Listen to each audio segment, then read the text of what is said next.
Welcome to Brawlhalla.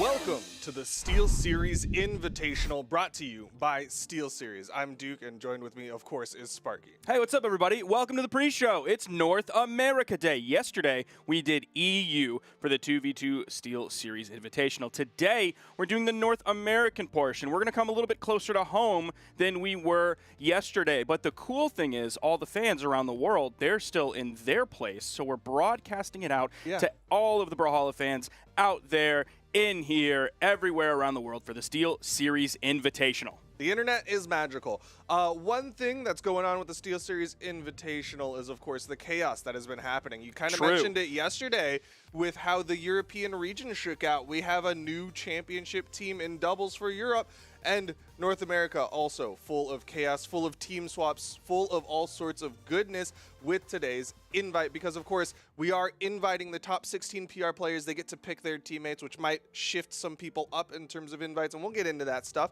But like we said, it is an invite-only tournament.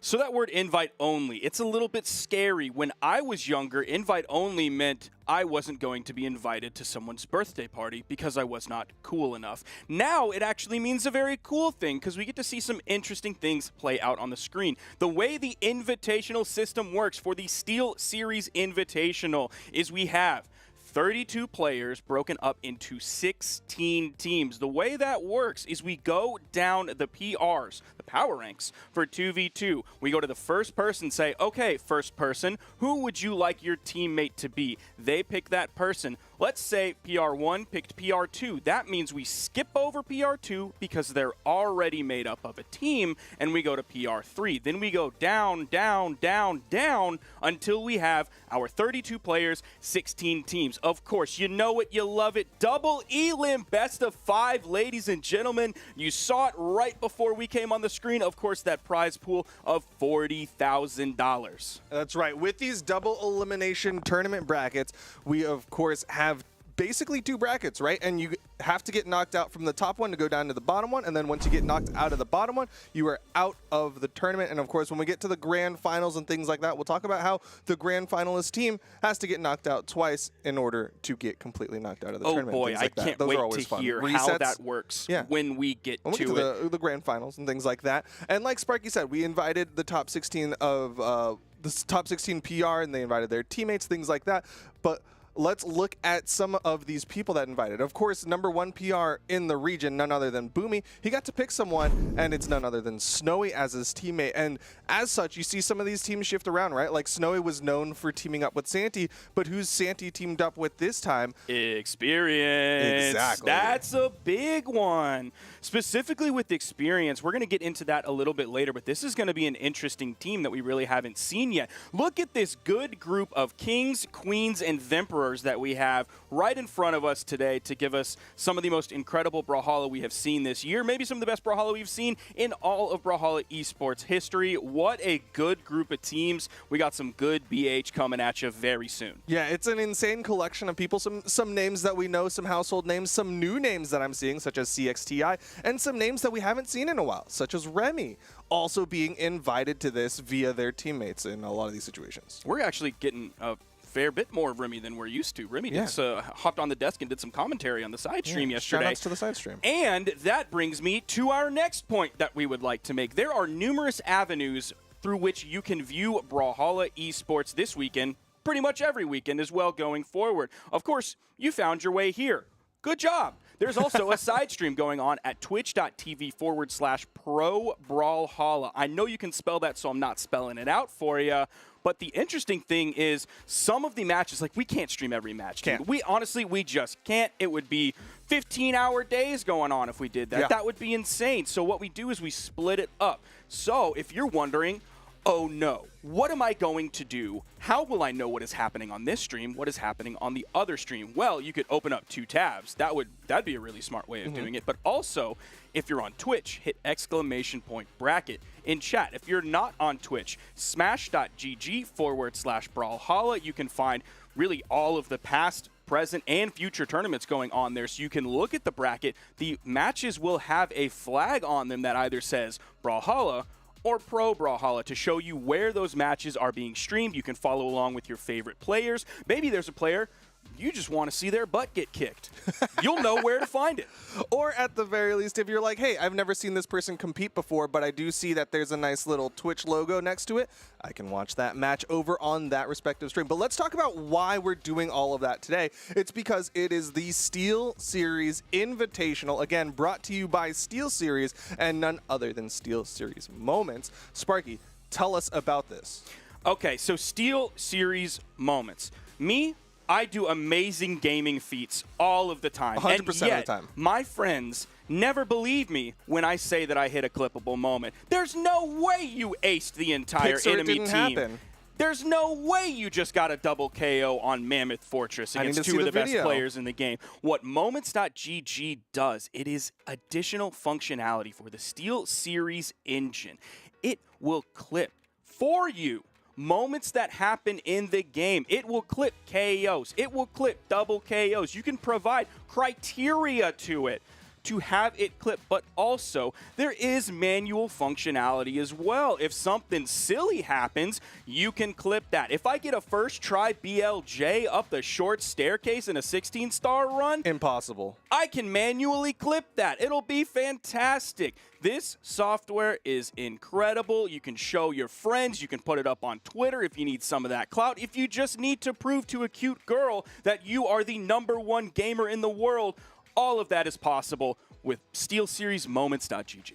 And not only that, of course, you have all this functionality and things that happen in-game, but you also have the functionality with things that happen out of game. There's if you're more? in a call with your friend and you decide to pop off because a moment happened, or maybe it was something just really funny and it doesn't really fit into one of those other criterias and you're not able to hit the button, don't worry. We've got a sound level system that will say you got loud enough to clip it. Wow. It's pretty crazy. Wow. Normally when you get loud as a gamer, you're punished. Yeah. By your mother, by your father, by your neighbors, by your family members, by your friends. But now you are rewarded by getting to save that clippable moment via SteelSeries Moments.gg. And there's more, Duke. We still have more for the people out there. I love skins. I love weapon skins. I love legend skins. I love sidekick skins. I love all of that. So we're going to give you a chance to earn yet another highly coveted in-game skin. It is the Apex Key Sword. A lot of sword players out there. Here's yet another sword skin. You want to go to moments.gg/Brawlhalla. That will give you directions on how to obtain the coveted, highly coveted in-game key sword, courtesy of SteelSeries. Duke, that's gotta be it, right? It's not. What? You can look good in-game, but you can also look good outside of game. Swinging your own keyboard like a key sword. Go to moments.gg/Brawlhalla for the key sword, but Brawlhalla.gg/keyboard for your opportunity to earn an Apex keyboard. Now, you might have heard us yesterday saying that we are giving away 8 keyboards. 4 keyboards this weekend, 4 keyboards next weekend for the 1v1 portion of that. I called up SteelSeries. I said, hello, John SteelSeries. You know what? 8, very generous offer. We love this. But what if? I'm here for the Brawlhalla community. We need more. I did not get off the phone with John SteelSeries until he upped that to 10 keyboards. I said double digits or nothing. And he said, wow, you drive a hard bargain. You're an incredible negotiator. You know what, Mr. Sparky? You got it. We will be giving away 10 full Apex Pro keyboards. That's the keyboard that I use. I purchased that myself. Maybe if I would have waited, I could have won one via the giveaway, but I would have had so many hours gaming where I wasn't using one of the best keyboards out there. Well, now people at home can potentially win their own keyboard. Again, that's Brawlhalla.com/keyboard if you want to enter to win. We have the giveaways this weekend and next weekend. But on that note, I think it's time we get into today. Get into the players, get into the teams that we are going to be looking out for. And we talked about the #1 team that I want to talk about, this kind of mix-up. Let's talk about this team of Santi and Experience. Sparky, what do you got? This is certainly an interesting one because we know Santi, an incredible player, has achieved some of the highest highs in Brawlhalla in 2v2s in the past. Honestly, very close to achieving the highest highs in 1v1s as well.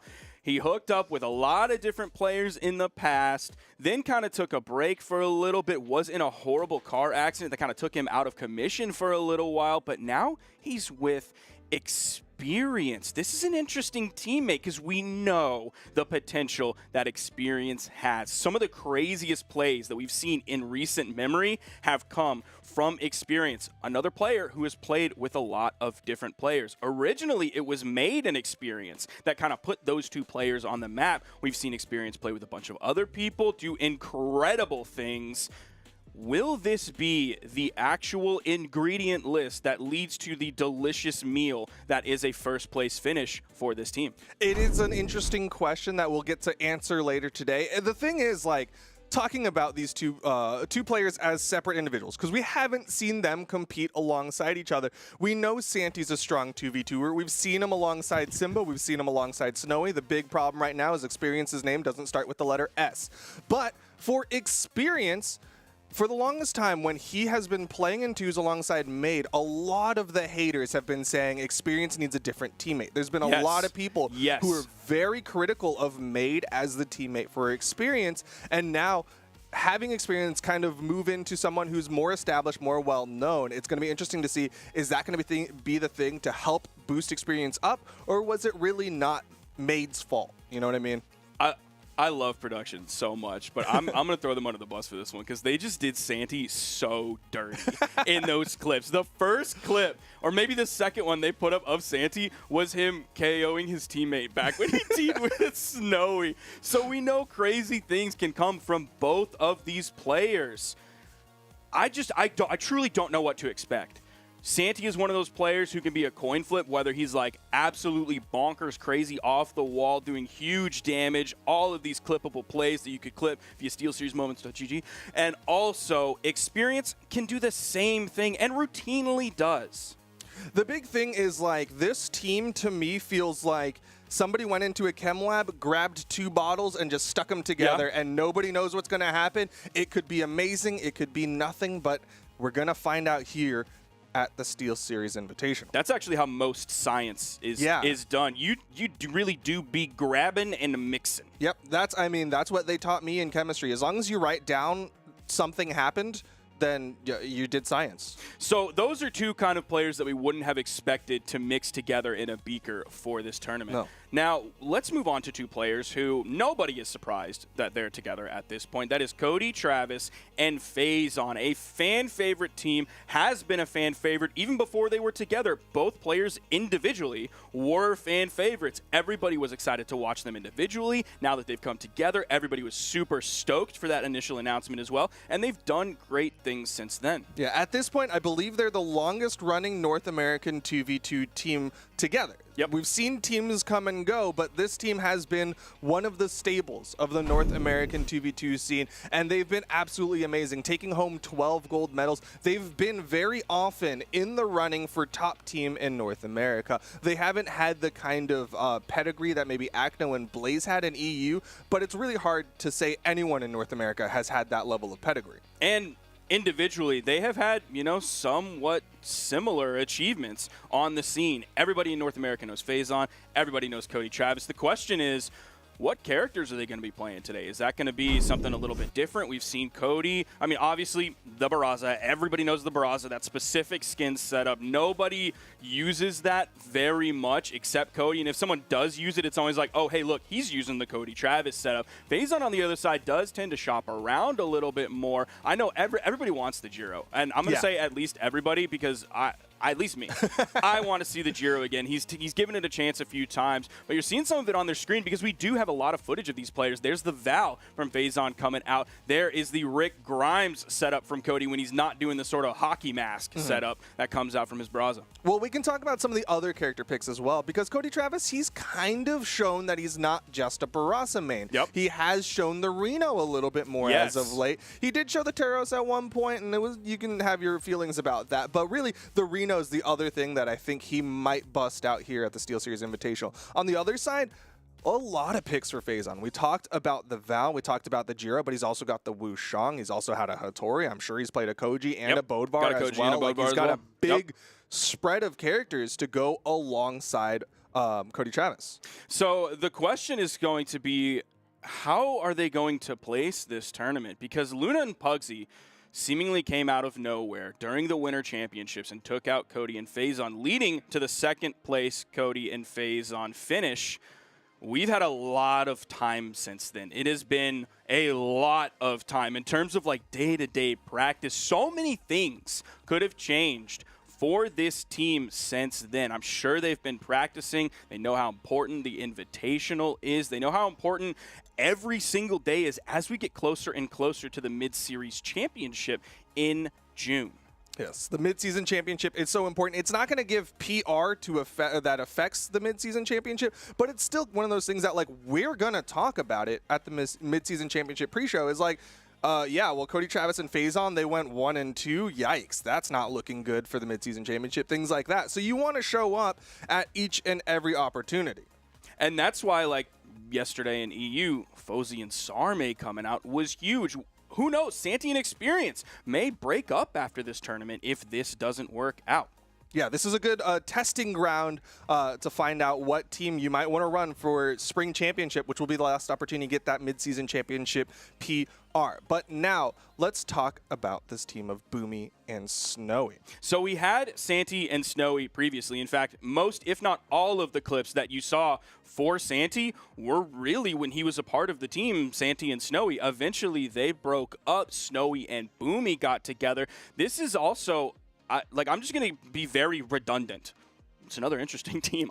I'm just really loving the team comps that we have in North America going on right now. A lot of players that I love to watch, a lot of players that have achieved a lot. And again, with most of the players that we're talking about, North America really shuffles people around a lot. Like you talked about Cody and Faison being one of the longest running 2v2 teams, but we've also seen like Cody and Isidru at one time were one of the longest running 2v2 teams, and Faison and Lil Capped were one of the longest running 2v2 teams. So Boomy and Snowy is certainly an interesting one. Snowy, again, one of those somewhat coin flip players where like heads, he wins the tournament. Tails, could be a top 6, could be a top 8. I know many times that I have predicted Snowy coming out doing big numbers for the weekend, and it doesn't seem to happen. So definitely going to be an interesting comp coming from these two players today. We're going to get to see a little bit more than we have in the past from them, and I'm just really glad that we can continue building that base of data of what Boomy and Snowy are. We could see crazy character picks coming out from Boomy. He's one to kind of shop around and be like, hey, this week, I think I'm going to do Thor. Oh, this week, I think I'm going to do Yumiko. This week, I'm going to play a completely different character. The thing is, like, Boomy has been very often thought of as one of the best 2v2 players, period. He has been a long-time 2v2 player, multi-time world champion 2v2 player, and he has a great eye for finding a good teammate. And right after Winter Championship, where he didn't have the performance that he wanted, he immediately was saying, I'm going to team up with Snowy. And that was the story, right? Like, we want to see what's going to happen because this has been a long theorized team, but we haven't seen it in tournament.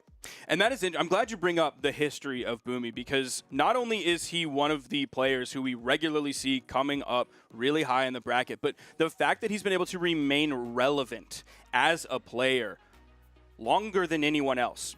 I really just going back in the catalog of my brain, longer than literally anyone else. This is going back to the first CEO Dreamland. This is going back years and years and years in both ones and twos with different twos partners. Boomy and Remy at one time were the scariest team in the entire world. Boomy and Sandstorm, of course, were the scariest team in the entire world. We'll see, given more time, given more testing, given more experience together, whether or not Boomy and Snowy will be one of the most feared teams in the entire world. It's definitely going to be interesting to see, and we're going to find out a little bit of information again today with the SteelSeries Invitational. But now, let's go into the final team we want to talk about, the team that most recently won, this team of Luna and Pugsy. One thing that works really well for them is the fact that Luna has the most recent 1v1 championship win with the Omen Oasis Championship. So there's a lot of good things working for this team. And that's something exciting that we have for Luna and Pugsy is they did really well in the Winter Championship. Okay, is that a flash in the pan? Are they here to stay? You have some of these other teams like Cody and Faison. We know their staying power. Boomy, as a player, regardless of who his teammate is, has that staying power. Is that going to be the case for Luna and Pugsy? The Omen Oasis Invitational says that it is. Yes. I say that this is a strong team to look out for, period. Because of the fact that it's Pugsy is another one of those people, like, in the same way we talk about how Boomy can kind of just team up with someone and do really well, like basically guaranteed top 8, regardless of who he's teamed with. I feel similarly with Pugsy, because we saw Pugsy team up with things like, or not things, people, like Parallel. We've seen Pugsy team up with all sorts of just pick up a player and do well in a championship, and teaming up with someone who's like kind of at the height of their game right now, like Luna, I think that bodes well. And that's crazy because Pugsy for a while shopped around for, like, I don't want to call them mid-tier players because obviously all of those players, like Parallel, is very good. Luna, even at the time, wasn't insane like we know Luna is right now. So it's always been like, okay, we know Pugsy's good, similar to Experience. We just want Pugsy to find that right teammate, that perfect fit. We have the peanut butter, now we need the jelly. In this case, the jelly has been proven to be Luna. Incredible play. Most recently here at the Glade Pro Bearded Brawls about a month ago, probably one of the more recent 2v2 tournaments because there aren't as many of those in the community as there are 1v1s. They came out on top in that one. Incredible work from them in a community tournament. They were able to focus in that environment. Of course, the Winter Championship, they were able to focus in that environment. Omen Oasis, they were able to focus in that environment as well. So they are now, in my mind, and I'm a hater, so I'm always willing to dismiss these new people as a flash in the pan. We'll see what happens next time. They fully established themselves in the North American 2v2 scene. I'm looking forward to their performance today. Looking forward to it at Springs. Oh, I'm looking forward to it at the mid-season championship. Yeah. There's such good play coming up. It's going to be a great year of Brawlhalla. One thing I am concerned about Luna before we get into predictions is that I feel like the haters are starting to get to Luna because Luna is trying a lot of different characters as of late. He's really trying to show, you know what, I'm not just a Terrace one trick, and he's going to all these other things, and then we see him go back to the Terrace. That's something that we saw in the crew battles, right? Is like he was trying this stuff with like a Mordex, trying to show off, hey, I've got a Scythe as well, and then when things started getting dire, that's when we saw him switch back to the Terrace, and I am of the opinion, I don't care what the haters say. Play what works for you. You have practiced a character, win with your character, and if they're mad that you're winning with your character, they're not the ones going home with the money, okay? That's how I feel. That is an interesting point that you bring up that I never really thought about, is when you're sort of the underdog in the situation, you're certainly going to have haters. Of course, there's always haters.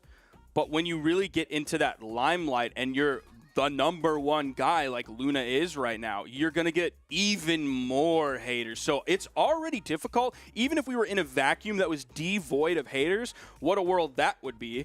But even if we were in that vacuum, it would still be difficult to come out on top and maintain that top spot. But you add in that mental pressure of all the haters, Twitch chat, 30,000, 50,000 people saying, carried by Teros. You go on Twitter, hashtag BH Esports, carried by Teros. All of that weighs on the psyche and the inner workings of the human brain, which so far they've been able to handle it. But I think you're exactly right in saying it does build up. And at this point, given their top spot status, it's got to be worse than ever before, man. It's tough. It's tough. But on that note, it is time to get into the predictions. Sparky, I let you go first yesterday. Are you okay if I go first today? I would be very happy because honestly, I forgot. Yeah, I had to check a couple times, not gonna lie. The funny thing is we have like our 3 picks that we almost all unanimously agree upon, and it's just about the ordering. A lot of same opinions today. It's about the ordering. So for me today, I'm going to go with a team that is a little bit untested. Boomy and Snowy, a very strong team. I think by the numbers, a powerful team, but we want to see how it does in competition, in tournament environments. Number 2, I'm going to give it to Cody and Faison. A really, really, really strong team. Arguably one of the best in the region. But the only reason why I'm saying they're going home with the silver is because I've already said it. I'm a big fan of Luna, and I want to see Luna succeed. I'm putting Luna and Pugsy at #1. You're exactly right that a lot of us all kind of have similar opinions, and at the end of the day, it's really like 6 1/2 dozen the other. Like, you could shuffle my picks, and I wouldn't be like, wait a minute, no, sir, not at all. So at the end of the day, it's really going to be who happens to kind of maybe be the luckiest at the end of the day. In third place, for me, I am putting, I got to read it just to make sure I don't want to do production dirty, Cody and Faison coming out in the third place. That's because in second place, I have Boomy and Snowy. It'll be very interesting to see how they perform this tournament and sort of ramifications that has going forward. In first place, I'm going to agree with you. I think you hit the nail on the head. Luna and Pugsy coming out on top. They're the top team right now. Their team comp is extremely meta. They play those characters extremely well. Those two players on their own, extremely talented. Those two players together, even better than they are individually. In this case, you have 1 + 1 equaling 3. Yep, that's some good quick maths right there from Sparky. If you want to give your maths out there or your predictions, you can tweet at us with hashtag BH Esports. Might get to see it on the ticker during the tournament. I saw plenty of predictions yesterday. Many were wrong because they were very similar to mine, and I'm sad for all of us. But you can put your predictions out there as well with hashtag BH Esports. What else can people do, Sparky? Of course, we will reiterate it yet again. If you want to get the in-game key sword courtesy of SteelSeries, you can go to moments.gg/Brawlhalla if you want to be entered into the running for the physical IRL not in-game, IRL in real life. I'm just going to go ahead and explain that one right after the other.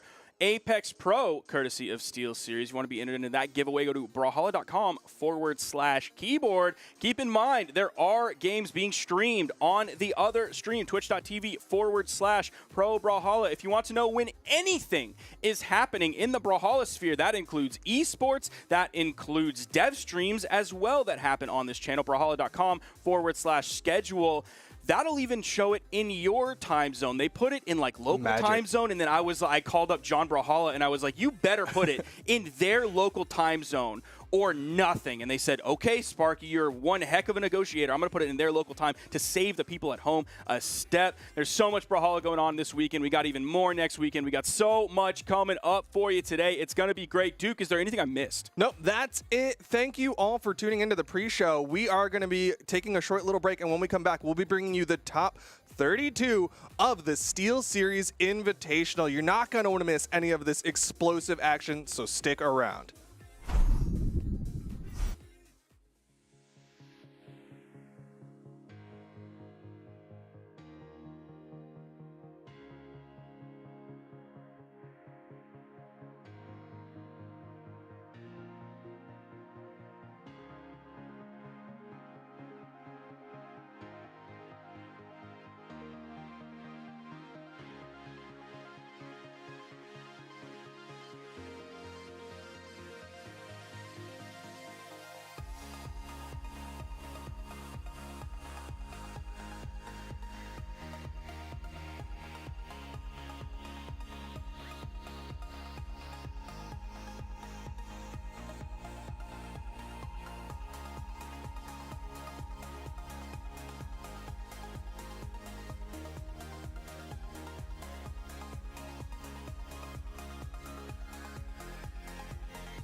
Kozlix can't change what is happening in front of him as the ground pound connects. He's pulling out of strings, too.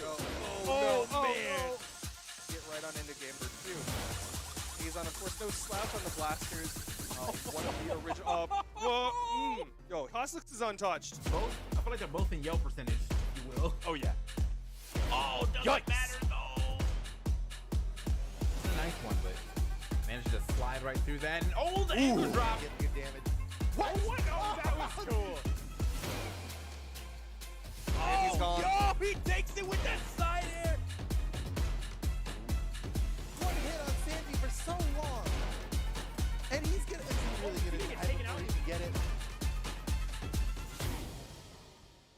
The SteelSeries Invitational is already underway. Some teams have earned their spots in the top 16. Some teams have earned their spots in the lower bracket. Taza, how are you feeling? I'm feeling great, Duke. I mean, it's hard not to feel this great after how amazing the competition was yesterday with Europe, and I'm expecting just as much exciting gameplay here in North America. It's really fun to be able to see how the teams have been doing over the bracket so far. I know that you and Sparky in particular, to my surprise, had the same teams in your top 3 with the predictions.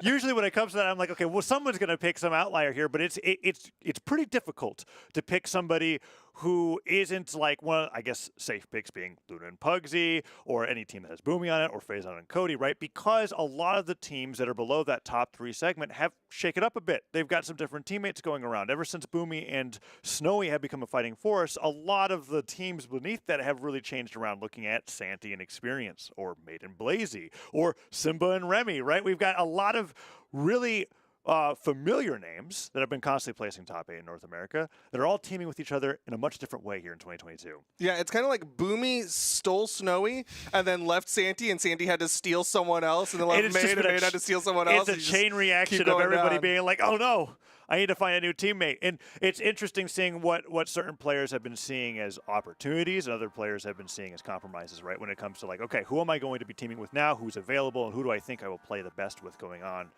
into the SteelSeries Invitational? And this is going to be the tournament where we really get to see what teams stick and which teams don't, right? Like I'm excited to see if one of these can upset one of the top 3 teams that you and Sparky both hold in your top 3 predictions. I mean, just talking about how yesterday was filled with upsets, I think it's a very real possibility that one of these underdog teams might end up getting pretty far. Yeah, so 2 teams that I had not mentioned are going to be the first ones on stream. It is Walshy and Hardy MJ versus Parallel and Dawg. Very excited personally for this because I love watching Parallel play in the 2v2 space. He's one of those players in North America where I talk about, in singles we'll barely ever see him, but in 2v2s he's like a completely different player. Has constantly made upsets in competitive play. But Hardy MJ and Walshy, I mean, Hardy MJ, one of those names like Meg D, like Blaizzy, really coming up in the year previous that has made a name for himself here as being a top 8 player consistently. This matchup's going to be interesting. The winner of this is going to be going up against Luna and Pugsy, who just won. We were talking about this literally a minute before the stream started. Right, before they said your mics are hot. It went to game 5 against Simba and Remy, so Luna and Pugsy could have already been like in a godly and simple situation where they were just like out before they were on mainstream, but luckily they're still in, at least for your predictions. But yeah, the winner of this is going to be going up against them, so it's very exciting to see what's going to happen. Yeah, so this team, let's talk about the ones that we're going to be watching right now. That's the ones like right there. Walshy and Hardy MJ versus Dawg and Parallel. Yeah. Again, like you said, Parallel, he's one of those players that you love to see in the 2v2 space. Hardy MJ, it's going to be interesting because Hardy MJ is one of those people, like we talk about how Kozlix is the big like Lance guy and whatnot. We talk about how Ethan, now Capsar, is the big spear guy. Hardy MJ is, in my opinion, the big greatsword guy. He's the one who, like, if anyone touches greatsword, he's got words to say about it. Good or bad, he's the one with strong opinions about what happens to greatsword. Yes. And whether... I love that you mentioned that because he was hovering Jala the entire time on the screen here, and you could barely see it behind the big title text, right? He just switched over to the Jayun, which is just really solidifying the point that you just made. When it comes to greatsword, that's what Hardy MJ has to say about things, and he's going to be potentially opening it up here in this game 1 against Parallel and Dawg, alongside Walshy on the Val. The one name that I think is like maybe the least known amongst them all is Dawg. What do you know about Dawg? Well, I know that Dawg plays really mean Taros. In this case, it's Roman Reigns. Yeah. And had a very surprising performance in the 2v2 space a long while ago, and has since been in and out as he has been having trouble locking down a consistent teammate. But I have noticed that whenever he is teaming, whoever he finds, he gets into the top 32 and makes it really difficult for a certain team to play with. So it's interesting to me seeing him really settle in here with Parallel, who I know we know he's teaming with him now, but I'm not really sure how much he's teamed with him in the past. I just know that the first time I did see Dawg, it wasn't with Parallel. Yeah. So this will be interesting to see how this plays out here, because Dawg is definitely, like Parallel, been a player that I've always seen in top 32s and 2s, but haven't really seen him break that much further into it. So excited to see how this plays against Hardy MJ and Walshy. The interesting thing for me is that Parallel's not going to be coming in with the Undertaker. Generally, I'm used to seeing Parallel alongside Pugsy on that Undertaker, but instead he's going to be coming in on this Koji, literally no carryover to the Undertaker, but it's a good character to go alongside something like the Roman Reigns, right? Like, you're someone who can do a lot of setup, take a lot of space, and let the Roman Reigns kind of run wild and get big damage. Yeah, and another testament to Parallel's team play is that I feel like the legend that he picks, he'll often very intentionally pick a legend that he thinks works the best with his teammates' playstyle and character. So I like the way you brought that up with Koji working well with the Roman Reigns. On the other side, Hardy MJ, while hovering the Jeyun after you mentioned the Greatsword, did actually go back to the Jala last minute.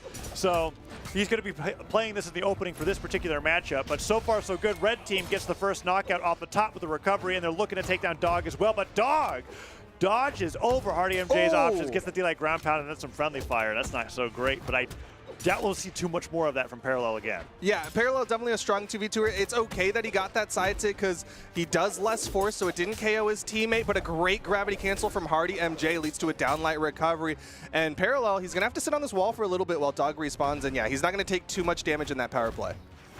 Ooh, Dawg hits it with a sidelight, wants to pick up a weapon that really, hammer or axe, side air will do it for either of his opponents. Neutral Sig takes Hardy MJ up the top, down airs from Dawg, might take Walshy off the bottom. No, he's allowed to get back to the, never mind. Team combo. Oh. Went for the jump recovery there. I'm not sure if they had a practice thing there, but still some good damage being put out onto Hardy MJ. But right now, my eyes are on Parallel as he's the most damaged on the screen. Yeah, Dawg really trying to do his best to follow up on Parallel's opening. Silent recovery that will take Parallel off the top. And now it's a team combo opportunity for the red team here as Walshy really tried to get those gauntlet neutralites to start on the Dawg, and Dawg really just punished everybody. He actually turns that 1v2 into an opportunity for him to get a lot of damage on to the opposing team. And look at that, sidelight nair, both opponents Parallel with the neutral sig is trying to finish Walshy as well. Okay, Dawg popping off on this stock, and he takes the lead for the blue team. The unofficial double going the way of Dawg to give the team the lead, but again, eyes are on Parallel. He's not too damaged in comparison to the last stocks, but if he falls, it's leaving Dawg in the 1v2. Ooh, Dawg goes, or Parallel goes for the downlight. Chase dodge afterwards to see if he can mix things up, but that cider will take him down. Hardy MJ and Walshy. That team combo was huge. The recovery dropped, but the damage was all there. And even though he didn't get the strong knockback force of the sword recovery, Parallel went from yellow to red as a result of that, and now it's looking really dicey for the blue team. On top of all that, it was a sword-sword combo, but because they're two different legends, they were able to weave in these signatures and make sure they avoided DI. That was a really good combo. Because Walshy did the neutral sig in order to be able to put him in the right position to keep going. I didn't even think about that. Yeah, that's huge. We talk about how same weapon team combos are pretty hard to pull off, and that's a great example of how to do it.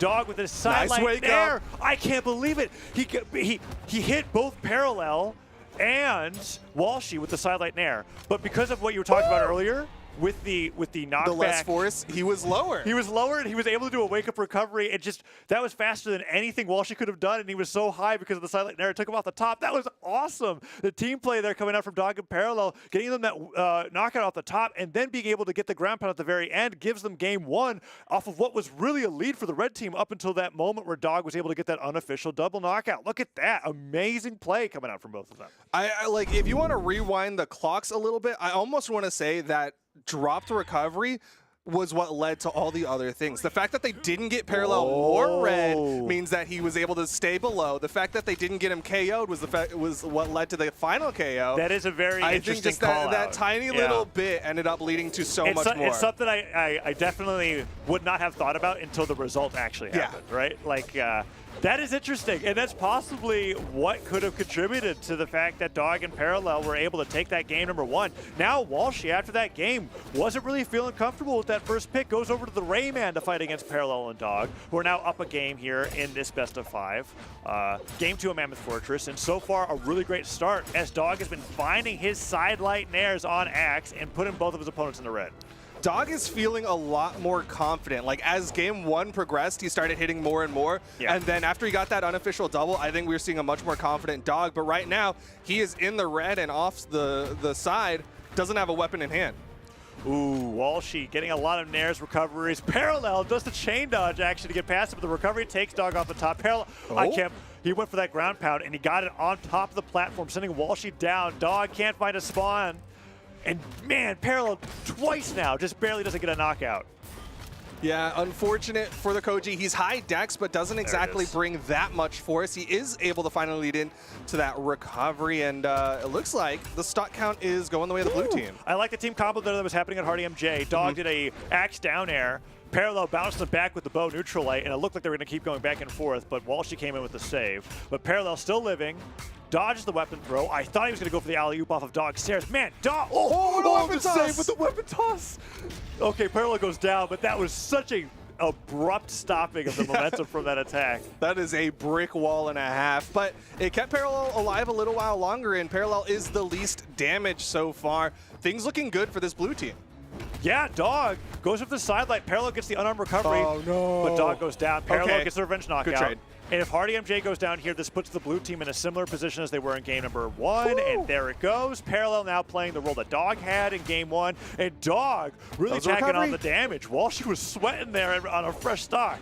Yeah, you saw the stars come out. That was a burned recovery, and Parallel was looking to finish it. Really good job from Hardy MJ putting Parallel into that hit stun so he couldn't get that final blow. But blue team just needs to maintain this lead. The concern is Dawg, as he's the one on his final stock. Oh, Dawg gets that team damage on, but Hardy MJ goes off the left side of the stage. Parallel fakes out a ground pound. Hardy MJ dodges back on. Dawg looking for the side airs on either of his opponents. Accidental friendly fire, gets the neutral light. Oh, he downlights Parallel again. The team damage from Dawg, it's starting to add up. Parallel might be joining everyone in the final stock club, but if they take out one of the red team members, very real possibility of a blue W here in game number 2. Yeah, side Good dodge. from Walshy. Dodge that. Whoa! Okay, recovery hits. They both go in opposite directions. Parallel goes down. Dawg really close to being out here. Let's see what happens. If Parallel's in the 1v2, it's still, that's like the best 1v2 scenario you could ask for. Obviously, just don't be in it, right? It'd be the one in the 2v1. And there goes Dawg, and now Parallel has to fight against both Walshy and Hardy MJ. Is it bow neutralized until the very end? He wanted the sword. You saw him throw away the bow, kind of see if he could pick up the sword. Unfortunately, didn't get the spawn. There it is.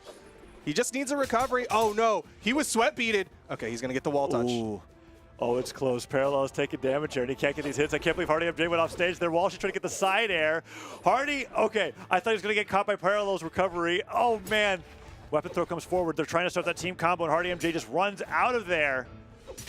Nice. A side air, still not enough, but it's enough to split both red team members. Oh, okay, Parallel.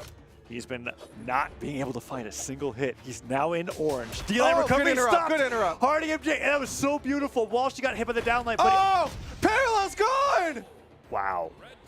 That was a very, very difficult 2v1 for the two. It's rare that I get to say that. They had to play that perfectly. And then there was a moment where Parallel gets the downlight punish onto Walshy, and Hardy MJ is able to stop the attack, get the sidelight in air, and then lead that into a victory with Walshy getting that ground pound at the very end there. So an amazing bait and switch coming out from the opposing team there. As without that, if he didn't interrupt that downlight with a sidelight, his teammate was gone. That was going to be a 1v1. And then he just had to win 1 out of 70 neutral interactions to get the win. So that was an amazing 2v1.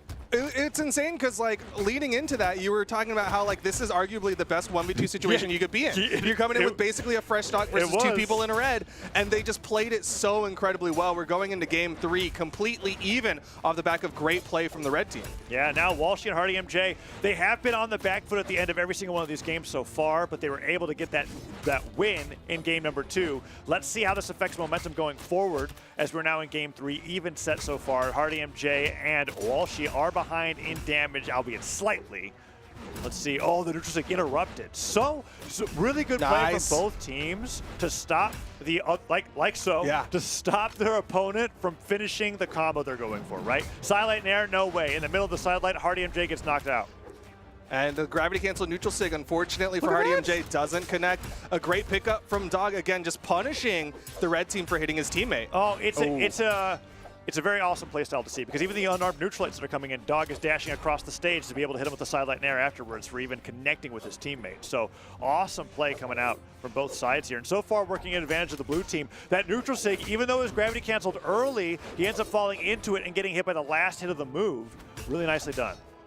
Yeah, and I love the way that Parallel played that offstage interaction for a moment there where Dawg was recovering, because Parallel sat on the wall, save attempt, but the connection from the weapon toss he threw.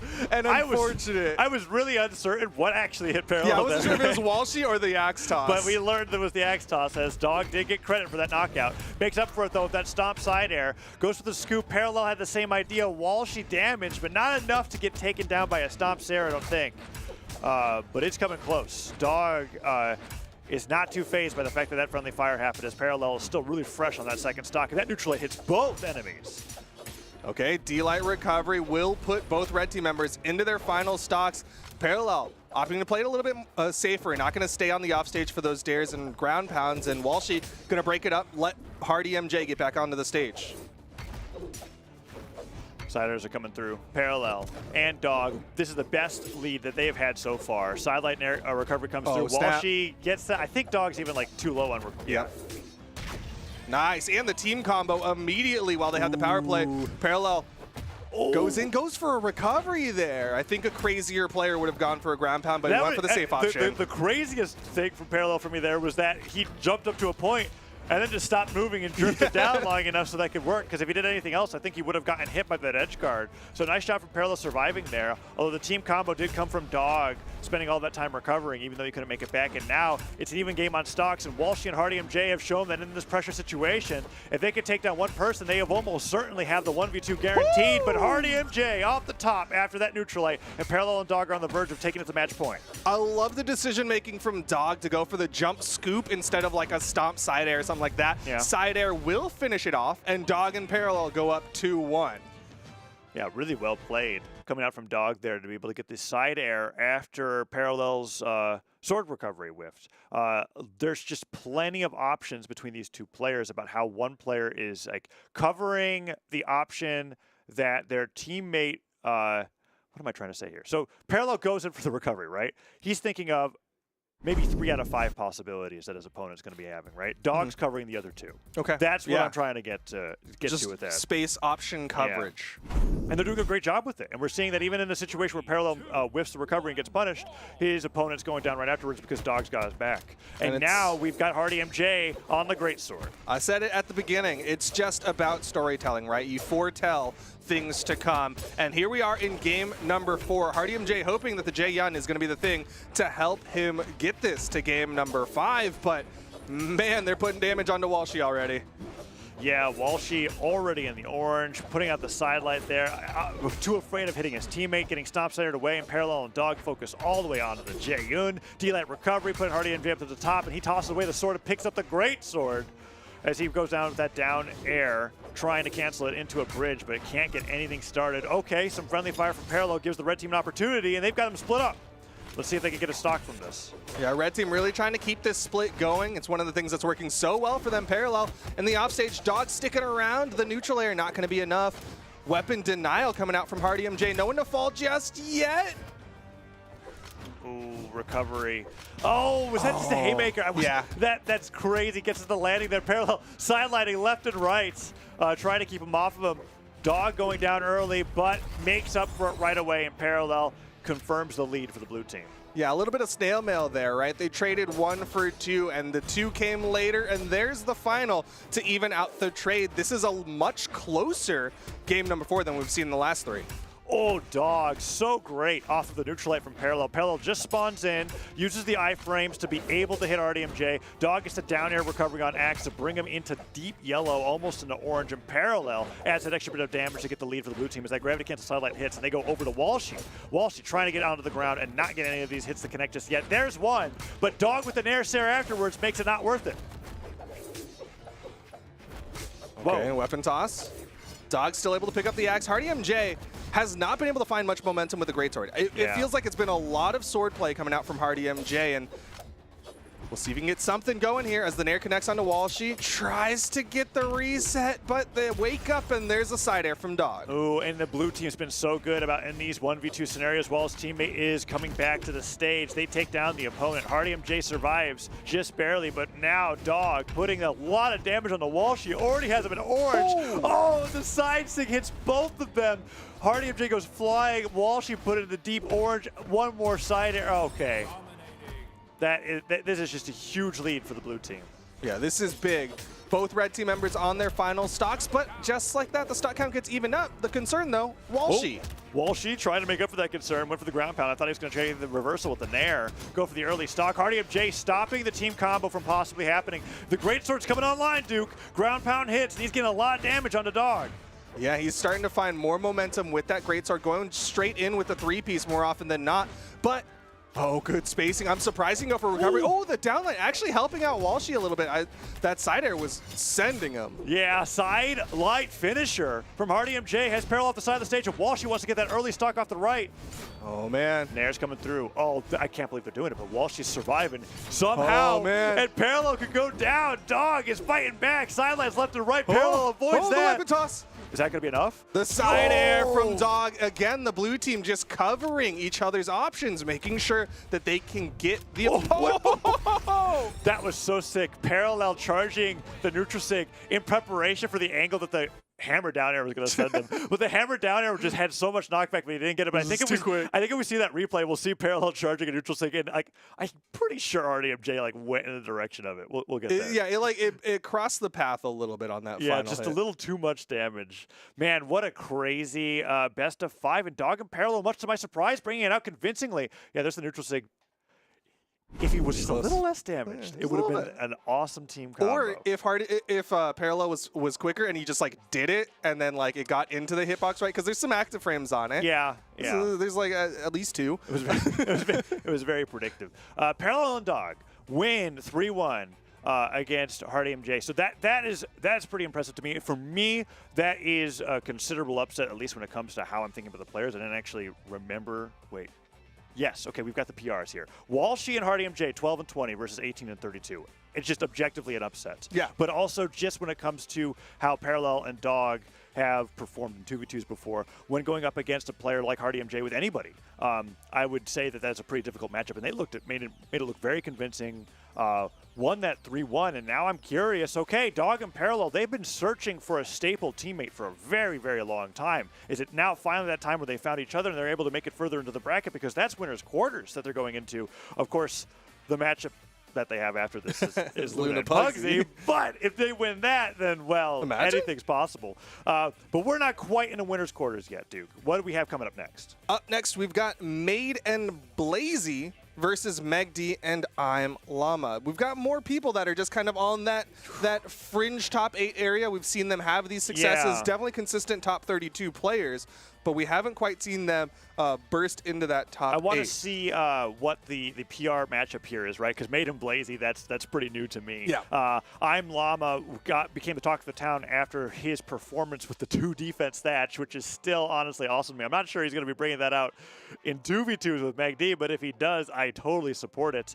But yeah, it'll be interesting to see how these teams go up against each other, because, I mean, Maid teaming up with Llama. There's so many. It's another one of those where it's like a big old mix-up, and you just grab 2 names out of a hat, and you're like, this team. Yeah, well, what like you said, Boomy picks up Snowy, and it's just a domino effect of everybody else just cascade different characters. So we'll see how this works out here.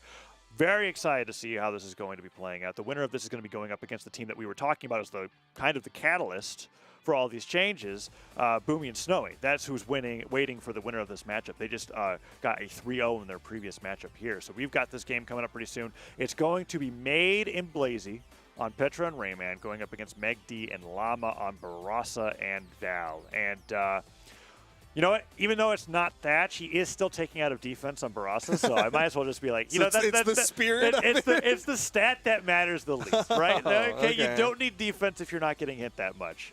Also, it's just a great stance in Barasa. You get that 5 movement speed. Just a great choice in general. I like the decision making from Llama to go into specifically the Barasa. Clearly, he wants to carry that blasters over from the Thatch.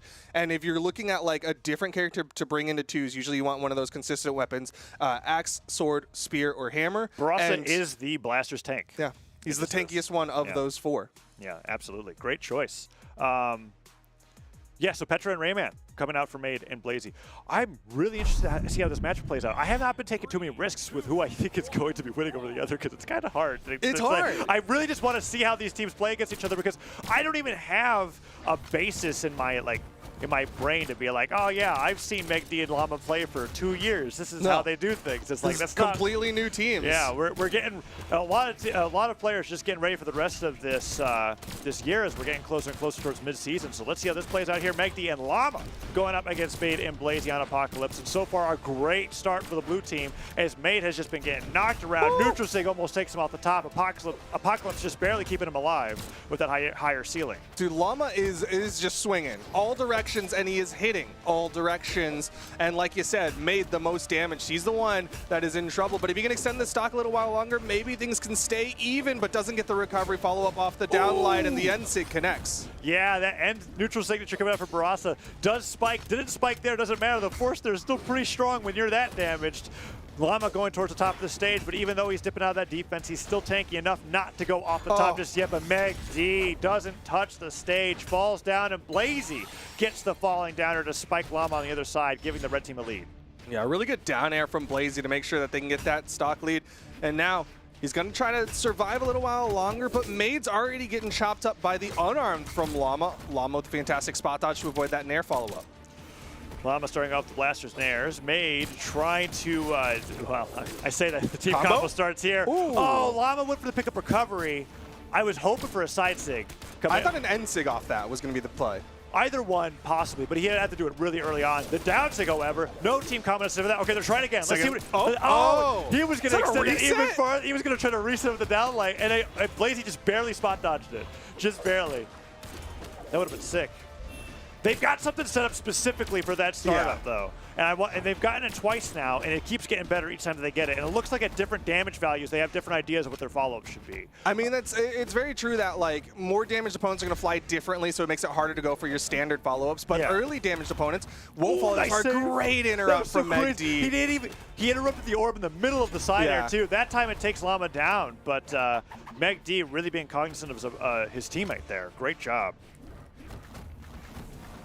Well, lots of gauntlet noises right now. I mean, there's 3 characters with them. Yeah, but both go for silent airs on either side. Oh no, friendly fire ground pound coming out on Blaizzy. Oh, snap off the soft platform, utilizing it to get the side light into the side air. Will give the stock advantage to the blue team. Neutral sig, not enough damage to KO. Yeah, but it's still... Meg D. Oh, Meg D, not again. That side of Apocalypse seems to be tripping him up.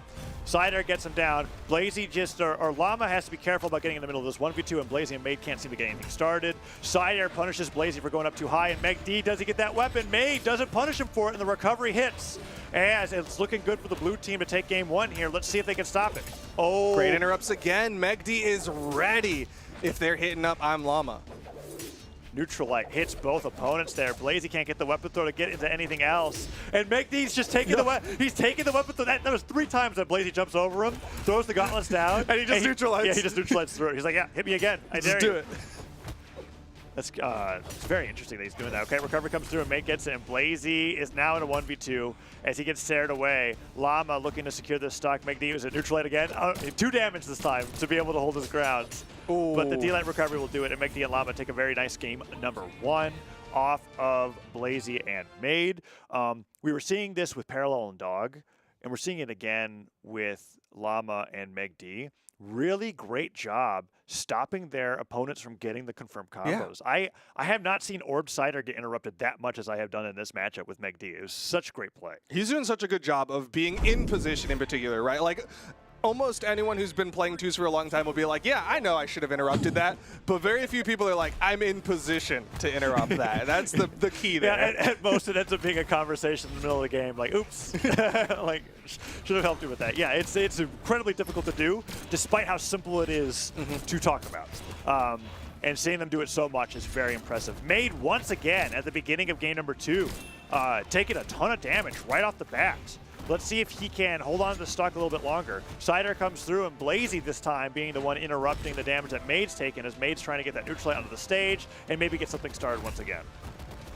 All right, Llama hanging back a little bit, wasn't sure how to follow up, but at the top of the map, Maid knows exactly what to do, hits the recovery, takes Maid out of there. Huge, and that was off of the of getting interrupted off of one of his attacks as well, punishing Maid for wanting to recover high, taking him off the top, and now a lead. It's so close actually. And I'm like looking at that, I'm like, okay, whoever goes down first, Llama or Blaizzy, that's who really has it. And Blaizzy looks like he wants to take down Llama. One nair is all it takes. Yep. A good nair, just denying the movement and doesn't let him get the hit for the chase dodge. And now red team with the lead, but they had a lead at various moments in the last one. The blue team was always able to bring it back, but right now, Maid's in trouble. Ooh, Maid dodged that out of the way. Blaizzy went for a really hard read. And Llama was ready with the neutral stick in case Maid chose a side air, but Maid gets the ground pound, goes for the nair. Is it going to be another side air? Llama has to go all the way up, and Blaizzy gets Llama before he gets his jumps back, but nice job getting back onto the stage. So many downlights being interrupted back and forth that I think the red team just barely came out on top after that exchange. Yeah, red team's definitely at least got the stock lead, right? Maid on his final stock here. And he's going to have to try to extend it so that they can get the red team into those final stocks. Blaizzy with a little bit of team damage on the neutral light. Ooh, recovery hits. He's disarmed. Sidelight nair to recovery from Maid. Maid gets that team combo, finishing off on the stock and that down sig. Terrifyingly speedy, spiking signature coming out from Rayman. Oh, the stage spike! Oh. There's been so many ground pounds from the red team this game. It has been insane. Gauntlet's doing a fantastic. Oh, Maid dashing forward. If he stayed in place, the neutral light would have hit, but he went for that instead. He goes down, but I mean, they had 4 stocks to play with against Llama's 1. What a turnaround from game number 1. Yeah, I mean, red team really brought it this time. A lot of it being Maid, really putting out damage, putting out threat, recognizing, you know, Magdi's playing that kind of support character. He's the one who's been splitting things up, so got to put the pressure on him. Goes for the cider to bring it back in. Llama's still doing. Oh, okay.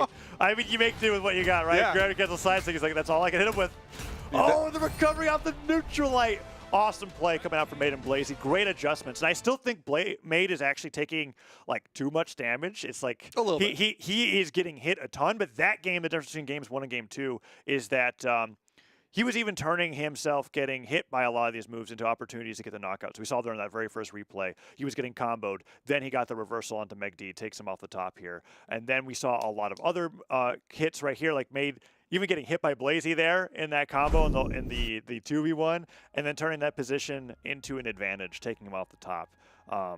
Really awesome game 2. Pretty dominant coming out from Maid and Blaizzy as we're moving forward to the set. And I'm wondering, okay, no, we're not seeing any changes at all. It is same characters, same stances, same stage. And why not? I mean, we've had a very close set so far that's gone back and forth 1-1. Definitely makes sense, and we'll see how this one swings this time in game number 3. I'm Llama, gonna hope to put out a little bit more damage and maybe keep the pressure off of Maid so Maid can be that backline. Ooh, downlights from Llama, not catching the landing. Siders are starting to come out, and it is interrupting a lot. Oh, he went for the nair. Didn't quite pivot it, and Maid didn't have the knockback necessary to go into a double team combo. Oh, he was the downlight, but that's still great damage. Maid gets the sidelight cider, and Maid that time too late to interrupt the forceful hit of the orb side air as Llama goes deeper into the red, and the red team takes a lead going into game 3.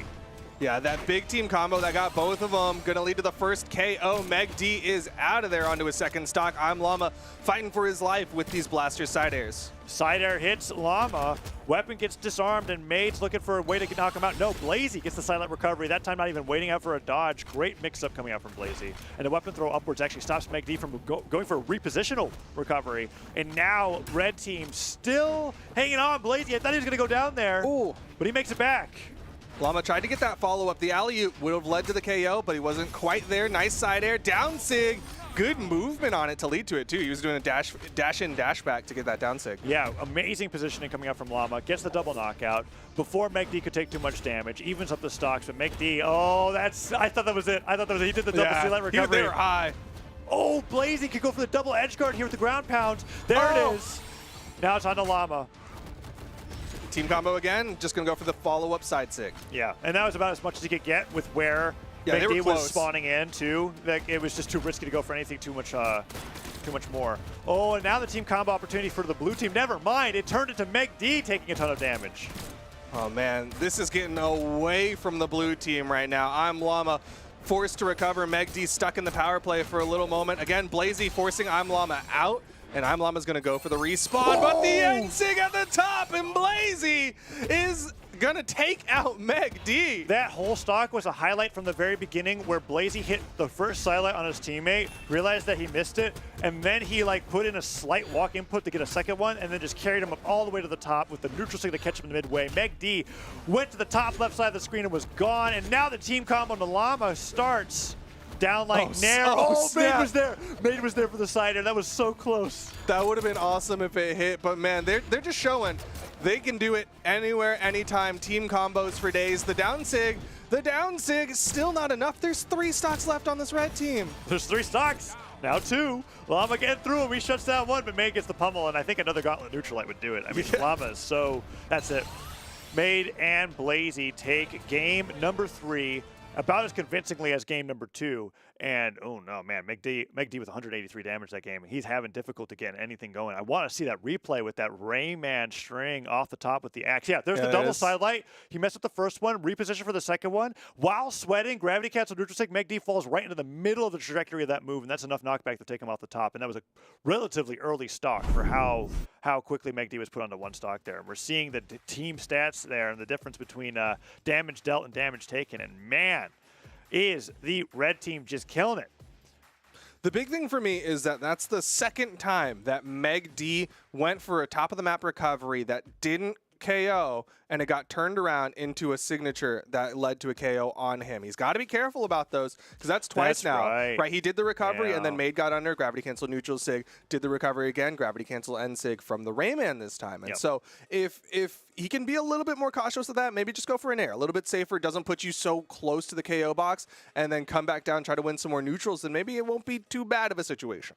Yeah, it's interesting that you bring that up, because even if it hasn't led into the knockouts, I think that there's actually just been happening to Maid a lot throughout the sets, where he'll try to extend a string or a combo way further than he has any business doing, which may be very rewarding in a 1v1 setting, but in a 2v2 setting with people being able to interrupt the moves, or be able to follow up, or be able to punish you for getting a punish on your teammate, it just becomes very volatile. And so far, Blaizzy and Maid are just showing that they're doing a very good job at punishing it, and Maid has gone down pretty early as a result.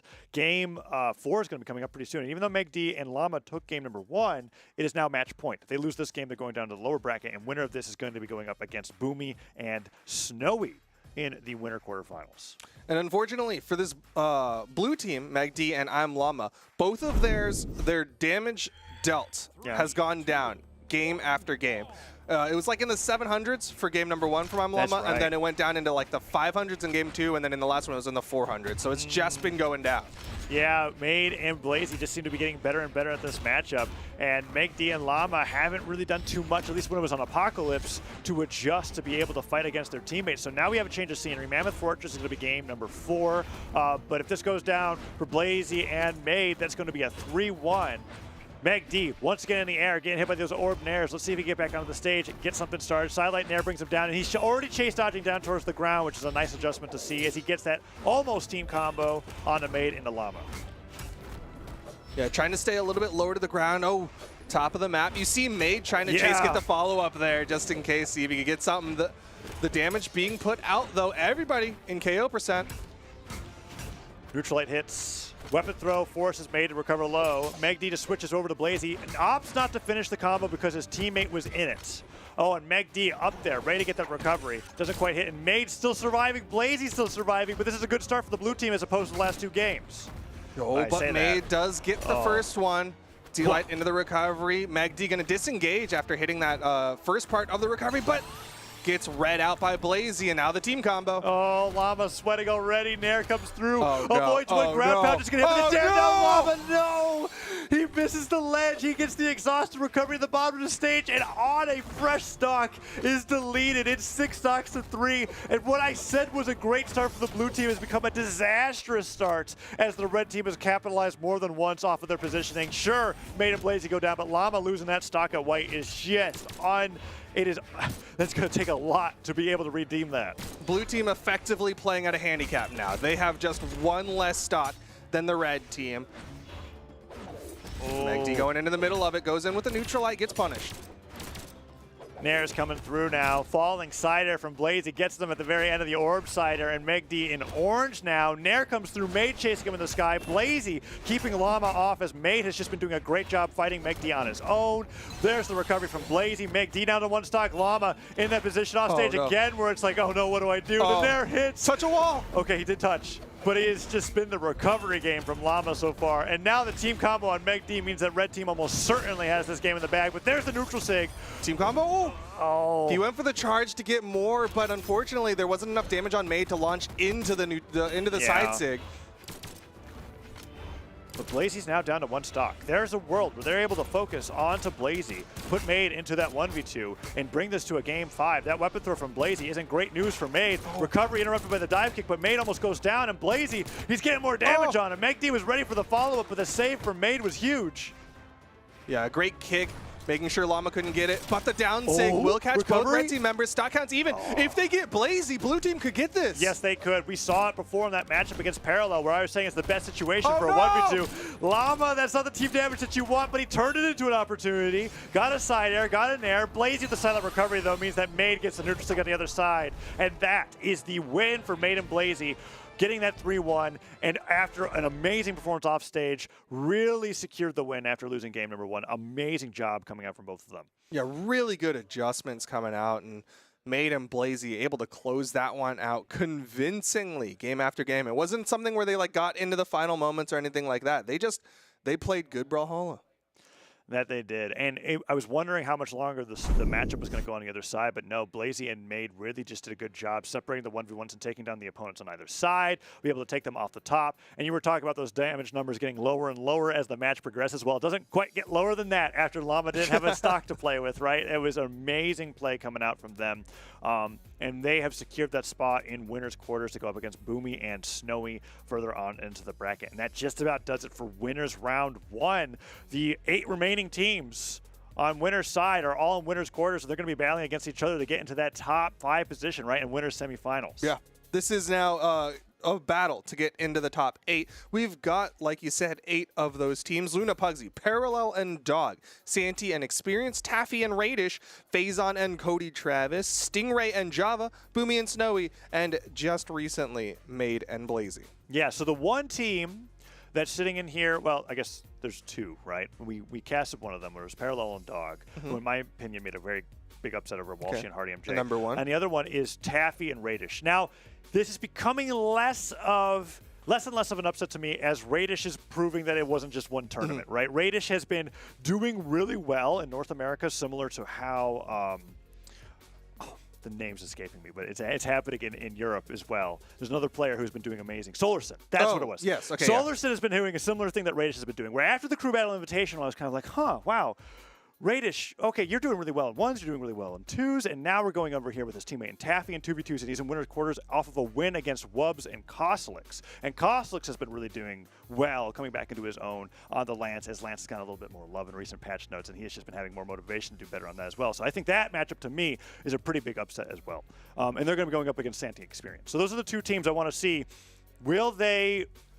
These are the wins that will matter for them the most, I think, in this tournament, right? Yeah. It's like it's more momentum emotionally. Yeah. If you get a win here, this is where I'm expecting you to stay together as a team, because half the teams that we have in this top 16 are like relatively new as far as North American esports goes. They could all shuffle going into the spring championship. But we are going to be starting off with Luna, Pugsy versus Parallel and Dawg. And this is a fun one. Luna and Pugsy, again, they're the most recent champions, so they are the highest seed, arguably one of the hardest teams to beat here. And they're going up against Parallel and Dawg, who, for what it's worth, played really well against Walshy and Hardy MJ. They did. And their strengths, I think, were in stopping their opponents from getting their individual strings and individual combos onto their opponents. And I'm wondering if that strength will come out on top here against Luna and Pugsy, who I think more so than a lot of other teams in North America focus on getting some amazing alley-oops, some great team combos and finishers, where whenever they're hitting their opponents with something, it's very clearly setting up for their teammate to finish off that combo. Can Parallel and Dawg stop that from happening? And if they can, does it even matter? Like, are they getting the damage in exchange, right? So this will be fun to see, because Luna and Pugsy, yes, they are the team to beat in this very volatile North American 2v2 meta. The hard thing here for Parallel and Dawg is that this is Parallel going against his replacement, essentially, right? He used to be teamed with Pugsy, and then Pugsy's like, hey, I got this other guy named Luna who I'm going to be teaming with, and now Parallel's like, you know everything that I would do, and also now I have to play against the guy that you think is better than me. Yeah, Luna is now just a really dominant name in North American esports for Brawlhalla in general. It was not too long ago where we were doing the very first Pro Series Invitational for North America, and Luna was like criminally underseeded, and he was like the first person to get drafted. I was kind of like, huh, that's interesting. Why is that? Well, it turns out the pro players know better than us when it comes when it comes to players that are just become like monsters on ranked ladders, monsters in community tournaments. They're going to be the ones that see that first. We're like, okay, if I'm afraid to play against that player, and they're not quite yet winning top 8s, but I'm still afraid to match them in bracket, that means that they're going to be coming up strong. And now Luna has finally broken out in that position, winning 1s, winning 2s, doing so well in North America that I don't talk about him quite the same way that I talk about somebody like Radish, who still has a little bit longer to go, but is on the way of being a player of a similar caliber. He's on the come up, but this is Luna, who is already up. Going to be going in with the Taros, the Yeti Taros, alongside Pugsy. Pugsy, another one of those people that just come in with the Jala. We saw Hardy MJ on the Jala earlier, but guess what? Parallel and Dawg had the answer to Hardy MJ's Jala. Yeah, Pugsy has been rocking Jala or Finn, crossover for Jala, for so long, doing so well with it, and controversially picks it in 2v2s primarily. I say controversially just because when I look at that defense stat, I think, why on earth would you could play like any other Axis Sword Legend, but this is what Pugsy wants in this 2v2 setting, and he just does not care about that defense being lower as they're going into this matchup, going into game number 1. And Parallel playing a little different. He's already put out more down 6 than we saw the entire last set. A whole 2 down 6, but really it's Dawg who's putting out a lot of damage there. Parallel with the recovery. Unfortunately, actually kept Pugsy alive there. But both red team members in the red. And that one connects. Parallel's going to do it again. D-Lab recovery. Pugsy goes off the top. Luna trying to recover. Oh, he falls into it. And much to my surprise, Parallel's still living, and he gets the Nair after that. If Parallel turns that into a knockout on Luna, that would be huge. Can Dawg make it back? He can. Dodges out of the way and hugs the wall enough for that recovery to drop. And he's still living. No. Okay. Doesn't get the double. Opportunity here for Pugsy to clean this all up. Yeah, Parallel, I can't believe Parallel's surviving after he falls to the neutral sync from Luna. That Nair will finally get him off the top, gets the knockout, and now Pugsy and Luna have an opportunity to get that 1v2 on the Dawg, but no, Pugsy can't bounce him into him. Only gets the dare in the Nair. I'm starting to see why Parallel specifically wants the Koji. It's that bow downlight, right? It reaches really far, and it's something that he used to break up a team combo when he wasn't nearby. Like, he gets a great amount of reach to just come in and split up a team combo. And it's so precise, you really don't have to worry about messing up your teammate either. Oh, Parallel. Oh, he went for the Nair, but Luna. Okay, Luna does get the recovery back. Does Luna get this double knockout here? He does. Oh, it's the unofficial double knockout, but you know that he got it because he's dominating after the announcer says it there. So he's up now. Many knockouts. 4 stocks to 2 here after Parallel and Dawg had such a great opening. I'm looking forward to seeing the replay of that edge guard a second ago. Oh, he helped him out, and he's gonna... Wait. What? What? Okay. Everyone got hit, and yet it's the red team that falls. Dawg was done. Is living. But then Luna went for a gravity cancel stomp. And he was supposed to chase dodge recovery. It gave him the dodge back to make it back, and then the ground pound ends up spiking his teteammate. Oh no, Luna. Yo, he saves him again? Off the left side of the stage. Okay. He was gone. This is getting a little crazy, Duke. All right, somebody goes down in a fashion that I agree with. that was like, yes, you got hit. Okay, I understand what happened there. Gets hit by move, goes off top of stage. Wait, what? Okay, Parallel is trying to get a weapon. What is happening? Pugsy falls to the side air. Parallel. What? Okay, Luna. He was going for the biggest read of his life. Whoa. Oh, there we go. Weapon toss to set up. Gravity cancel down light to knock it out of the park. And Pugsy and Luna take game number 1. I need these SteelSeries instant Look at replays. this. Okay. He went for a Stop down right light here, side right? So he gets the recovery. I'm trying. Okay, I don't know what that. How did the recovery go through? I guess it's because it was like a double stacked hit. Yeah. It went the through. really confusing moment happened a little bit before that, but that's like a Monday esports dev stream Yeah. thing. We're going to see here this recovery. The weapon toss comes up. Gravity gets a downlight Parallel. He gets downlight into the weapon throw. And he can't even get the stomp afterwards. Luna really covering everything there. Awesome play coming out from them. We are really seeing the underdog status here, right between PR 3 and 4 going up against 18 and 32. Yeah. Single digits versus double digits. Parallel and Dawg had a really great opening there, and I do think that it was lost because of the shenanigans that was happening off stage. There was some crazy, crazy stuff happening to both Parallel and Dawg to where Pugsy and Luna were getting the upper hand.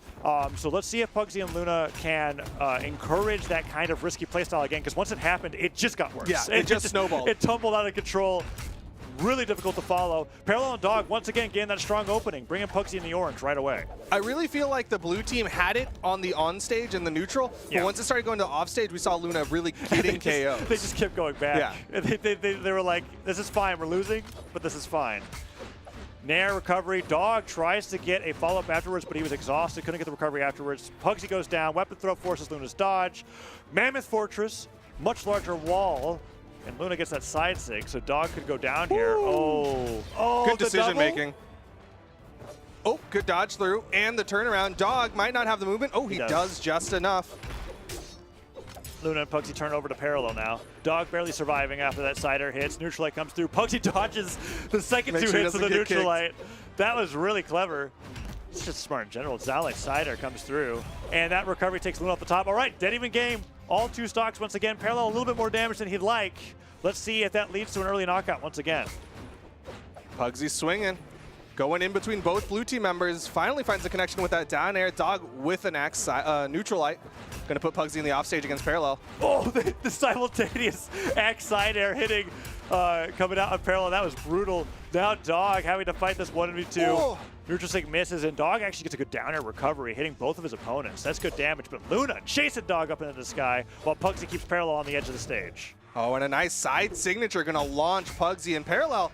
Opting to stick around, wants to get this KO. Ooh. Luna gonna punish Dawg for going into the offstage against Pugsy, and that'll keep the red team in the lead. Oh, but if Luna goes down here to Dawg, sidelight side air, is that enough? It is. Sent flying. Pugsy now in the 1v2 in Parallel. Nice. Puts up the neutral sig, forces Pugsy to recover high. Dawg in the meanwhile, getting him on that upwards recovery, brings him into orange. So close across the board here. It's really down to just who goes down first on either side. It could be anybody off of any situation, but I think either team in the 1v2 will really have the advantage. I'm not even sure that's enough, right? Like, if Pugsy goes down just before Parallel, I think Parallel could get knocked out fast enough. It's possible. That it's just going to come down to a 1v1. If a revenge knockout doesn't happen, then I think what I said is true. But but you're right. The revenge knockout's so possible that it's probably just going to be a 1v1 at this rate. There's so many damaged people. Oh, man. Cider hits. Dawg goes to the weapon throw. Pugsy recovers high. Luna making sure Pugsy can make it back. Advantage to the blue team right now as they have center stage. Wall slip will be coming up. Oh, he didn't think it would hit. He didn't think the stop would hit. He doesn't get the side air. Parallel misses the down stick. The stop gets interrupted. Who's going to get the combo starter first? It's Luna with the stomp there, and Dawg now in the 1v2 with no revenge knockout. D-Light recovery takes him off the top, and red team gets the win. How close was that, Duke? So close. It was a harrowing journey. Blue team almost did it. Dawg putting out 752 damage, taking 3 KOs. There was so much possibility for the blue team to get it. They just needed to get, like you said, that one setup, that one downlight to lead to the KO, but it was the red team that found him first. I think there was a moment where Parallel bow sidelighted through Dawg stomp. And that was like the, oh no, the combo starters aren't working. And then at the end, Luna and Pugsy were able to just get it to work out. It was so incredibly close. We're looking at the team stats there. When it comes to damage dealt, it was a difference of 50.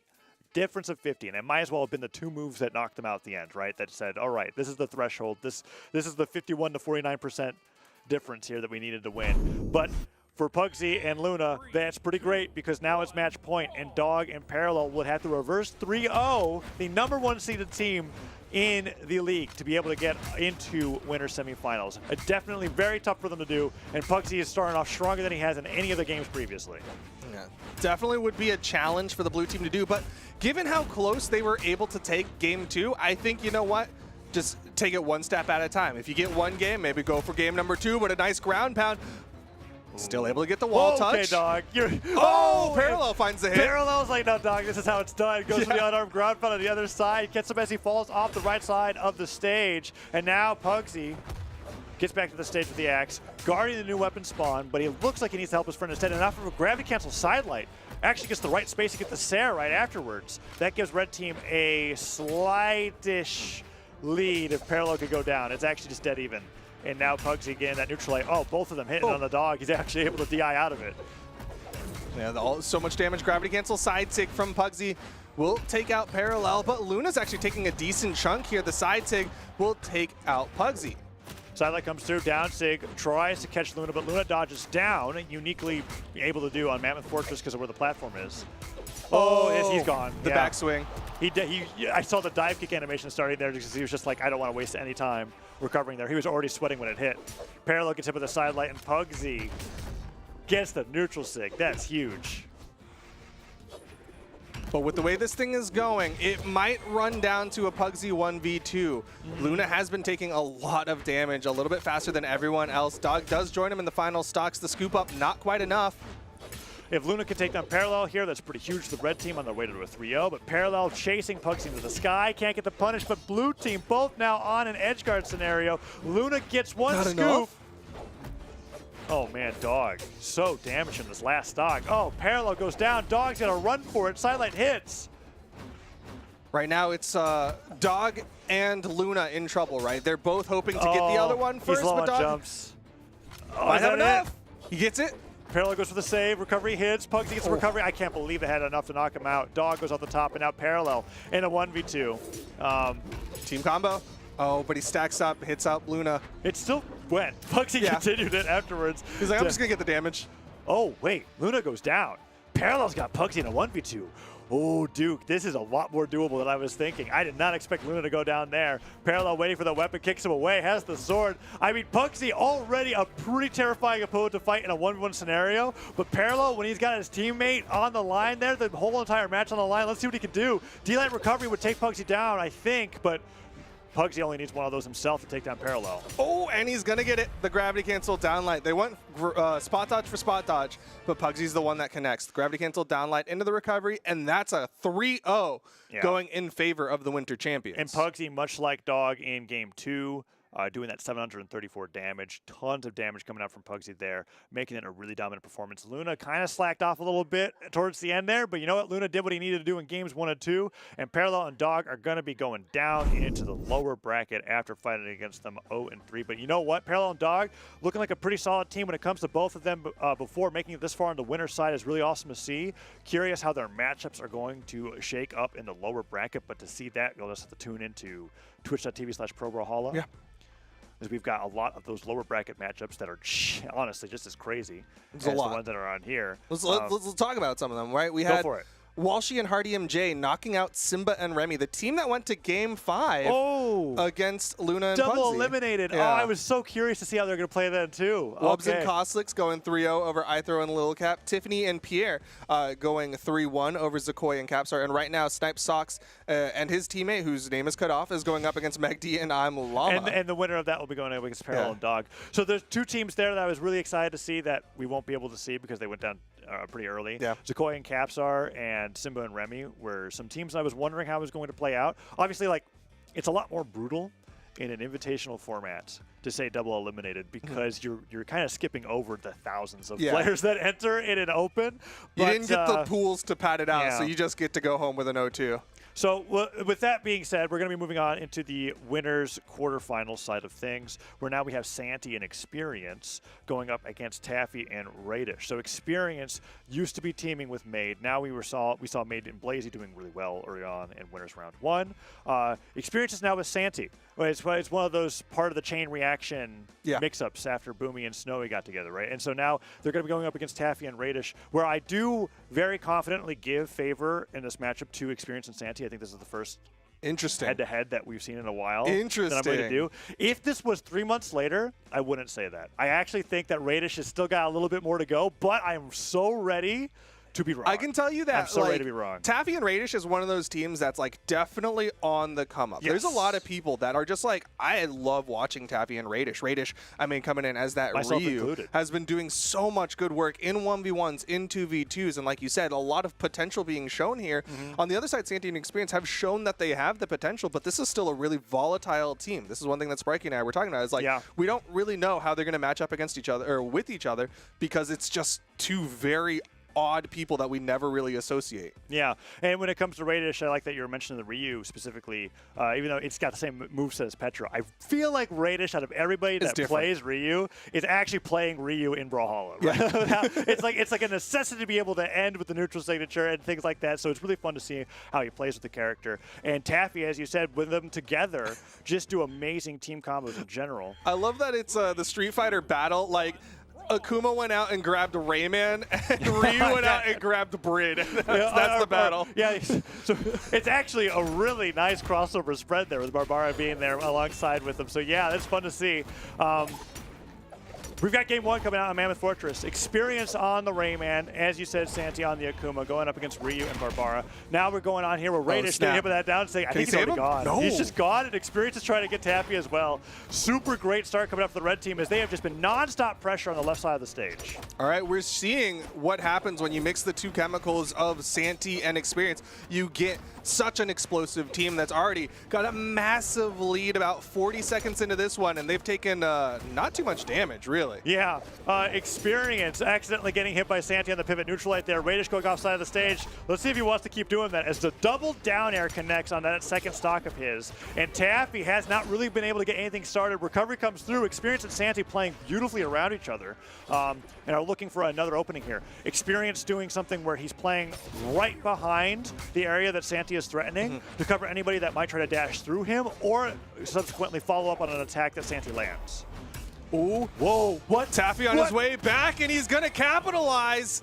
Santi actually going to survive, though, and get the turnaround. That's huge. Onto Taffy. And then he gets some extra damage on the Radish with the recovery. Experience comes in with the sidelight nair, puts even more damage on the Radish. Can Santi get... Santi, every time that he's recovering, he's turning into knockouts. He gets the nair, the grab on Taffy. Oh, Radish and Taffy are both keeping each other alive, but that's a ton of damage on a stock from somebody who should have been out of the game on this stock like a minute ago. Santi has been extending this for so long. Oh, no, Experience! Okay, that's huge. That changes everything. That was an early fall from Experience, and Santi going to finally lose that first stock, but Experience is the one on his final stock here. Suddenly, Blue Team gets a glimmer of hope. If they take out Experience, they can 1v2. Yeah, Experience, I have confidence in him being able to adjust his playstyle to extend his stock as long as possible alongside Santi. But yes, him going down that early makes what Santi was doing a lot less impactful if Santi ends up getting into that 1v2 very early on. But there goes Radish down to 1 stock, now joining Experience. And that lead that they got on Radish really was made up for, taking the Experience down like that. Yo, this is looking still doable for the Blue Team. Oh.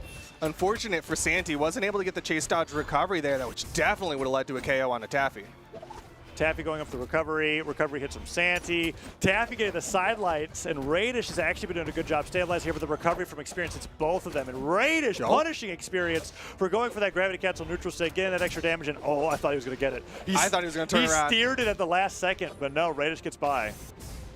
Good dodges coming out from Experience. Radish trying to cover the corner. Santi, definitely not the target of the Blue Team. They want to take out Experience, but they can't let Santi run wild in the back line. Radish getting ready to stop any follow-ups on the Taffy as he gets hit by that side air. Sandy gets the silent side stick, whiffs. Oh, I think Taffy meant to go for a pogo, but doesn't get it. And Radish goes down at the bottom of the stage. Experience, sure, went down on that second stock early, but he's now dominating. And the neutral light and the neutral signature is a team combo to disarm Taffy and put him into that 1v2. Oh, and this is tough. Weapon throw comes down. Neutral light misses. Experience goes for the down air, and oh. No, Taffy just cannot get back to the stage. That's going to do it. Oh, okay. Sometimes they like to add a little insult to those injuries and a little extra sauce on that one. Santi and Experience going to take game number 1 in convincing fashion. Experience took 347 damage and was in orange on his last stock. Santi had 2 stocks left and took 426. That's kind of crazy. Santi's survivability in that game. We're seeing how deep he was in the red there. It was just as bad on his first stock. Santi just he could not be destroyed in that game. And so now going into game number 2, I am wondering what Taffy and Radish are going to do here, because that game was pretty dominant, even with Experience giving up what I would consider a free stock. With how that went, it's one of those things where the team that loses feels obligated to change. You know what I mean? It's not one of those ones where it was close enough where you're like, oh, maybe we just kind of adjust slightly in this aspect, maybe don't go off a stage as much or something like that. But it seems like the blue team's committed to their comp. I mean, they're level 100s on their picks, so it's kind of what they have. If a change were to happen, it would be a stage change, I think, for these two more than anything else, or the way that they're playing off of each other. I saw a few team combos where like Taffy would get a neutral light spear into Radish getting a sidelight side air or something. But other than that, they couldn't get anything started. And Radish really likes to go for Ryu signatures of all kinds, like the down sig on Orb or the Shoryuken on the neutral sig. So it's like, it's interesting to see that he just couldn't get anything like that to connect. It was just too difficult. The thing that worried me about the blue team's team combos in particular is I saw them for a lot just kind of be like one person locks up an opponent and the teammate comes in and just hits both of them, right? Like Taffy had a neutral light and Radish came in and just like side sig both of them. Things like that I think aren't as fun or as cool to watch as the big extended team combos. Yeah, definitely. And now Santi going in with the Nair, Sidelight Nair. That's the kind of team combos that you're hoping Radish and Taffy do land, right? Where he gets the Sidelight into recovery and then follows up with that third hit that's pretty heavy hitting. Oh man, right now though, blue team is taking the brunt of the damage. Experience basically untouched on this first stock as both Radish and Taffy might be falling soon. Yep, there's the recovery for one. Ooh, and Taffy going up with the recovery there. Santi gets hit with the weapon throw, actually, but gets the recovery on the way back up, trying to take Taffy down on this last stock. Experience and Santi both still playing on those first stocks. And Radish, there's the Shoryuken to get him off the top, and that one connects, takes him off the top, and makes the stocks even here. It's all up to seeing how long Taffy can survive in comparison to Experience. Yeah, by the numbers, the stock count is even, and if Experience gets enough damage added up to equate to Taffy, might be okay, but Taffy falls. Team combo opportunity, but Radish able to avoid that second neutral light, and he's going to sit on the wall while he waits for Taffy to respawn. Oh, then there comes through. He dodges Radish's recovery punish, actually. Experience this time playing stock tank compared to Santi, so that means blue team's doing a bit better of a job. I think that the sooner Santi goes down earlier on these stocks, the better of a chance blue team has overall in taking a game in these sets. Experience, on the other hand, tends to play a little bit more risky on the offside of the stage, so he can go down a little bit faster. I mean, I guess he goes down to Santi in that case, but there's the down six coming up from Radish. Loves to use it as that edge guard tool. I mean, that was one of the big things when the character got launched that people expected to see, but it's going to be Taffy to fall to the recovery of Experience. Off stage again. Ground pound hits, and Radish is out of there. That was such an aggressive ground pound, catching him right at the end of his recovery. Experience doing such a great job following his movement and making sure that he gets punished for it. Gravity Cat's on neutral light, tacking on even more damage. Down air to neutral light from Experience, and Taffy interrupting the attacks, but Radish already having the damage being dealt to him means that he's very close to losing this last stock here in game number 2. Oh, good interrupt coming in from Experience. Saw the side light coming out from Taffy. Nice downlight to punish into the end sig. Oh, that's huge. That's the kind of comeback potential that you're looking for. Turn around. And he gets the recovery. Goes to the double. The weapon throw just barely saved Experience's life there as he was about to get hit by the exhausted spear recovery up the top. Taffy really making the most out of his last stock, which he needs to. He is a side air away from being launched off the stage. Yeah, and Taffy, you see, trying to sit on this outside. Radish taking a lot of damage, though. He's got to be careful here. Downlight recovery, couldn't interrupt in time. Radish gets the sider on both of his opponents, but the D-Light recovery from Santi almost gets Radish off the top. One more of those would do it. Neutral Sig, just enough to take him off the right side of the stage. And another 3-stock coming out from Santi in Experience in game number 2. It is just looking difficult. And this is like, if last game was one of those losses that you said would force a change, Game 2 is definitely one of those losses that would do that there too, because we're seeing just it was just a very tough team for them to fight here. But no, we are Just still in the running it back. replays, and we are still running it back. We're already getting to the next game. There was Taffy and Radish just being like, okay, these are our level 100s. These are the teams that we need to make work, and the only way we're going to be getting better against this team in particular is by trying our best against them here in this best-of-5 setting. And so Game 3 is coming up. Experience and Santi on the verge of a 3-0 against Radish and Taffy. Let's see what happens. We'll see if the blue team can make an adjust. So far, it's been the red team completely controlling the pace. They start off strong and they maintain that strength throughout the entirety of the games, but this one looking a little bit better. We're not seeing someone on the red team completely untouched while both blue team members are in the red. Sidelight Cider from Experience. Oh, almost Okay. done for Radish. Okay, dive kick hits. Kinda Radish and helps him. Taffy. Yeah, it was interesting. The downer gave Experience the extra oomph he needed to get back to the stage, but he still goes down to the axe of Taffy, and Taffy could get the unofficial double right here. Weapon throw goes down, unarmed recovery on the way back up, but Experience gets the KO onto Radish as they even up the stocks, and Santi is now the one most damaged on the field. Yeah, Radish, tries to go for the follow-up, doesn't hit the neutral sig though. Santi gonna live a while longer, nice. Able to make it over in time to get the interrupt, let Experience live a little longer, but the recovery, team combo, neutral sig, no, waits for it. Neutral sig, This and one, oh, he missed! it was so close. I can't. That would need, for my brain to process, I need a frame by frame to see how close that miss was, because I swear the neutral sig covered him. But they get the knockout anyways, and Experience is down, and this is the adjustment that we were looking for from Radish and Taffy, and the kind of team combos that you were like, when I gave my confidence in the Experience and Santi, you were surprised to hear, because Radish and Taffy do team combos like that so much. But a nice lead for the blue team built off the back of some great plays, some team combos, and Radish gets saved by Taffy. Taffy doing such a good job. Downlight side air, Santi on the outside. Radish, he went for the double! Oh, that's interesting. If Radish hit with the neutral sig, that almost certainly would have worked. Little miscommunication there. Okay, But Santi well, goes down at the same time as Taffy, and Taffy really playing amazing in this game 3. Only one with 2 stocks on the field, and Experience on the verge of just being completely taken out of the game. Santi is going to have to play a remarkable game here to have a chance to get this 3-0 to be a possibility, and it just looks like it's going to get tougher and tougher. So Shoryuken comes in, and Experience is gone. This is going to be a tough one to win in a 1v2. 3 stocks left on the blue team. No one quite in KO percentage either. This is a tall task, but Santi's a strong competitor. He's not really getting punished at all, too. Downlight hits. Taffy gets hit by the set. Downer comes down. Neutral light hits as well. Sidelight Nair. Oh, Santi. Oh, he went for the recovery. The Nair actually hits Santi. Okay. It's like an odd order of having to take down Taffy, immediately take down Radish, and then play a perfect 1v1 against Taffy. Well, might get one. That's the start. Ground pound coming through. Oh, falls into the air. He was expecting Taffy to come, or sorry, expecting Radish to come in after he hit Taffy with the sidelight. Goes for the exhausted. That was so crazy. The weapon toss bounced Taffy up like half a mile. What was that?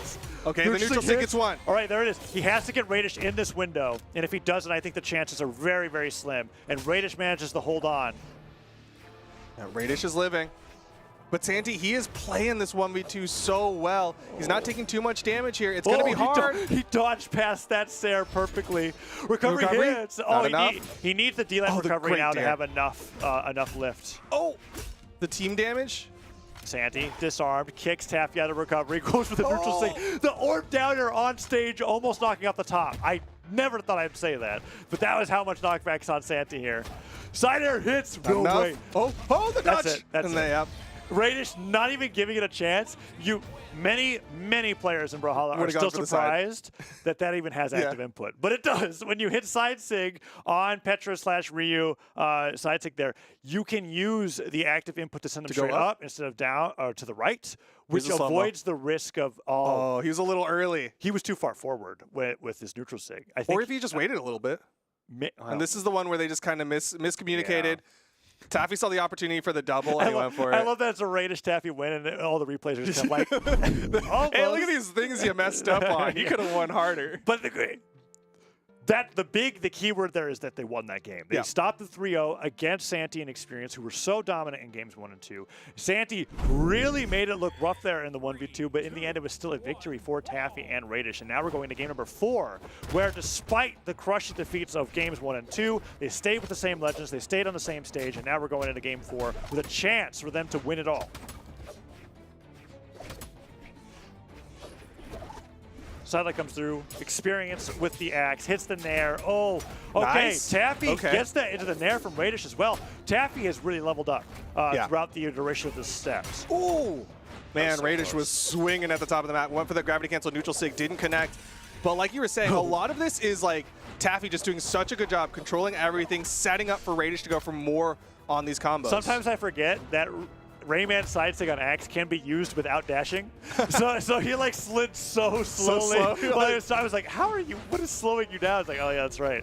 He did the slow-mo side sig. Yeah. Okay. Really close opening here. Yeah. This is looking definitely doable for the blue team. Nice side light, side air. And you see the target swaps come out. Taffy going for the side air. Nice, the down sig connects. The Radish special there with that down sig. He puts it on a lot, doesn't always connect, makes the signature accuracy count look low, but there's a reason why he does it. Is when it succeeds, he gets an amazing early knockout. And Santi on the other side, Duke, this is the first time all throughout the set that the blue team has had such a strong lead. Yeah, this is the healthiest lead they've had at the start of a game between them and Santi and Experience. And right now, Santi and Experience are going to need to look for the KO. The side air will get one. That's a burn dodge. That's also a Radish special. Yeah. I'm on the edge. Gravity cancel neutral sig. Only, interestingly, not many players punished it as well as Santi did there, which is right as the move ended. He dash jump, fast fell, recovery, and almost took him off the top. Radish still living, but how much longer? That's to be seen as Experience is trying to get him at the backswing of the recovery and take him off the top. Ooh, I like the decision-making there from Radish. He went for the side light, got both his team and the opponent, but opted to chase dodge down to try to hit Experience in case he came in to break things up. Neutral light's going to be enough to take Radish down, and Experience went for the dash jump weapon throw afterwards to try to get more damage on the Taffy, as Taffy has now been brought deep into orange, almost in the red. One more hit will secure that, and they'll be in danger of losing that stock to any signature hit. I think the red team may be starting to recognize that Taffy's been the linchpin. Of course, Radish looking strong and able to put out a lot of damage, but it's Taffy who's been the one who's setting things up for the team. Ooh, but Radish could get an early Offstage? knockout on Experience, but the weapon throw from Experience. That's a recovery. Oh, that's a stock. Oh, Experience so good. All off of that really light lob of the weapon throw upwards. Hits Radish on the head, gets the pickup after, and then spikes him into the wall with the side air. That whole entire moment was a replay in itself, and now Radish, after trying to get that early stock from Radish, has lost the lead as Taffy went down on the other side to Santi. And in the time that he was getting 1v1, we saw Taffy fall as well to Santi. Yeah. Ooh, nair hits. Oh, no, not again. Not again. Radish. Experience stuffing 2 recoveries. 2 recoveries in that nair ground pound. Radish just tried too hard to get back to the stage, and a lead. It was a 6-4 stock lead. They never lost those stocks after that, right? They have just been on these 4 stocks the entire time, eliminating both of Taffy and Radish, and soon going to be knocking them into the lower bracket. Let's see if Taffy can do it, but I mean, this is a victory in the making here, dude. Yo, look at the spacing coming out from both red team members, though. Taffy sitting on the corner. They're just outside of the jump up side air range. They've been doing that really well. Yeah. Nair into the neutral lights. Okay. Santi. Oh, Experience gets the... Oh. Yo. Experience. He's gone. What no on shot. earth? Oh. Okay. The side like ground pound. Oh, he dive kicks them. Experience can't make it back. Oh, he can. What? I thought he literally gave up his stock for that. Dude, Experience is crazy. Yo, they're all crazy. He's been off stage, just a mastermind of offstage plays so far. The nair. The gets him off unarmed the nair. top. All right, Experience. You earned that win. My goodness, 5 of the knockouts coming out from him there, and I think 3 or 4 of them, 3 for sure, happened with crazy offstage play. We saw that ground pound there taking down Radish to that second stock. It was like after all of the craziness had happened, but there's the nair ground pound stuff in 2 recoveries. Radish had nothing left. Ground pounds out of the stage, and here we're going to be seeing Taffy get naired off the stage into another nair off the top. Not every day you get to see an unarmed nair knockout. That's a lot of damage. Yeah, it takes a lot for an unarmed nair to be the thing to KO. But Santi and Experience showing that despite the fact that they haven't really played together, still an absolutely dominant force. And you were correct in assuming that they would be the stronger force in this When I one. look at Santi and experience, and this is less, okay, there's like two things that were going into that confidence there. Where every other matchup, I was like, I really don't know what to call. But with this one, Santi, I feel like for sure is going to be a top 4, top 5 team. I actually just feel that confident about how Santi plays. Like you team him with anybody, you get what I'm saying when I say anybody. Yeah. I'm not meaning like literally anybody, but Santi's going to make it. An experience as a player who has been in the scene for a little while now. There was a time where we were just kind of like, holy crap, experience. Where did he come from? How is he playing this well? Experience is a player who I think thrives the most in the 2v2 space because he has this play style of sometimes trying to ice people out. And I think that works so much better in a realm where there's 3 other people on the stage than in a 1v1 where we've seen Experience have some struggles. So putting Santi and Experience together makes for a really killer team, and I can't wait to see them against Luna and Pugsy later on in the tournament. Well, we found 2 of our top 8 teams, Luna, Pugsy, Santi, and Experience. Many a 3-1 have happened during our casting block, but there were some 3-2s as well, and so much awesome action that if they have their SteelSeries moments installed, they could have had clipped and put on Twitter already. Yeah, that's right. And it's not just them that can do that, right? Go to moments.gg, and you can also get that amazing app as well as the key sword that we've actually been seeing like several players. Like we know, I'm glad we know like, that we're at the they've been having SteelSeries Invitational. We got we're talking about Hardy MG and Walshy. No matter what Yeah. legend they pick, they had that key sword going on, and it looks awesome. The keys literally light up when you're attacking. Go ahead and get it. That's So awesome. fancy. Duke, I think that's it for us. Anything else to say? Well, if you want to get the key sword yourself, go to moments.gg/Brawlhalla. If you want to get your own keyboard, you can go to brawlhalla.com/keyboard and potentially win an Apex Pro keyboard. Yeah, that's going to be it for us. We'll be right back after a short break. Don't go anywhere. Get ready for some more Brawlhalla action.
Welcome back, everybody, to the SteelSeries Invitational North American doubles portion of the championship. I am Ajax, once again back with Sparky.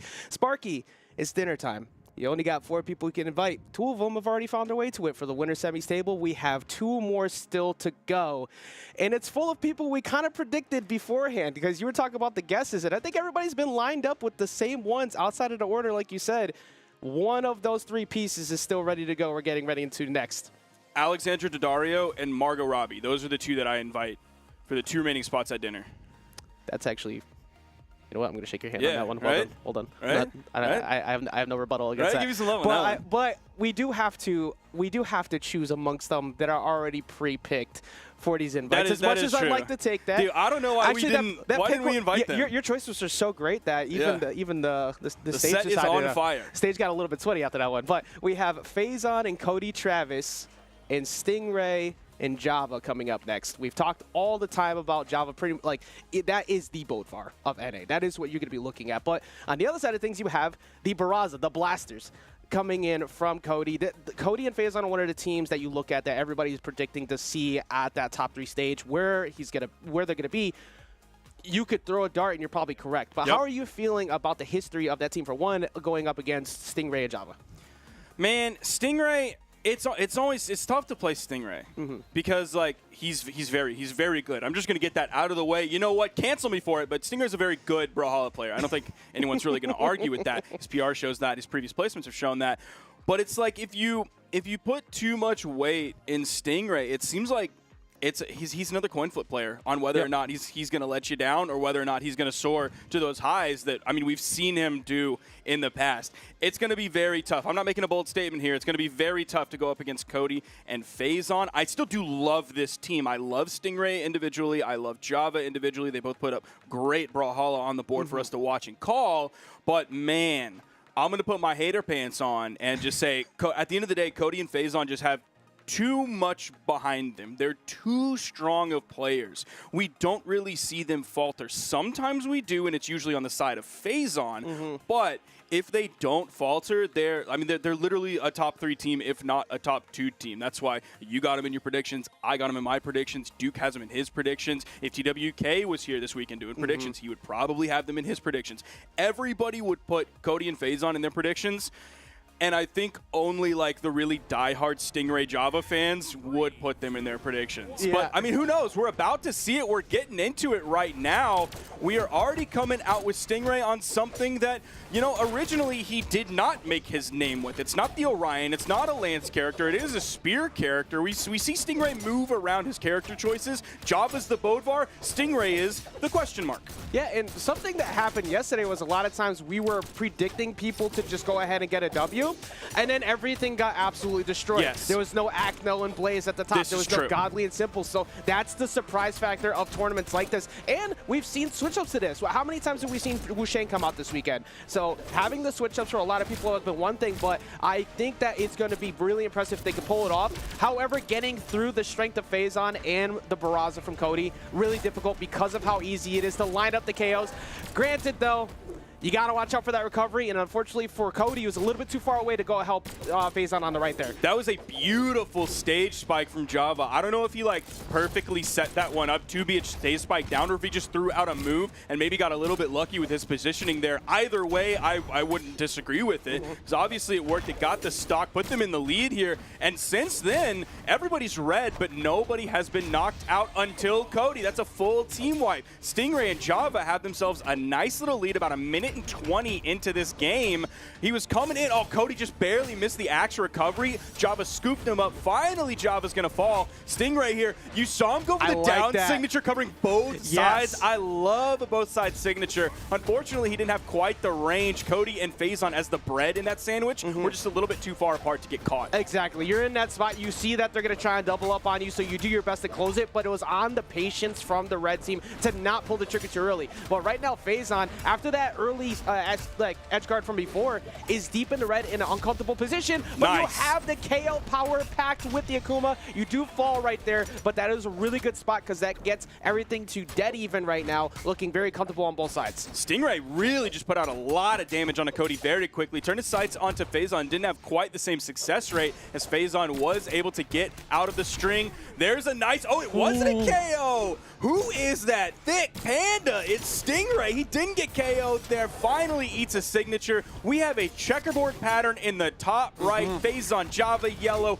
Cody, Stingray, white. And everybody has been falling at the same time. There hasn't been really a dominant moment in this set so far. That should be the telltale of how this is going to go forward. Right now, Faison has been the one who's consistently struggling, mostly against the 1v1 matchup of Java. And now Java just controlling positioning, gets the jump with the side air, and now they get to go and double up on Cody. Cody has the ability to space him out here with blasters. That's one of the better options you have in a 2v1, but you are going to have to work your way towards actually separating them. That's going to be the key factor as we see Java holding a great position on the left, now overextending so he doesn't get caught.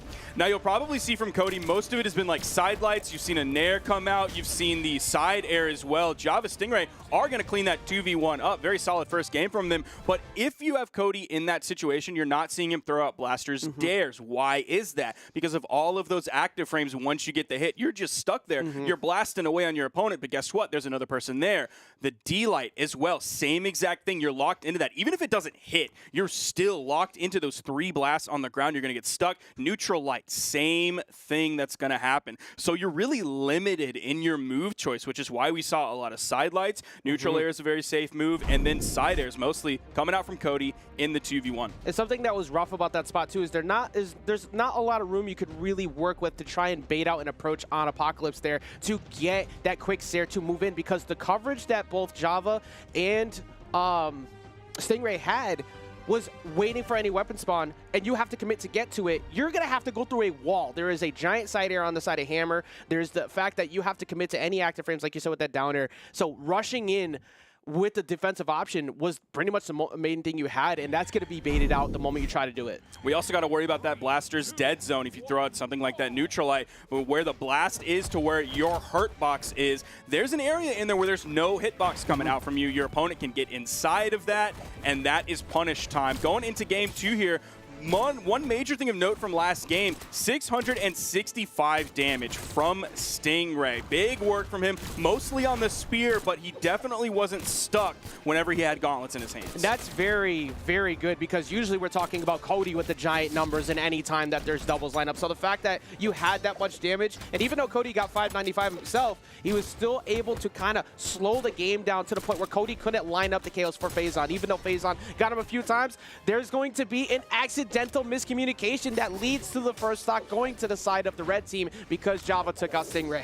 He did end up falling very early. It was probably about 35 to 40 seconds into the game. Meanwhile, you're looking at Faison. He's orange. Java, he's orange. Cody's damaged, but depends on his positioning in this. If they try to take him off the top, it's not going to happen for a while. He's Barraza. That ceiling is very high. Blast Zone is far away.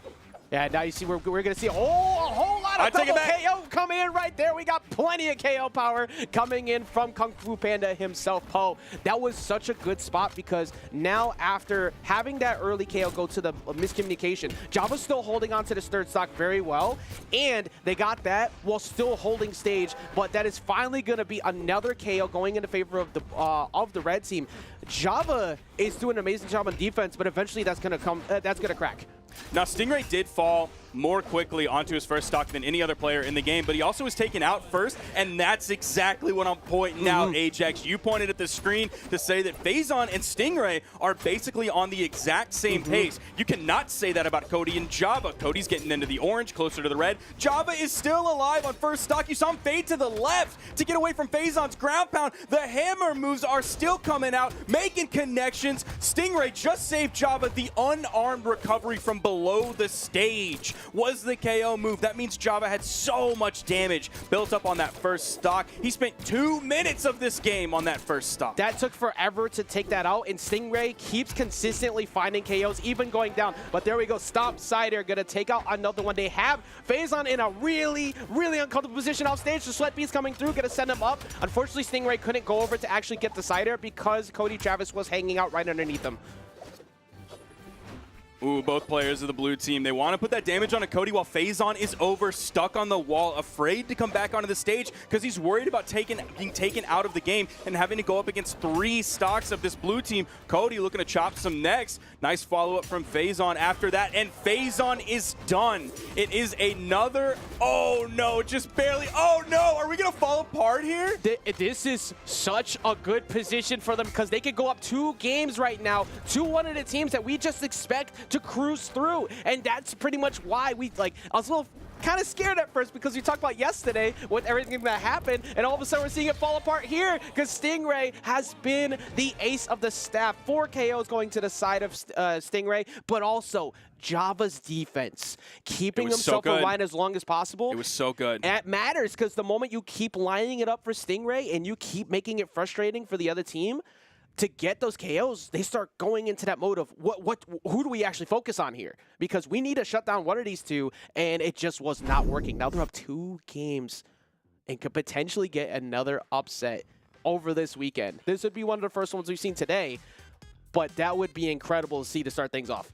So Java that game took 396 damage. I don't know exactly how much was on that first stock, but oh my goodness. I think most of it was on that first The stock. lion's share of that damage had to be on that first stock. He was definitely past 200. I'd be willing to bet he was past 250 on that first stock, which is impressive in any place. But we're in an invitational tournament against a top 3 North American team, some of the best players in North America, one of which is a very hard-hitting character coming from Cody's Barraza, and he was still able to do that and put out the damage. He wasn't just running away and avoiding. He was active in all of these fights. 532 damage to Stingray's 610. This blue team is playing phenomenally today. I think a big part of what we're going to see as a change here now with the switch-ups from Phazon is you're going to see Cody hanging on the axe a lot more because Cody is getting the hits, he's getting the damage, but it's not enough to actually get the KOs off the blasters where they need it. So instead, go with the spear, just missing a sig kill off the side there. That would have been huge, but they do still at least get the left side there to get Stingray. That was fantastic. I'm glad Phazon continued that, even though he had his teammate in it. His teammate is going to take less damage. There's going to be less force because of just the way the game works when you attack your teammate. Higher defense on that character as well, and they got the KO onto Stingray in the process. And Java Java has apparently the best DI in the business. Just refuses to go down. Is most of the weight in the beard on Bodvar? It might be. Oh, man, Java almost had the follow-up off of that, but he's going to immediately turn his sights over to Cody Travis, put out some more of that damage while Stingray is focused on getting the KO from Phazon's Kaya. Going to be a character swap coming in here in Game 3, and this is really scary territory. Some people might call it scaratory for Phazon and Cody Travis. They're down 2 games. They are up currently in terms of damage based on how Stingray is damaged compared to Cody Travis, who's in the orange. Also, Phazon, nice crisp white tee. It's getting yellow. Oh, and some crazy things. Phazon? Java goes down, but Phazon still goes down as well in that. Not worth. Like, it's not completely worth because you end up losing that, and now you have Stingray, who's deep in the red, who's not going to go down here unless Java comes in and gets the save. He just goes right in the middle, though. Stingray has absolutely no fear of being sandwiched between the 2, but Java now down to last stock compared to what we were seeing before. This could be a very different change that might keep this set going. Stingray just picked up a nice 4-piece string onto Cody Travis, one of which was a signature, so he's going to get some more damage than one of the regular light attack moves on that. So great play from Stingray, chasing Cody all the way over to the edge.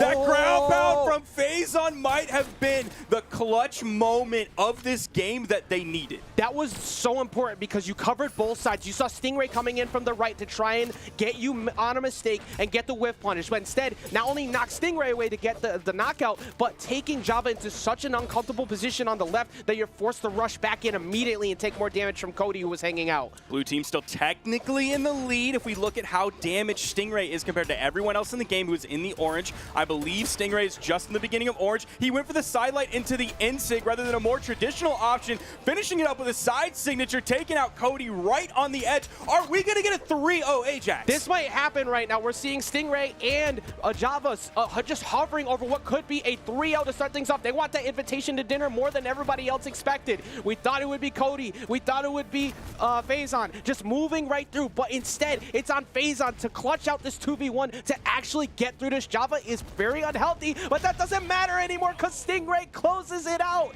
And we see a 3-0 to put Cody, Travis, and Phazon, the number 2 seed, into lowers bracket.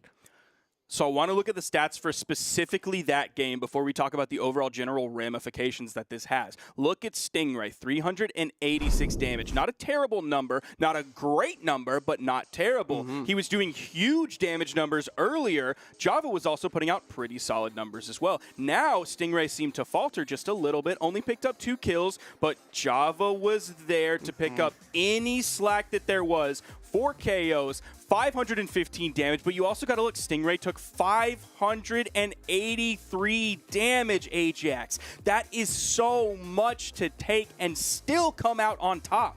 Yeah, and even with the fact that Cody had so much damage before this game, dropping down to the 300 ranges, even though Phazon was able to get that damage on with the Kaya switch and having the lineups that they had, it wasn't enough. It wasn't enough consistent combos that they needed between the two because Stingray was easily the ace throughout that whole set. For sure. Even though Java's defense was on point and picked it up at the end, you could not escape Stingray at any point. Always read the jump, always had stage position as well. So even if there wasn't a follow-up to happen, you're scared because you see him staring down. That gives Java plenty of time to come in and force the 2v1. And I think that was the biggest thing that worked out for him in the set. Calling Stingray the ace there, I think, is absolutely correct. And because this team played so well, Java wasn't just like the other guy. He wasn't the Robin to Stingray's Batman. He was like ace maybe light or like ace slight minus. It's not even a full. It's like it's half of a minus, right? Because that's why the game was a 3-0. You don't 3-0 Cody and Phazon by Stingray just like,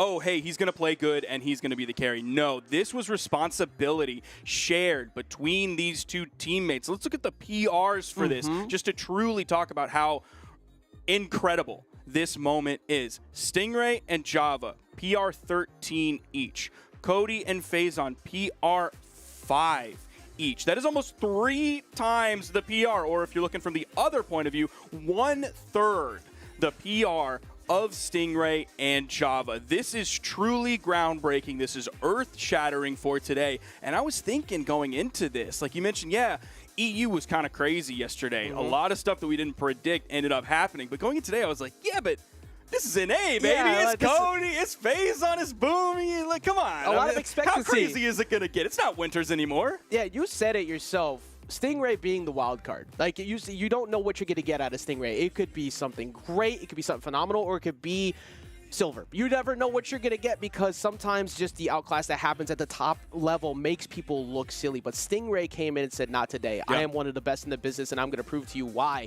Beating some of the best in the business at that. Not that Cody and Phazon are done. They still have the lowers run. Nobody's going to be very happy about dealing with that down there at all. That's true. That is one of the worst teams you'd want to see when you're like in a situation and you're like, oh, we might get eliminated, but it's okay. We can make our way through. It's like, by the way, here's Cody. And now that's just going to make the lowers bracket run that much more exciting for people to actually get through if they do get that upset. But I am thoroughly impressed with what we just saw. Now we get to see the other side of that table that they get to talk to. We were just talking about how incredible that one was and consistency in history. This is the team that I think is going to surprise people today because of the changeup, because of this consistency of Boomy picking up Snowy. I think that team is going to be incredible, but they have to go up against Maid and Blaizzy, who also looked very solid as well in their previous set. What is your view on how Maid and Blaizzy are going to be approaching not only the incredible run that Snowy's been on, going back-to-back recently, but just the history that Boomy has here in this game? So I'm basically going to say what I said before the Cody Phazon Stingray Java set, where I was like, of course, yeah, Cody and Phazon are going to come out on top. In this case, of course, Boomy and Snowy are going to come out on top. But I mean, I have no expectations now. They've all been shattered. I am no longer confident in my picks whatsoever. Snowy and Boomy are 2 incredible players, some of my favorites in 2v2. I mean, you can already see in the top right of the screen, Boomy, Snowy, barely orange. Maid getting closer to the red. Blaizzy already on his 2nd stock. And what a reversal already. We've talked about it time and time again, but you have to bring it up every single time. Boomy is one of the most difficult people to edge guard in this game period, when you have doubles or you have singles. So the fact that Boomy will consistently try to reverse edge guards over and over, if you do not have someone with you, you have to be prepared to cover that mistake that might happen. And already we see 2 down on that side, but we do finally see one go into favor of the blue team, taking out one of Snowy stocks. So one thing we also need to mention, given we're now a minute and 15 seconds into this game, is there's an elephant in the room, and it's Boomy playing Cross. Definitely not like the craziest pick for specifically Boomy to play, but you don't expect him to play this Cross inside of a tournament setting. Cross, definitely not the most meta character in the game. Don't even remember the last time I've seen a Cross in tournament. It's a very rare occurrence. So this is interesting. Boomy has always been like one of the most blasterist players in the entire game. So again, this isn't a surprise specifically for Boomy, but it's more of a surprise because we are in a tournament. I think the thing is that when it comes to that doubles format, you can afford to kind of change things up a bit because you have to, you can rely on the strength of your teammate, and you have Rayman, who's always going to find the KOs, but it's also Boomy. So Boomy is going to try something different because he's going to think that might work specifically to Snowy's playstyle. It was working, but we do see Boomy finally fell, and we see the fact that not only Blaizzy has been holding on to the stock for a while, but the fact that Maid has been holding on to the second stock for a long time deep in the red. It might fall, but yeah, it's going to fall right here, but that took a long time before they got it. Now we have a very even game here, Sparky. Much more even than I would have expected here in game 1. Maid and Blaizzy doing a tremendous job. If you're looking at PRs from Maid, Maid is 10, Blaizzy is 25. Boomy is PR 1, Snowy is PR 8. So huge differences again, and yet this game is so even between these two players. Nice big fist from Blaizzy coming out there. Hit 2 people, but again, less damage, less force on your teammate, and Blaizzy has been taken out of the game, but Maid pretty healthy. But you gotta worry about a Boomy Snowy 2v1 team combo. That was the thing that, like, if you go into a 2v1 against Boomy and Sandstorm, like you're not living. That's just not a livable situation. Yeah, you have to watch out for when you decide to, oh, never mind, you're not gonna watch out for anything else because you got edge guarded and that's gonna be it. But when you try to finally commit because you were stuck on the orb, you want to go ahead and find that side air, side light, but then you get caught by Boomy who tracked you down. It's really, really difficult to get the positioning to maybe find a double K off of a recovery and get them making a mistake. I just thought about something, though, and maybe it's our fault. We started off yesterday, It's right? not our fault. Okay, it's not our fault. But just historically speaking, according to production, it's our fault, too. Yesterday, we started it off, and the chaos began immediately. Yes. The chaos hasn't begun until we decided to hop on today. Okay. So maybe we need to start purposely giving production our fake predictions so it doesn't get messed up, and then we know who we really want. Because right now we just saw another ridiculously close first game on another team we expect to be at the top. Or, on the other side of things, as a viewer, people love chaos. People love the upsets. That is true. So We in love fact, upsets. you and I might be the most valuable commentators because we somehow, through magical powers, create the most interesting viewing experience that seems to baffle statisticians around the world. You know, there is no cap on your head, my friend, whatsoever. There is no cap to be detected. As we get into the second game here, I think the way that we just saw Maid and Blaizzy playing in that first game, if they can replicate that success without having the issue of Snowy always finding them when they decide to go for deep plays on Boomy, they'll be fine. So if they could keep separating Snowy, they'll be okay. But Snowy is very hard to knock out. Snowy's defense is another one. I talked about Boomy's at the start, but he is also really good at when you're trying to chase him, especially up top. It is hard to find him as we see him deep in the red again and still holding on to it. Maid is just not, he's just not getting hit by things in this video game whatsoever. He's the only one on his first stock, not even in the red, still in the orange. The blue team started this game out incredibly strong after what we saw from them last game. Fantastic punish there to get away from that big fist that came out from Boomy. Yeah, Boomy trying to line up for a big play and does right there. Misses out on the big read on the ground. Doesn't matter. I'll take you all the way off the top. And now we see Blaizzy at 1. So even though Maid hasn't been getting hit at all, Blaizzy is. And that is going to have to force Maid to approach a bit more. This is where 4 does not equal 4. Because 2 and 2, when you're orange, versus 3 and 1 when both of you are red, the 2 and 2 at orange are much more valuable to have in your hand. There is no stock sharing. Yeah. Maid might be taken out soon. If Blaizzy gets taken out, he is out of the game. Snowy is on final stock, but Blaizzy is taken out too. And here, another chance. 3 does not equal 3. This game plan is so difficult right now. You either have to find an early spike or you have to just take advantage of that damage. But now, fresh stock didn't get to really go for a lot of trades to find some damage. You have to get as much on Snowy as possible. That way you can find the mistake on Boomy coming in, get him in the red, and then as soon as that's done, immediately chase after Snowy. This is a really difficult position, but you have 2 fresh stocks to work with.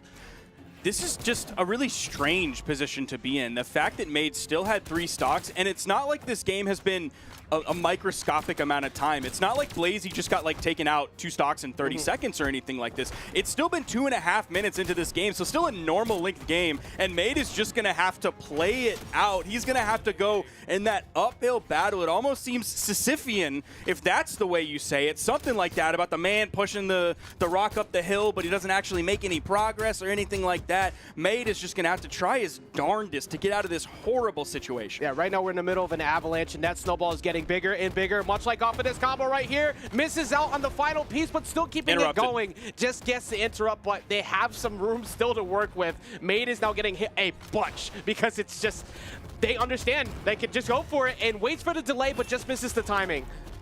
Was a little bit too low to pick up that neutral signature. Does hop you up a significant amount, I guess high enough to where you're not going to be able to pick up a grounded opponent. That almost actually hit Snowy. Nice little move there. Love to slide charge that one. We talked about the Wu Shang double-sided signature earlier. That's a great one for Cross. Taken out after the bonk on the head. That was virtually an unwinnable situation for Maid. So the fact that Maid, for one, tried to line up a really good attempt at a ground pound, but after all of those team combos, she was just the bunk off the weapon toss like, hey, you forgot about this. It's disrespectful.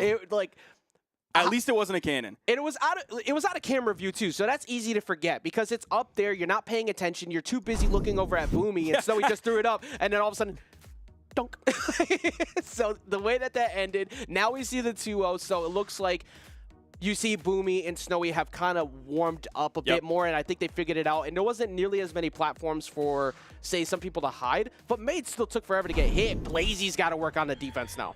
It's tough. Blaizzy only put out 285 damage, which honestly really isn't that bad whatsoever. It's almost to that kind of 300 mark that we really like to see as the sort of actual minimum that you have to do to be an effective 2v2 player. Anything below that, you're kind of a hindrance to your team. But man, dude, Maid took 622 damage. And it's not just like Boomy and Snowy were fiddle farting around with him, only hitting him with neutral lights or anything like that to build up the damage. He just took that much and was virtually unknockoutable until the very end. I think I'm seeing the change up here now, too, from the blue team. The previous game, Blaizzy tried to challenge Boomy a lot and just kept getting stuck in hit stun, so he couldn't really play the game. But in this one here, the switch up, they tried to have it he'd go after the Rayman instead. Oh, he got back. And we're seeing already Maid went off the top, where normally that takes forever. And this edgeguard keeps getting pushed right now, too. I'm surprised he keeps getting away from a lot of it. Boomy gets off the top there. I believe we're about to see a red team snowball. A little bit surprised why he went for that side light into the recovery coming out from Maid when he could have gone for the side light side air. Nice side sig from Blaizzy, gonna ride that axe like a skateboard, taking out Boomy. So actually, they're not in a horrible spot. Maid is really starting to take that damage there, separating himself from Boomy. Now Snowy is the only one still on first stock. Meanwhile, Maid's in the orange. Boomy's got to figure out the timings and the positionings on those signature follow-ups. He's whiffed a lot of side signatures. He's whiffed a lot of neutral signatures as well. Ends up being punished there. Snowy taken out. Everybody's on 2 stocks until I finish my sentence, and then Maid is gone on the final. And that stock only disappeared on the side of Snowy because of the fact that Boomy went for the big sig to try and go cover him, and then he took the hit in favor because Blaizzy saw that opportunity. But Maid now down on the last stock. This is not something we have been able to say so far on this set, being the first one to that last one. But Blaizzy has been picking it up, but will it be enough? We're seeing separation happen, just missing a K off the top. Blaizzy is really picking it up here. That was a wonderful punish that he came out with after Maid got hit by Boomy. He extended that to a 3-hit, 4-hit string. Oh, everybody is so close to the top side of the screen. Snowy ends up recovering. His teammate doesn't get thrown off by that. Ground pound comes out. Maid is gone. It's 4 stocks to 2. The blue team in another seemingly unwinnable situation. situation here. Yeah, well, you hit one. You have to make as much work for this as you can. In the 1v1, you have to KO Snowy here. Boomy's back in with a weapon. Snowy's going to be able to grab one if he wants one, but it doesn't seem like he's super focused on it. And now because he finally got rid of him, Snowy could go over there, get the weapon starve, make it very difficult for Blaizzy to find anything that works. Weapon spawn worked in favor of him, but the immediate toss does get it right back, and then immediately threw it away to try and separate Snowy, but it looks like he wants the gauntlets for this duel. Now the weapon choices between both members of the red team, well actually now it's not going to be in favor of them because they're both going to have gauntlets in their hands. Boomy is just going to take out his teammate and almost take out Blaizzy with the hand of God. Not quite yet. I guess it's crossed, so really it's the hand of the devil. Weapon toss kind of bounced past it to himself, maybe trying to bait a dodge out from Blaizzy, expecting the weapon toss to come towards him.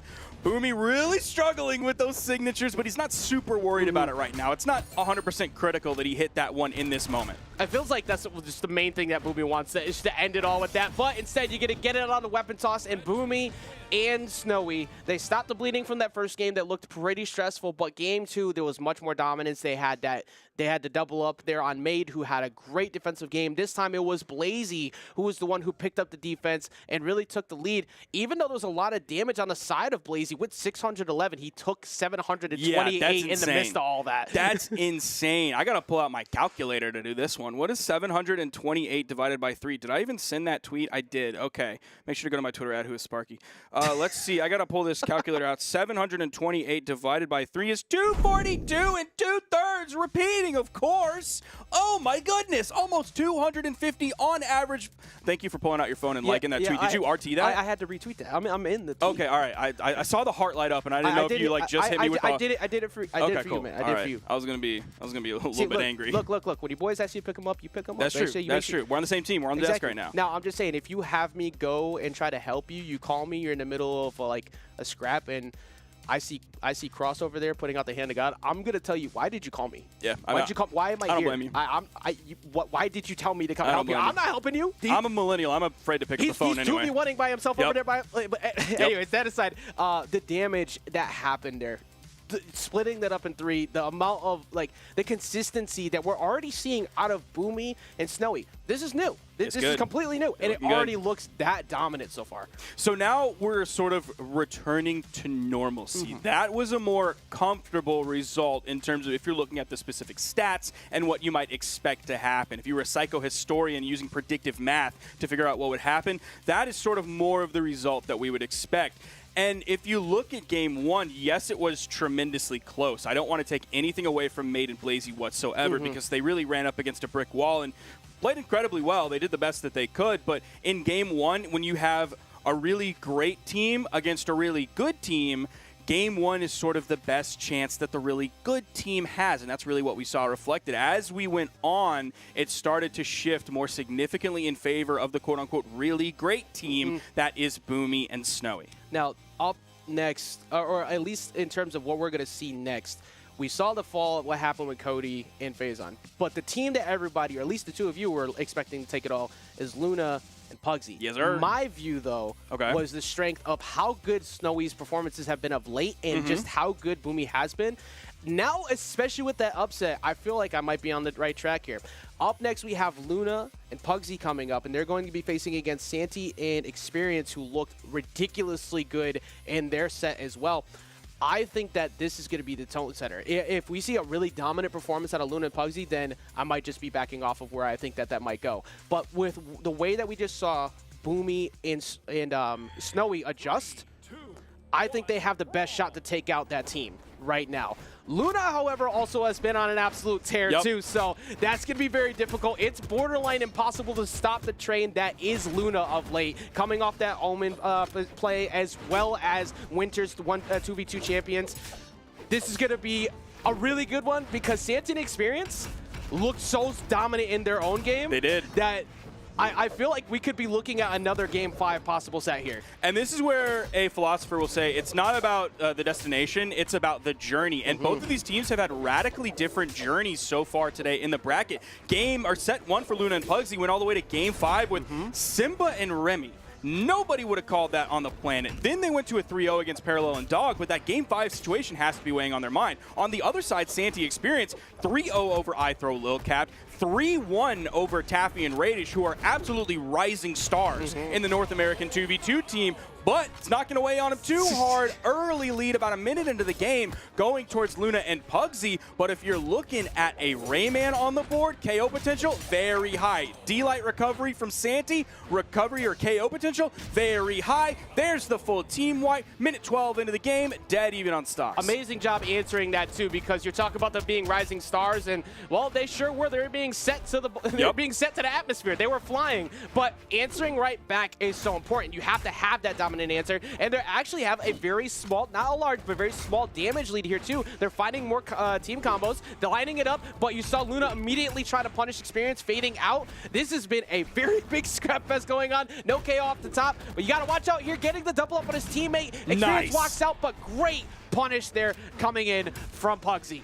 And it's great that it was specifically Pugsy that did that, because Pugsy was sort of the first person who was really getting into the red on the second stock. This is where we could see that lower defense really put Pugsy in the target situation. You're going against Experience, a Rayman with axe in his hand. He's going to be schwanging, he's going to be clanging, he's going to be banging. Pugsy's got to watch out for that. Red team still has a handle on it. Even though it is a small lead, they still have control of that Santi. They're going to hope to bully him out of this game very quickly while Pugsy is still on that second stock. And just to keep putting on that point, Pugsy was the one getting beat down a bunch and is still holding on to this right now, deep into red. Everybody else has been flying, including what could be Phazon very soon as well. They've taken a lot of damage. Finally, that one goes down on Pugsy, but fresh stock. You have Luna, who is just dealing with this 2v1, immaculately gets away from that edge guard. Now, Pugsy surviving as long as he did, especially on that second stock when he was really the first one getting into the red on that, and then all of a sudden turning that around, doing a 180. Now he's the least damaged in the game on a lower defense legend, almost getting a KO off the top. Gets sent off screen. D-Light side air takes out Santi out of the game. But Pugsy being the survivalist on a low defense legend, that's classic Pugsy behavior. He's been doing that for years. That's always been the thing. One of the initial Jalas we saw come on the scene and continue to play a low defense legend in twos, that's been Pugsy. Defense doesn't matter if you're never getting hit. That's true. That's just the strength of how good he's been. And now the double up here, the fact Dodge that is you even, gone. okay. Yep. There was not much you could do. You had to watch out for the weapon toss. Literally you had zero. to watch out for the spike. You were always going to get another push there from Pugsy unless he makes a mistake, and you have to hope that he makes that mistake. But this is not a team that makes many right now. Luna and Pugsy have earned that spot to not only get multiple people predicting them to win, but just having that championship under their belt and the performances they've been putting on lately, it is looking exactly the same here already to start it off.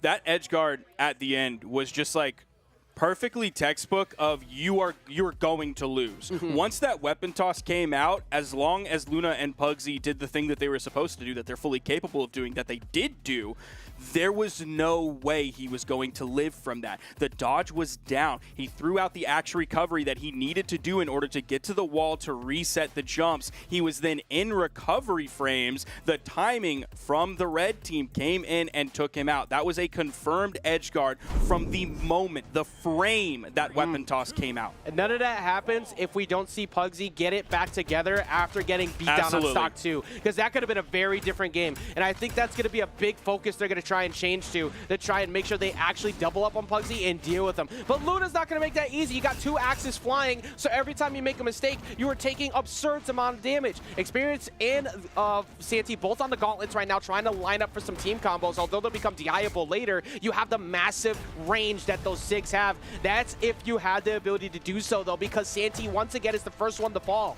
Oh, Luna almost had a really cheeky edge guard. Still confident there. Nice response from Santi to be able to grab that one, especially after going down so early, 25 seconds into the game. Still brought that control back, used his character very well, those specific off-the-edge initiation sort of interactions that he has with this character choice. Yeah, and if he never does that, that's a save from Pugsy. So you just stop them from getting another great spot. Now you're dead even right now. Experience doing their best to try and avoid any fallouts. Meanwhile, Luna pushing for a very deep play at the top. D-Light recovery will finally knock that one out there. It did take a while, and that's going to be a big scoop because you saw what could have been a big play. If that connected, that was Luna was gone. But Experience going for it, already deep in the red, was worth the attempt. The KOs are coming out aplenty. They're coming one after the other. We're at a dead even game, basically. Santi and Luna are in the same spot. Experience and Pugsy are in the same spot. So even though Luna and Pugsy are up one game, even though they cleaned up last game basically perfect, Santi and Experience are playing so well. Ajax, you're jumping around. Tell me why you cannot control your body right now. That was so good on Experience to dodge all that. Because as soon as they set Santi off stage, not only did Experience dip around all of the attempted punishes from Luna, but he kept pushing Pugsy back, who was waiting for him to try and get a hit on him so he could get that punish. This game is still in this position right now because of that, because that could have easily been a 2v1 combo. Blue team's counterplay to what the red team is putting out is so much better this game, and it was already pretty good last game. So the fact that they've been able to step this up in game 2 is incredible. Luna with the axe in his hands looking to chop next. Nice interrupt from Experience. Yo, he hit the crap out as well. That's a double KO for Experience, baby! Experience not only dodges, gets the interrupt, but then confirms on a double KO. Gets one mistake and leads to another. And now you have Pugsy here facing a 2v1 against double gauntlet. So you're going to get smacked up quite a bit, trying to find your way back down to the ground safely. Even though you have the quick options with sword, you have to be so careful right now. He got the interrupt. He got the punish for the KO, and then he's Lil Wayne on a milli going, all right, I'm going to go back in, and then he drops more bars, getting another KO. Fantastic work from the blue team. Fantastic work from Experience, who only put out 385 damage last game. Not a terrible number, but you got to step it up, and he did step it up. If he keeps performing the way he's performing, he's going to be a young money millionaire as well, man. He's going to keep getting those dubs over and over with this way that he's playing. And this is something we're only used to seeing out of Experience, being a more defensive style player. And he was able to push when it needed to happen, and we got a one-to-one. I hope this set goes the distance. This blue team chemistry is so much better in game 2. They needed that like little bit of warm-up time to sort of understand how they specifically as a team need to fight specifically as a team against Luna and Pugsy specifically as a team. It's all of these variables that change virtually every set, sometimes every game, that they got a handle on here. Split the KOs right down the middle, basically split the damage right down the middle. Santi did 494, Experience did 514, so for all intents and purposes, those are basically equal. Sharing that responsibility back and forth. How many interrupts did we see, Ajax, where a red team member gets the first hit of a stringer combo, in comes the other blue team member? And this is... we have a lineup of team who has won, who has proven themselves, versus a lineup of team that is different. This is not usual, and they are making it work. Now, because of that history, you have plays like that. You have the answers, because you don't get those W's without Luna answering like that, and you have the safety. Pugsy has barely been hit already. Now, almost every Brawlhalla tournament that I've entered, and I haven't entered in them in a long time for this exact reason, I go 0-2 in. So I've never been in this situation where you have a lights out game and then all of a sudden come back in and get demolished in like the first 30 seconds. That has to be a moment where like all of the air is just sucked out of the room and you have to find a way to breathe. That's one of the scariest parts about dealing with Luna too, is that those stocks can disappear so fast because he makes Teros move in ways that you don't understand. He constantly covers so much range, and right now he's getting covered by Experience, who almost had him off the top. Wanted it. That was so close, and that would have been huge, because that would have been a nice early one. And once again, Pugsy's still not down, and they just got another one. They're going to give Santi some time to come back in, respawn back in while Experience was over on the wall. They didn't want to try and go too ham because they know Luna is extremely damaged. Maybe they got a stock off of Pugsy, but he's only on a second stock. If Luna fell there, that would be a huge, huge moment for the rest of this game. So staying away from that 2v1 situation on the edge, not a bad idea whatsoever. Luna's going to fall. We have stocks even here, but Pugsy is a little bit less damage. As I say that, might have just gone into the orange. So now we're at basically a dead even game. Yeah, you're like the way that Experience is trying to push Santi in these positions to close things out. Pugsy in a not the best spot overall, does get the wall touch. We saw Santi go for a ground pound, but goes for another one to try and follow up on the hover to get away. Meanwhile, Experience has just completely changed what was Luna taking everybody off the top. Keeps pressuring Luna. I think this lineup that they have right now, send Experience at Luna, seems to be the better answer. Red team was split up for just a moment. Now you see them kind of regrouping together. Both of them sharing sort of center of the stage. Blue team split a little bit, but it seems like that's where they kind of want to play. They want to surround the red team. Big side air, putting Santi on final stock. If they can get Luna, Santi has to go for the 1v1 against Pugsy, which honestly, based on Santi's history, is certainly doable based on how damaged Pugsy is on his second stock. Get the stock here, please. Get the stock here, D-Light Santi. recovery, not enough. Oh, D-Light recovery. Sword players crying out in anguish. He tried to get it. He had to go for the big play, but Luna had the dodge. Yeah, and then you see the follow-up too, going for that ground pound before, but just misses. Now Luna puts himself off stage. This is one good stare, but you see that Pugsy hovering right over him, making sure that he's got to change that focus. You have to find Luna right now. Pugsy keeps putting himself in the way. Santi? Is he going to do this? This could happen. Santi's got... Oh, Stare, not enough. Completely split. He turns his attention away from Luna because he doesn't want a tunnel vision on that and then gets stuck and attacked by Pugsy. Luna gets back onto the main platform. Oh, this is an interesting game we have here. The side-light side air was not in the right position to be a true combo. Oh, wait. Oh, comes in. Just misses any type of punish. Going for the nair. You see Pugsy's chasing, and now Santi going deep into red. Now things have gotten scary. Now Santi can't make a mistake. He had an opportunity before, but Luna's just been able to hold on to this stock as long as possible. That is okay. Wait, he took it off accident. Okay, I didn't think that was going to be the result of that. I thought at least Santi was going to be KO'd in that, which would have been the end of the game. He still has to play all but immaculate Brawlhalla. It is Gauntlet v Sword. He was trying to get the KO off the top. It's the side light. Pugsy getting closer and closer into that red damage. Santi is working it closer, but the Sair's not going to be enough yet. Side air still not enough. 1-1. This determines who goes up currently in the set with a 2-1. They're fighting so hard for this. The weapons start coming through. Santi having a hard time finding it, but his defense has been on point.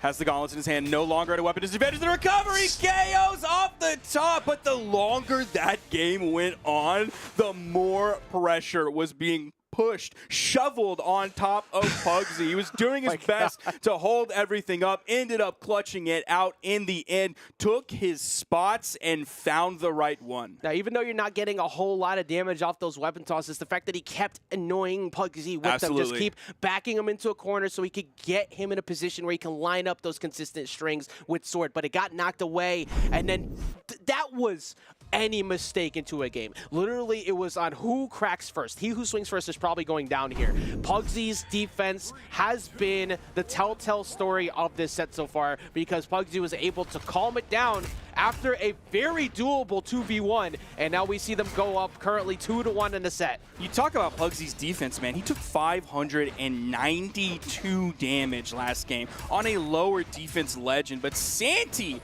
did 703. What a monster. And that's not just because he was the only one on the blue team to do the damage during the 1v2. Most of that damage just came from the regular game, and again, this one is going to open up similarly to last game where experience gets taken out early, but we saw how close last game was, so this definitely isn't a final nail in the coffin whatsoever for this blue team. I know you would appreciate this as a speedrunner, but apparently there's a new category of any % on first stock for experience because they keep hunting it down and it keeps happening, but experience answers back after, usually very well. Tries to go for the volley off of the... Whoa! Okay, going for the attempt off top. It was unarmed neutral air, so you're not going to really find that there, but that was a very scary spot considering how damaged Luna is. Luna really wants a gold on the destroy experience split. He is really hunting for it. He hit the PB last game. He got that dopamine hit. He's like, I got to get that again. I need more of that. We're getting another run. I know I said last run, but we're getting another one. And now we're seeing Luna start to pull out some bigger plays. The side air is going to come in and finally deal with Pugsy, but both of the blue team are deep into red right now. There is a weapon on the field. Experience picks it up and immediately gets taken out by Luna, even from the wrong side of the stage. Santi, that side air, I think, bounced Santi off the stage, which takes away some of your momentum, so it didn't immediately lead to the KO. If he didn't get that unlucky bounce, he was done. Easy cleanup there for Pugsy. Hits the GC D-Light into the recovery for the KO off the top. Now we have a game that looks like it's going to be won by the red team, up basically a full stock each on the blue team. Yeah, I not one to call things early, but this one is looking extremely rough. You see Luna connecting consistently, not only on multiple stomps where before he was kind of hunting for him, but now he's getting way more position lineups for Pugsy. Pugsy's always there to cover, looking for big neutral sticks to try and line him up. Not that time, though. Just going to go ahead, catch him with another stick, and goes for the KO off the top. Yo, Experience, let's go. That was a nice hit. This is all but lost. I was gonna say and now it's lost. I was gonna say you have to literally be a newborn god to come back from this one. I don't like to try and act like it's gonna be over yet, but that one was so rough. Yeah, it was basically the dominance answer from Luna and Pugsy there in that game 4, especially after clutching it out on the 2v1 in game 3. That had to make them feel good, and also that gets to you as a player like Experience who just works so hard to try and win that. Excuse me, Santi. That gets to the both of you, so you have to rebound. But the consistency, the determination, and the ability to play that Luna and Pugsy have been showing of late is a reason why they're #1 seed right now. It's a reason why they won Winters, and there's a reason why they're pushing to try and win this today. I'll have to maybe give them some advice on how to rebound like that. I'm used to being a rebound, so I know a lot about that. Hopefully they can take that going forward, but I really loved Santi and Experience's performance. When you rebound the in stock, that do you set. hit him with this? Was you know, that stock for me? Look, I can't just let the technology out there. I got to keep those strats to myself, you know. But I really love their performance as a team. This is still a new team, even though they're old players. A new team. I am so curious how they're going to progress just today alone, because they still get to go down into that losers bracket and fight maybe some of those easier opponents. Actually, I want to check. It would be really funny if they just like run into Cody Faison. That would be very unfortunate for them. Let's see. They are in L. They're going to go down. They are in L. We know that. Let's see. They are going to go down. They're going to fight Walshy and Hardy MJ. Oh, okay. And then they're going to probably fight Faison and Cody Trapp. Oh, my goodness. So unlucky. You just unlucky, You just man. go from dealing with Luna and Pugsy, and it's like, okay, all right, so we have a chance, and then we finally found the team that's like, psych, please say psych. Now, on the other side of that, the team that put them there in the first place, Stingray and Java.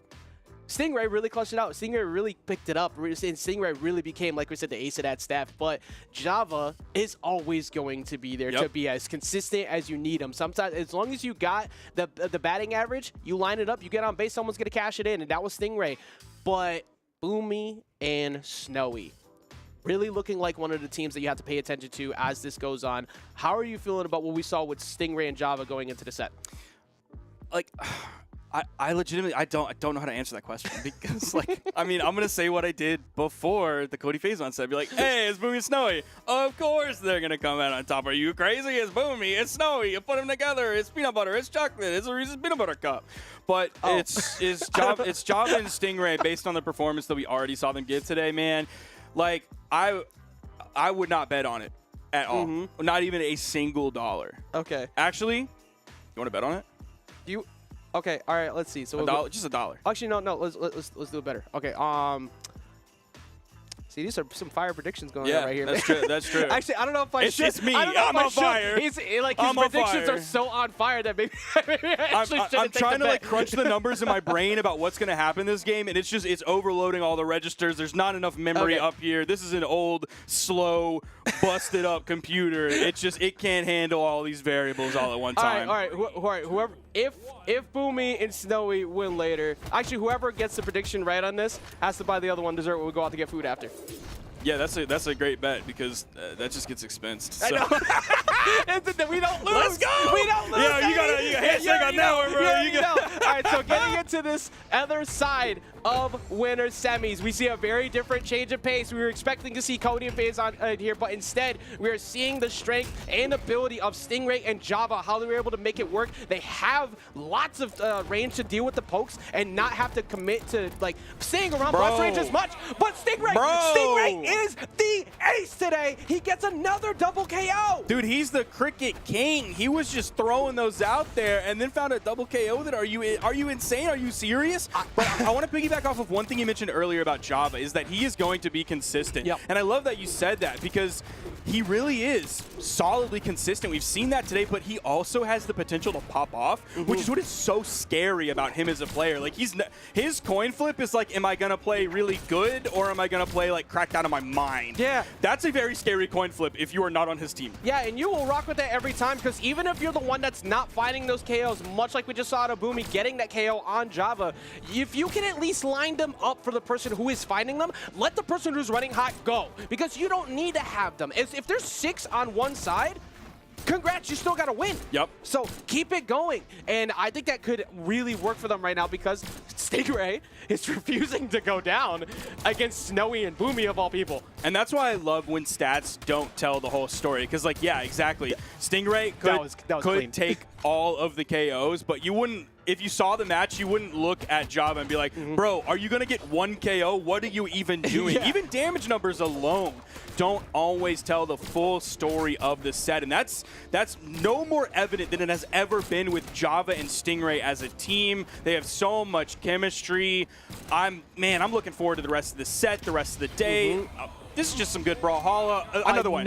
He picked up another one, ladies and gentlemen. Look, as the saying goes, defense wins championships, but apparently it's Stingray. Stingray wins championships. He gets another double KO. The defensive play from them has been so good. And the ability to line him up. Don't you dare jump into that. Okay. Snowy lining it up, but because he decided to go try and punish him, it gave a free punish also for Boomy. I was worried that he was going to attempt the punish and then fail the punish and then get slapped with the biggest fist of all time. Come here, stupid. Come here. Yeah, and then he hits him with the other hand while he's winding that one up. So I'm glad he found the punish there, because that's what a player of that caliber should do.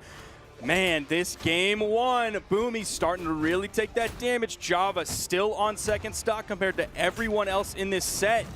Yeah, Java's color scheme has changed to one I haven't really seen. That is as dark as that red can go, and that's just what you need, because Java holding on to this makes it more stressful. They finally find it off the top. They also find Stingray. So Stingray, even though he's finding the KOs before, does end up falling first. Really good team composure from them. We saw this in game 1 before as well, where Boomy and Snowy were really close to going down. But this isn't undoable, because both of them are very unhealthy right now. If Java can find one, it's very, very much doable.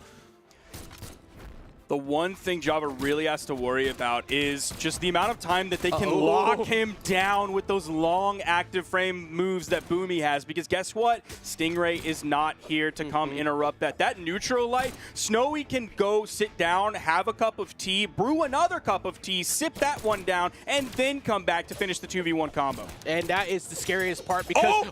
wait. Sider's not going to be enough off the side yet, but now Snowy's got to get in the way. Java going deep off stage, trying to find a recovery, but Boomy, this is the strength of Boomy, his ability to avoid those situations and keep himself alive. Now, unfortunately, that side air from Java is going to drop. That means the force stop is not going to happen, but here comes the D-Light recovery. It's Java against Boomy with the lead in favor of Java. He has less damage on this final stock than Boomy does. The zoning potential of these blasters, though, are so scary. That just gave Java stage control, gave him a weapon as well. That down air was a bold choice from Boomy. He goes for the stomp turnaround dare. The side air comes through, weapon toss down. Boomy trying to find him, just misses out, and no weapon toss down, but he gets hit. Boomy gets back, and he has access to gauntlets now. You have to watch out. Boomy has been going for exactly that this entire time. You got to watch out for how you poke your head above. At least you have the platform on the side right now to kind of change it up. Wow, D-Light recovery. That's all it took from Boomy. That's really what he was waiting for. He knew that hand probably wasn't going to hit. He was just throwing that out as a zoning tool. He didn't even do it close enough to the edge where the hand would extend to the soft platform. It was the sleight of hand. Yep, that was his choice. But here it comes. That was his choice. You expect to come up and punish me from that? I'm not anywhere near you, brother. Now I'm going to use all that range from the D-Light, follow up with the recovery, grab the KO, and that's the game. I was just looking at the damage across the board. That was one of the highest damage games for all players what's involved. going on? 715 on the side of Boomy. Then 469 on the side of Snowy. Very good. And then you still have 500 plus on both of the other. Nobody underperformed that game. That went down to on the last minute. Dude, Stingray took 638. You're like, oh, wow, that's a lot of damage. Java took 704. Their team total took 1340. Most of that came on that second stock. what is this? He was at completely fresh when they were deep in the red on that last one. That should tell you a lot about how much defense he had on that stock too. 704 is insane, and he almost won.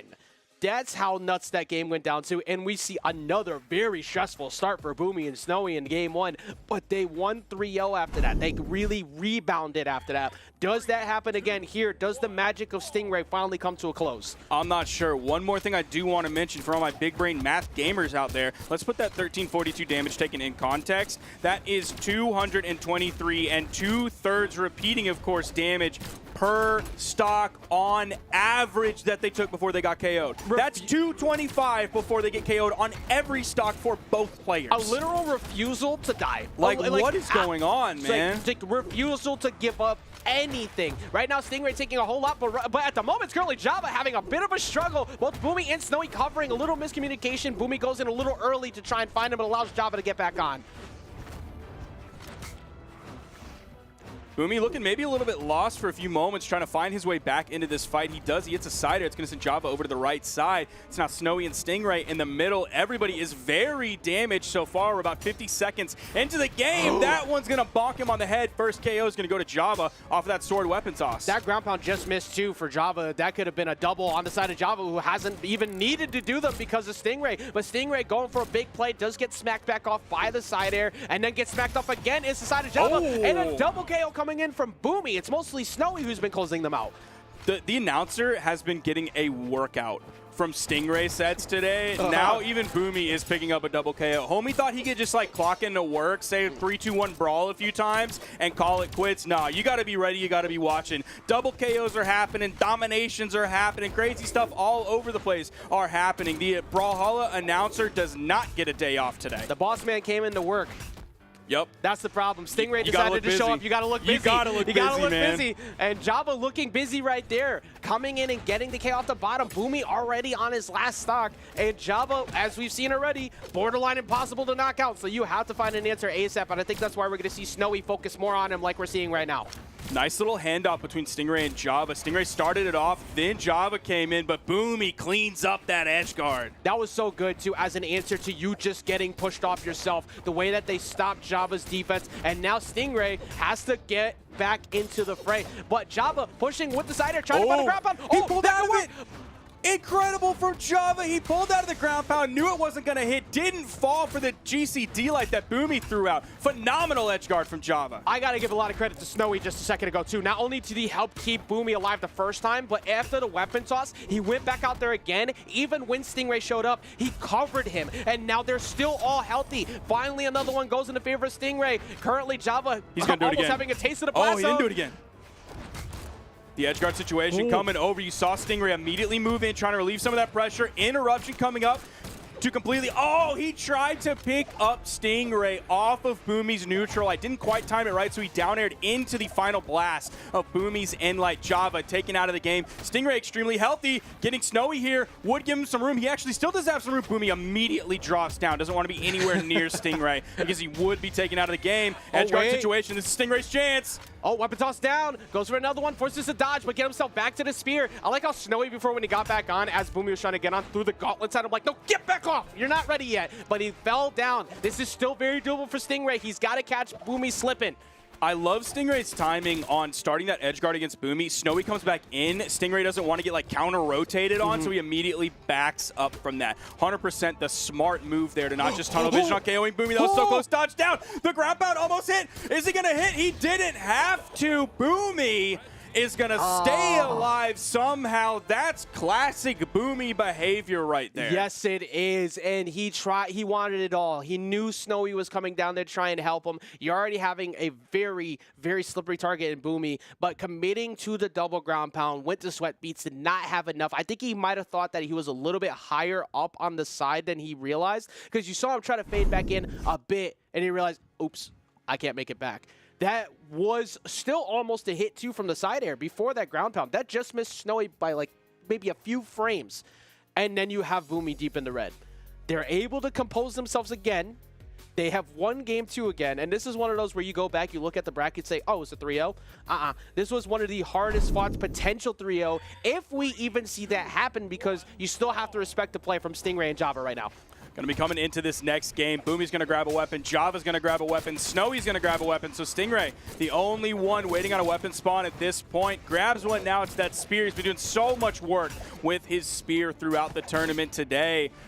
Early downset coming out from Snowy. Both members of the blue team kind of stuck. Oh, that ground pound? Is that going to KO Stingray? Oh, he follows it up. Java went down to give Stingray the hit to get the chase dodge on hit to chase dodge up. And Boomy said, y'all are thinking way too many steps ahead, brother, because I'm going to come in here and I'm going to blast. Well, let me tell you something, brother. Of course, once again, the announcer's been forced to work so hard today. He has no other options. He keeps getting these double KOs being launched up on there, and Boomy has really found great answers. I think that's the first time we've finally seen him get that punch. He's been working for it, so that's a Boomy W personally himself. But Boomy going to chase over to try and help Snowy out. He gets back on, but he's getting pushed by Stingray again. Get stuck under? Java's stuck. There was the recovery. They're both getting back to the main platform now. Yo, the final blast of that, and the weapon toss from Stingray to finish that one up. That's going to take Boomy off the first.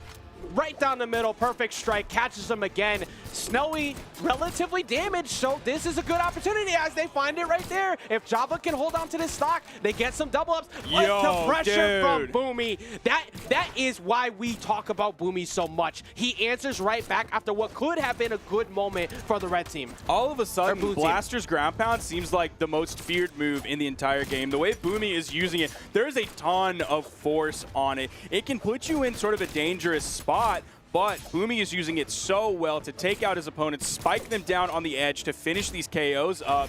Stingray on his final stock. Red team definitely in the lead here. Java's going to have to be careful in this 1v2 situation to not take too much damage. Stays wide in the push-off column. Boomy went big with that one. Knew if Java came in to hit him, he was still going to be saved. Also, he had some in-air movement economy to get back, so that wasn't too crazy for Boomy to do. Yeah, it was just one of those, let me guess it right now. Like, you just had to see if he pulled the trigger first. Java deep in the red. Oh, side air coming through. That's going to send Boomy deep off stage. Snowy kind of in the way, so they can't really commit to anything because Snowy can go after it. Nice. Java goes off stage, and now Boomy falls. We see Stingray get another one. What's that, like the 5th one today? They gotta stop because the announcer is going to ask for a raise. Yeah. We need to stop. In total, between Stingray and Boomy, we're approaching like 10 times we've seen the double insane. KO pulled off today. And now, don't count Snowy out in this position, excuse me, Boomy out in this position at all, because he's been spacing out so well. Even with the fact that you have those dead zones, he always has to mark. He just misses that side air. Java Nice over bounce. weapon toss.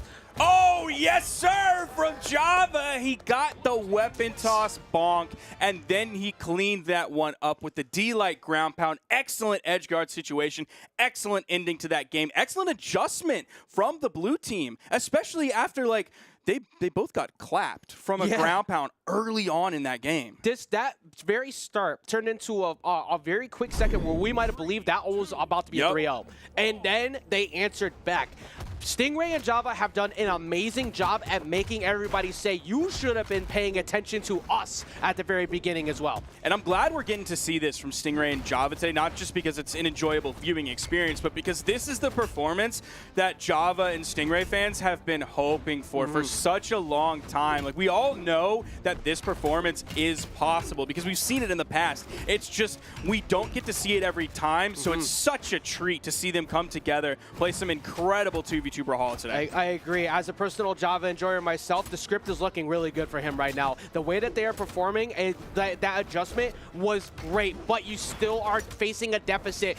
This is such a good set as we see a big play coming in from Java, getting the anti-air. They could come through and get another one, but they're very aggressive plays from Snowy. Not one, but 2 ground pounds, getting so the stock still. Java was so close to touching the wall and coming back in, but Snowy was there. If that touch came out, I believe we were going to see a GCD light, but Snowy didn't want to burn that prematurely, or else he was without his dodge. And I would see, oh yeah, Stingray waiting for, I think, maybe Boomy to back off to try and go catch him, but he was too focused on Java, so luckily nothing happened there. It is Snowy now who's holding on to this first stock for not any longer because the ground pound comes through. Dead even game coming out from these two players here in game 4. Sparky, I am sweating, and I'm Dude, not playing. I am too. actually sweating right now. Both of us they can't see us, but we are leaning far over the table right now. I'm winded, brother. I am winded, and it's not like that hot in this room. That is just the raw energy that this set, and really, honestly, all of these sets that you and I have called today, incredible. And this continues, too. They're taking a while to get these stocks down. This could be a really big play potential. We see the miss on the Sig, but so he accidentally catches Boomy, and now Java has an opportunity to cash in on that. Weapon toss down. Does he get back to the wall? He does, and then he reverses his way out of there. Can he turn this around? If Boomy turns this around, he might be the GOAT. Oh! Weapon toss bonk. No, Snowy gets away from it. Boomy goes down. Is Java going to fall here? How did Stingray go down and Get miss all off that? of the edge! Why are we still here? And then Java finally goes down. Stingray trying to help out. He gets caught for it. Snowy was able to avoid it all. Java finally falls. Now Boomy deep in the red, but also is Snowy. Snowy is not going to be able to save him that time. Sidelight almost came through from Stingray onto Snowy. Dude, Snowy is so damaged.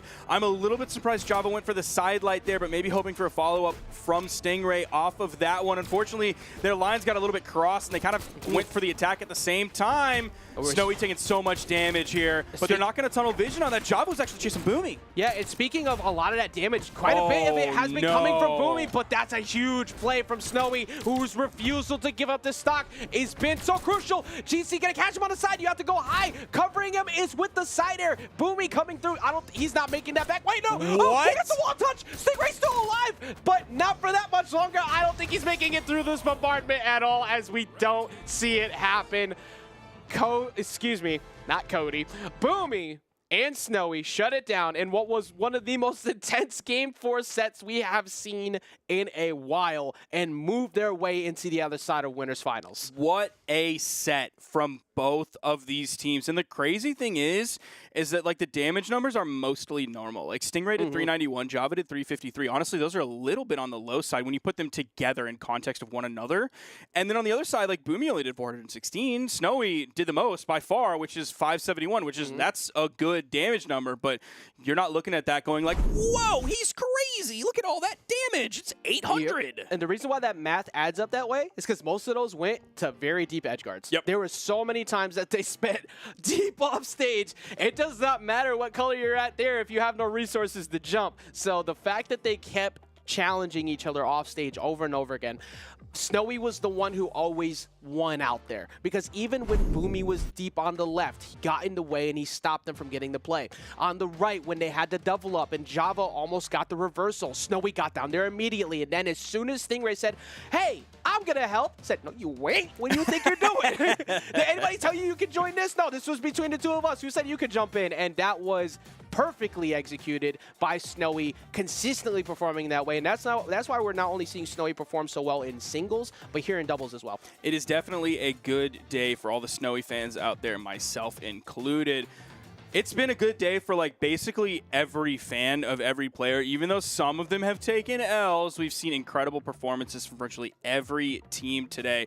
We were blessed on this block. I don't even know if we're done yet. Honestly, or not. no, we are. So we're seeing the results up there. That's crazy. I'm so glad that you felt that way too, because I was looking at my notes over here and realized that we only had one left, but it felt like we had nothing left. Yeah, right? So, but of course, we do have some more still to talk about, which is giving some stuff away. Yeah, we're going to do that first keyboard giveaway, ladies and gentlemen. Not right now. Not right. Soon.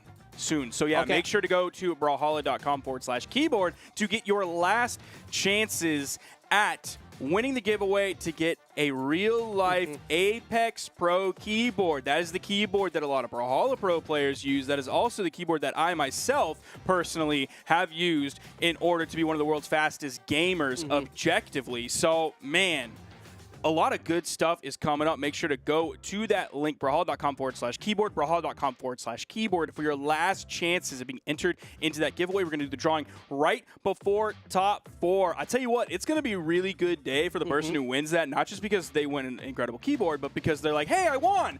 Hey, I get to watch top 4 now. Awesome. Yeah, especially with the way it's been going today. And as all the other good teammates did, they did saves. I was a bad teammate, and I lined you up for failure there. I am sorry. That was my mistake on the you were lineup good. for that. My But, brain should have been more active. It was actually my fault. you know, respect that. But also respect the fact that you can still get yourself access to the keyboard skin. Make sure you go ahead and check out moments.gg/Brawlhalla so you can get that keyboard skin. It is a limited time, so if you do not get it early, you're going to be upset when everybody else is rocking that incredible weapon skin later on. So please make sure you check that out as well. You can see the moment multiple times where we have saved each other from our mistakes, but as we said, the best twos teams understand when somebody makes a mistake, you pick the other one up, and that's what happened a bunch throughout this block. If you have missed anything, please do not step away now, because the future matches upcoming are going to be insane, Sparky. We got some great stuff coming up at the end of today. You also just need to go back and look at this absolute juicer of a VOD for all of this incredible Brawlhalla action that has happened today. Same thing goes for yesterday as well. Once the tournament ends, or maybe when Monday hits, you're going to be wanting to have something to tide you over until the 1v1 version of the SteelSeries Invitational that happens next week. But before all that happens, we're going to be throwing to a quick break. We're going to get some new commentators here on the desk. We're going to keep this big old train moving as we move on through the SteelSeries North American 2v2 Invitational.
up, Brawlhalla, and welcome back to the SteelSeries Invitational 2v2 bracket for North America. The action's heating up, Taza. It is. It's getting dangerous It's in getting here. it's literally getting dangerous It's literally in here. dangerous for me. I am dodging guitar sidelights on the desk.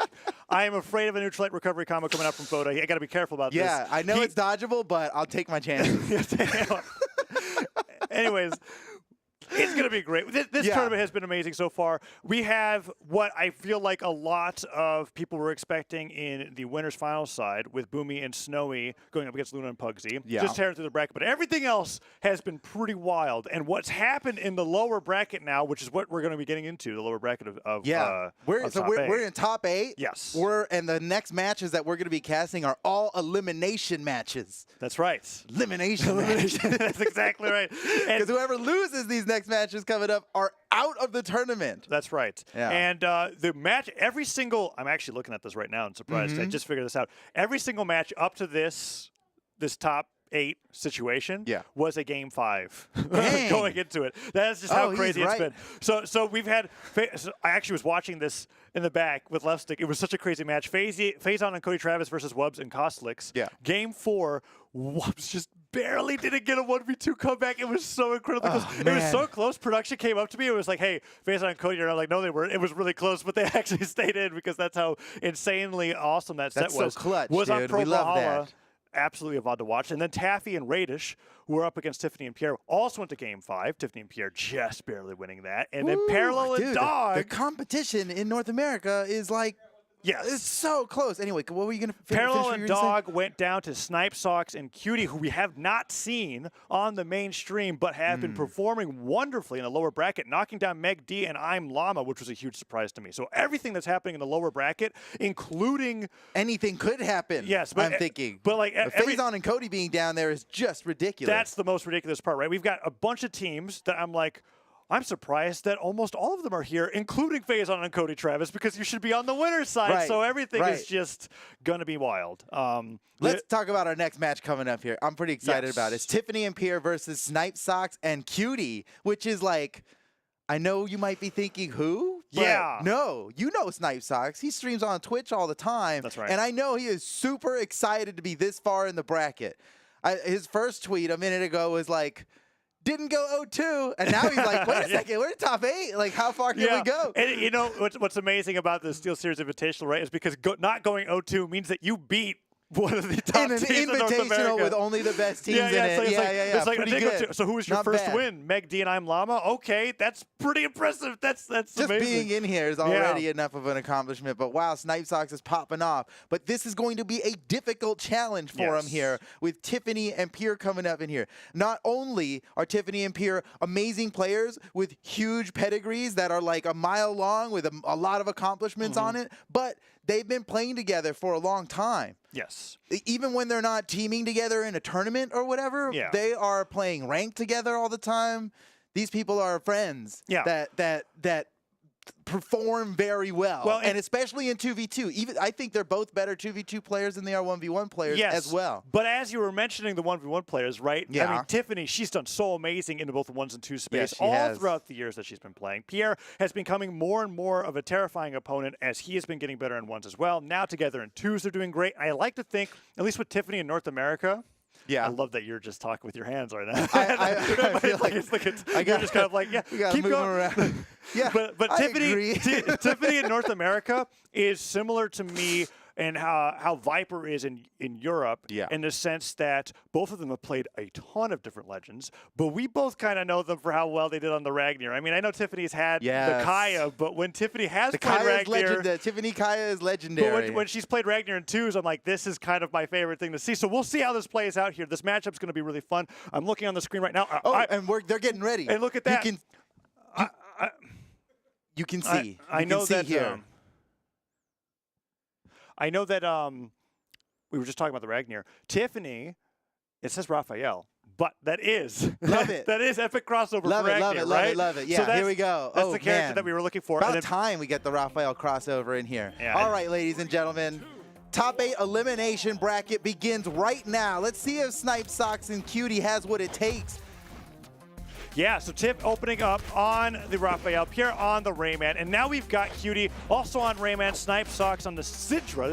We haven't seen too much Cannon 2s in general, so this is kind of interesting. And we're going on Miami Dome for game number 1, where Tip already opening up with those down 6. I think a lot of players find the Cannon difficult to play with in 2v2, not so much as the user, but as the teammate. It's kind of tough. They have so much built-in movement. It's kind of like the Rocket Lance. They just have so much built-in movement. Only unlike the Rocket Lance, you're blasting like everything in front of you in a giant AoE. Works. We know it works. It's just that you need a partner who specializes in teaming with a Cannon, That's I think.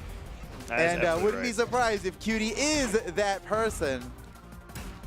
Ooh.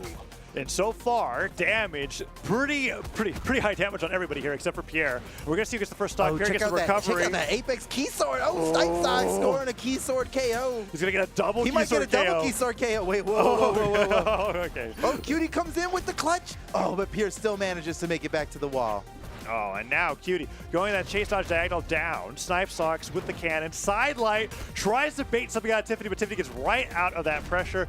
And now Cutie with the gauntlets. Nice gravity cancel down that recovery. It's not enough to take Pierre off the top, but it's very close. And they're trying to take him down. Friendly fire won't do it, though. Or I guess it's not friendly fire. That is actually just fire. That just regular fire. It's just regular fire. I'm just surprised he lived. I was like, the only way he could live that is through the reduced knockback. Oh, Pierre finally loses a stock. Tiffany's got to be careful while Pierre is away. Actually, not being careful at all. Instead, going so deep, definitely just SD'd. I said to be careful. Yeah. You heard me, right? I did. Your advice apparently went on deaf ears because Tiff, they can't hear she went straight down. It was risky business, and I think she was absolutely. She was counting on a chase dodge. Chase dodge which would have is saved it all. Dangerous. But we've seen it work out great before, so you can't blame her for taking the risk there, but it didn't pay off, and so in hindsight it just seems like a bad idea. And now looking out the back of that, Snipe Socks and Cutie have been doing a great job of getting even more damage on Tip. Tip gets the recovery at the top. Oh yeah, okay, how about a double KO for the trouble? Oh, it's still catching up the chase dodge. They're not letting Cutie get back to the stage. Just keep doing the downlights. Don't let Cutie land. Oh yeah, there's the finisher. Nicely done. They really hunted it down. Yeah. This is what's risky though, is that since the game's been so even all along, because Tiff gave up that stock so early on, here she is deep in the red, has to basically avoid everything, where even a gauntlet neutral, I think at this point, could KO Tiff on the right side of the stage. So Pierre putting in the damage. And you notice Tiffany is playing a much different role right now. Just backup. Like, if you send somebody my way and they're in hits done, I'll do something with it. Other than that, oh, still alive. Ooh, the delay there. Oh, Tiffany's in so much trouble. No weapon. Says one hit away from being knocked out. Oh. But wait. Okay. Pierre scored a KO on the Snipe, and now Tiffany, even though Tiffany is like, they're gonna win this. Wait, okay. Pierre still has another stock though. Tiffany, gotta be careful. One hit away from being knocked out. The Katars are it's a great time for Katars on this. It is. Because you just got really quick moves that you know you can just get your hit and get out. Yeah, and just like so, we saw that Tiffany quick nair. Did not even get knocked out. Just played absolutely correctly after losing that stock unnecessarily in the one before. She made up for it completely by being very cautious, and she was present enough to help, but not overly present to get hit by stray attacks. Yeah, right? And we saw even at the very end there, you were talking about Katars are perfect in that situation. That knockout was off of the back of her getting a fleeting neutral air, just on the backhand of the hitbox. Hit Cutie over to the area where Pierre was able to get that knockout, so really well played. And you're right. It was a great adjustment of playstyle after a really huge risk was taken, and that huge risk didn't even cost them the game. Meanwhile, Snipe Socks and Cutie are on the back foot here, going back on the Miami Dome Game 2. Let's see how they're able to do against Pierre, because Tiffany playing incredibly risky, very glass cannon style of play. Pierre was almost unstoppable. When he went down, there was a moment there where I was like, uh-oh, it's the 1v1. And Tips in red, and then he comes in on another stock, and I'm like, oh, wow. They were fine, actually. He's just been doing great. That was clutch. I mean, Pierre played that so well. And even with Tiffany's mistake there, they both just clutched it out. And that's got to be demotivating for Snipe Socks and Cutie. Like, they got a free stock on that one and still couldn't seal the deal. And now Pierre's been hitting. And I know these guys have competed in community tournaments before, so the matchup's not all that unfamiliar, and Snipe Socks and Cutie have certainly done well in those matchups before. So it's not like this is even an unwinnable thing. Whoa, okay, huge sick follow-up from Tiffany. Oh, not as sick of a follow there with the side air, Yeah, but looking for the side air finish. Tiffany avoids the killing blow. oh, huge. Great combo. Snipe Socks off of Cutie's neutral air. Oh, okay. Don't even need the alley-oop on that one, actually. It's fine. Yeah. Snipe Sock's doing a lot better with the placement of his cannon neutral airs. In the game before, there were so many almost team combos that he tried to finish with the Nair, and that time it works out, and in position for the alley-oops this time around to give them the lead. Cutie playing the stock tank on Rayman this time around, and the Nair's coming through as Snipe Sock's is trying to get more damage on the Tiff. And Tiff is just blasting. And that's only to equalize Cutie's stocks. Cutie now just has the same amount of stocks as everybody, but is far healthier. Snipe Socks maybe needs to watch out, you know, getting into red. Yeah, neutral sig hits. Oh, Snipe Sock's going into orange. No, okay, Cutie with the save on the sideline there. Then Pierre with the counter save. Oh, Tiffany might be in trouble here. Cutie's looking to finish her off, and Snipe Socks comes in from out of nowhere, from the top rope. Oh, Nice neutral Tiffany! sig. Ooh, that was such a preventative neutral sig. You had no idea. There was no way she could have had any That's idea. 3 now. 3 neutral sigs off the top. Really great use of the neutral sig. She's using it in a predictive way. It's not fast enough to just react to somebody jumping, right? She's using it in like, I'm pretty sure, I bet you're going to be above me right now. Yeah. You know, and just nails it. That's just smart play. And it's awesome that so many of them are connecting in moments where other Axe players might go for neutralites to cover them landing on the stage. She's getting them being airborne instead. And that might mean we will see some changes to neutralites or side sigs. This is looking a lot like last game here, Taza. It is. Pierre has more than one stock remaining. Tiffany's getting close to being knocked out completely, and both of their opponents are at one stock here, but they're much healthier this time around. They actually do have a shot at taking Tiffany out and then maybe 1v2ing Pierre.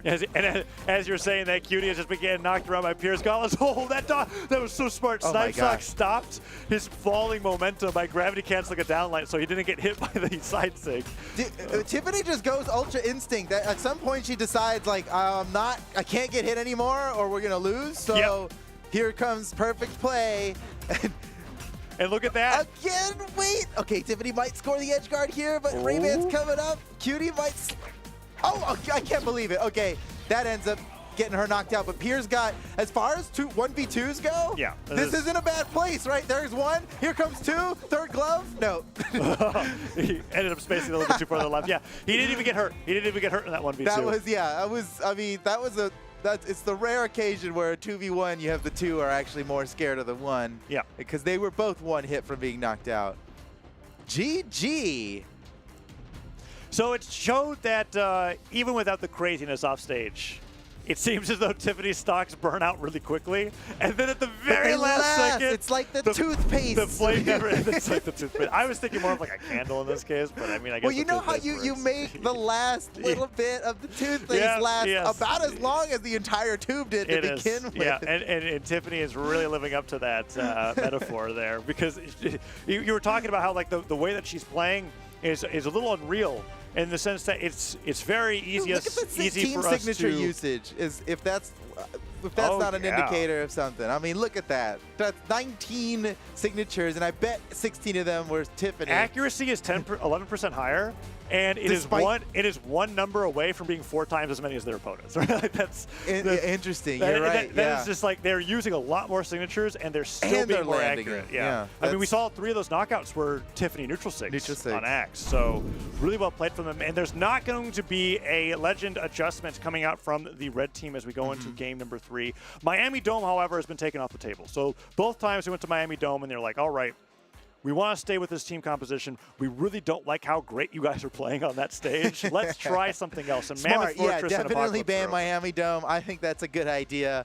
But I don't know what they're going to do differently here. Both times they got close to knocking Tiffany out but couldn't. It seemed like with how evasive Tiffany became after being in red on last stock, super understandably so, that was clearly the path to victory.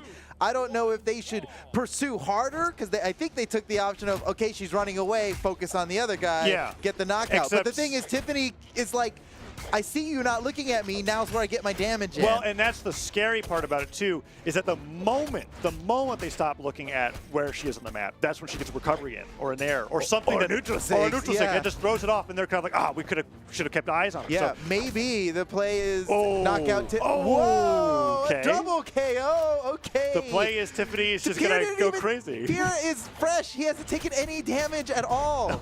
Yeah. Oh my gosh. This is. Oh, this might be a clean sweep, Taza. This is looking like a 3-0 coming out here. It is one of the most one-sided matches to cast so far. But the last time I was in a position like this, it did end up going to a game 4. I remember. What was I watching? I was watching. That's right, Santi and Experience versus Taffy and Radish. The first 2 games looked pretty brutal. But game 3, something happened. So let's see what it plays out here. Tiffany's playing like she's on Last Stock Red. And that's not even on last stock. not even on that's last like stock. cheating. Yeah, that's that's imagine if you played like that last stock all the time. well, then you'd probably be unbeatable. That nair comes through and Snipe sucks. I mean, having some difficulty. There's some damage on the Tiff, but at the same time, we are talking so much about how Tiff is playing. Pierce still has Cutie 3 is stocks. on 1 and Pierce on 3. Yeah, it's so bad crazy. news for Sniped and Cutie. This is looking challenging to say the least. Can they bring it back here? I am not so sure. It would be so exciting if they could manage, but it seems impossible at this point. They've just got such a huge lead. Still looking for the first KO on Pierre. There goes Snipe Socks down to his final stock. It's 5 stocks to 2, but that could all change in the blink of an eye. They could score 2 KOs immediately. Oh man, yeah, Cutie taking so much damage. Silent Air neutral sig. Oh no, is Cutie gonna go down before Pierre goes down? That's so much damage. Pierre and Tiffany just have such good synergy, and oh my gosh, can't believe it. Tiffany's still alive. Cutie's out of the game. Is this a 5-stock? Snipe Socks is about to feel it here. Oh no. Snipe Socks picks up a weapon. Tip's still living. Tip's still alive. Is Pierre taking Pierre's gonna have all 3 stocks at the end of this. Has he taken less than 100 damage this game? Like, he's not even that deep red. Pierre is so set on not losing a stock here, even though he can lose 2 stocks and still be fine. He's probably like 120 damage now. I can't believe this. Okay, Pierre. He's got to keep all 3. It doesn't count if he doesn't have all 3 stocks at the end. Oh! They knocked him away and checked the telescope because he was so far. No! Oh my gosh. Oof. Well, Come on, Snipe. He's got to fight. No! Oh my gosh. wrong direction. Wrong direction there. He actually went down. GG, that's a 3-0 and a 190. handshake. Wow. Well fought. Pierre and Tiffany, just unbelievable performance. I got to imagine Snipe Socks and Cutie aren't too upset about losing. I think they were already felt accomplished with how far they got through this, and they definitely leveled up in When this you tournament. go from a tweet that says didn't go 0-2 to top 8 at the SteelSeries Invitational, pretty good. You got to be feeling pretty good. That's So awesome. they did it. They made it this far. GG. Pierre and Tiffany, that's just a tough one. Yeah. I wonder how far they can make it here, because I know we don't really. I know a lot of people out there are not looking at Tiffany and Pierre as like finalists. Like, I wonder if you polled, are Tiffany and Pierre going to make it to the podium, to top 3? If you polled past top 3, I think is when their names might show That's up, but different. it's hard to say. Yeah. Because can they make top 3 in this one? We do have, and this kind of one-sidedness on how to predict teams, I think, showed up in the pre-show as well, where it's like, okay, we've got Boomy and Snowy, we've got Cody Travis and Faison, we got Luna and Pugsy, and then everything after that is like, I don't know. Like it's interesting. And now that Faison and Cody is this low in the lower bracket this early on, maybe Tiffany and Pierre can knock them out and get into the top 3. That's what I'm saying, dude. I get really the feeling that this is going to be Pierre and Tiffany's best 2v2 tournament ever. They're already doing really great here. That was an extremely impressive performance. It was they've got very difficult matches ahead of them. Stingray and Java being the next one. Yeah. So good luck. If they can beat Stingray and Java, sky's the limit. I think that'll level them up. Like, they're level 98 right now, and that's going to send them to level 99, which everybody knows is the skill level cap. And then they'll most get ways, yeah. access to all the epic gear that comes with that. Right, and then none of this is real. And then the leveling up just becomes really weirdly stat based, and anyways. Yeah. Then you get into endgame. Yeah, no, but we have another matchup coming up Brawlhalla is not an MMO. before we have that lower quarterfinals matchup, and it's going to be Walshy and Hardy MJ against FaZe and Cody Travis. So Walshy and Hardy MJ just had a really long Game 5 set against Maid and Blaizzy, where it was just back and forth. Every single game in lower round 2 went to game number 5. That's insane. That is how competitive it has been in that lower bracket. That is so stressful. I can't imagine the pressure that these teams are under. And I think Walshy and Hardy MJ, I'm just going to double check because okay. You got such a helpful it tablet was here now. Parallel and Dawg who knocked them down to the lower bracket earlier on, which was a huge upset for me because I was talking about Parallel and Dawg with Duke and how both these players have always shown up in 2v2s with different teammates, but I've never really been seeing them get that far together. And then together they're making upsets. So it's like maybe this is the team that Parallel will stick along with for a while. So it's really interesting to see that. But now they're back. They just got over Maid and Blaizzy, and now they're going to be fighting against FaZe and Cody Travis, which have been contenders for top 2 forever. I think a lot of people would expect that they should be a winner's final right now, but they were taken out before that deciding match, right? And they almost went down. Oh man, that's going to be a highlight for me. That Pro Brawlhalla VOD, watching that matchup with Wubs and Costlings again. Man, I'm excited for Wubs, but that's neither here or there. FaZe and Cody Travis have been having a little bit of a difficult day today, and they've been being forced on a bunch of different legends that we haven't seen pulled out in a while. There's all FaZe on FaZe on Kaya, FaZe on playing Kaya, FaZe on playing Atori, Cody being forced off a Blaster's legend onto Val, which we have seen rarely, but when that happens, I go like, uh-oh. That is wild. I'm a little worried. So we'll see what happens. Everybody wants the Raza from Cody Raza, Travis. and with an occasional Reno when it's like a special pick, right? Oh, and that is, as long as he's got blasters, I think people are like, okay, I could be confident. So let's see what happens with Walshy and Hardy MJ. Well, Walshy and Hardy MJ, I think, are going to be a more difficult matchup for FaZe and Cody than they might be anticipating. Now, I know Cody and FaZe are smart enough players not to just go underestimating their opponents and then playing differently as a result. They're professionals, okay? And they are they know what it takes to win, but still, they have an expectation of the power of their opponents, and I get the feeling that they are going to be underestimating here. I think a lot of the people out there, a lot of our audience may be underestimating the power of Walshy and Hardy MJ. They're capable of a lot. Yeah. And I wouldn't be surprised if they managed to defeat FaZe and Cody Travis here today, but of course, that would be an upset. I think statistically, that would just definitely be an upset. Absolutely. And Walshy and Hardy MJ, as I was saying before, had already been upsets earlier today, and that winner's round 1. So, but they have been making it through the lower bracket. They have been determined to make it further and further. Here they are in top 8, lower side, against FaZe and Cody Travis, and we see FaZe and Cody Travis locking in the Atori and the Val that I was talking about on the side stream. Yeah. So Cody not even leading in with a Blaster's Legend, which is a bit of a surprise to me, but we'll see. Yeah, and weird that FaZon's not the Val, too. Because for how long, FaZon, I feel like, was the OG Val. So FaZon has, in the past, done this double Hattori composition with who he's teamed with before, right? When it was FaZon and Remy, this is a long time ago. But it was a double Hattori composition that they uniquely would pick for certain team scenarios. And I'm wondering, like, in my head, I'm like, okay, is this Cody being like, I'll give you sword, but I'm not playing Hattori? Like that's what I'm wondering if that's what it is. I don't know. I wonder what's going through his head right now. I imagine it's something like, let's have some fun. Yeah, well, that's one of the thoughts. He's probably the most fun seeker of everybody in this lobby. Cool. Imagine. So Hardy MJ didn't open with the Jaehyun in the matchup that I casted on stream. He actually only picked it out in a game 3 scenario. So starting off with this is very exciting because Duke and I were talking about how classic pick there are for a lot Hardy of players that have weapons that we identify them with, and Hardy MJ is definitely the great sword. So yeah, Hardy MJ. Yeah, if you had to pick what's his main weapon, I would say great sword. Yeah, I would consider him absolutely one of the greatest great sword players in the world. So it's cool to see him leading with that. Yeah, exactly. It seems like this could be super strong. Also, they're also the double key sword team. That's right. Oh, smart. When Walshy is on a sword legend, but right now he's on Rayman. Yeah. But, only one key sword. Yeah. He can eat as many key swords and Apex Pro keyboards. Jay, the only one as that he could can get. potentially sometime in the Double. future have another sword. Oh man, Walshy almost finished him off with that side air. Phazon's lucky it ended right there. Okay, Walshy's got the opportunity for an edge guard against Phazon. Huge ground pound, and Walshy slams Phazon off for a very early start here. no. And Cody Travis doesn't look like he's in much better of a position. Hit his Great teammate job by with all. Phazon, but no, Cody Travis is down too. Oh, and he got Wait the a recovery. second. Phazon touched. I can't believe he touched. He almost got knocked out straight up right there. I think It's he still might not go over for down. him, Oh, but Cody Cody's Travis the comes in to save, but then save Phazon goes down. It's not even Oh, enough. Cody Haza. don't ground pound there. Oh no, he's low on jumps. He's getting hit with the down airs. Cody does touch. Hardy is fighting him unarmed.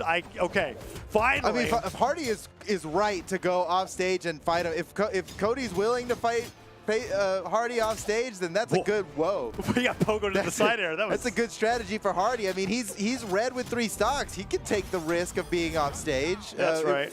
You know, and maybe get a gimp on somebody who's not even that damaged, and that would man. just be insane. So not a great start for the blue team after that left side stage thing. I had to remind myself that Phazon lost 2 stocks during all of that. Like he lost one, went down, lost it again. Yeah. This is hugely in favor of Walshy and Hardy MJ right now, but maybe Phazon and Cody could dig in their He's heels got to and be bring it careful back. about the down sig here from And, Walshy. and I don't know how Phazon's going to do it, but he can he can't afford any hit right now. He needs to go the next 2 minutes of this game without getting hit. Oof. Cody, in the meantime, getting hit super hard by the side stick from Walshy. Phazon just trying to play it safe until his teammate makes it back. As soon as Cody gets back, Phazon goes up and nearly scores a KO on Walshy. Cody tries to catch Walshy, but Walshy's slipping out from all of this. Phazon's still seeking the finisher onto Walshy. Walshy's too slippery, and he's getting punishes. Oh, he went for a down like neutral sig on gauntlets. That was a little wild. Works. It's a very low, it's a small window.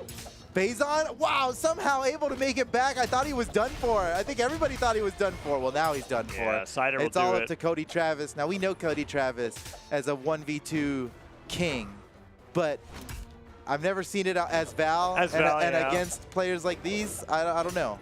Yeah, Walshy and Hardy MJ have been dominant this game.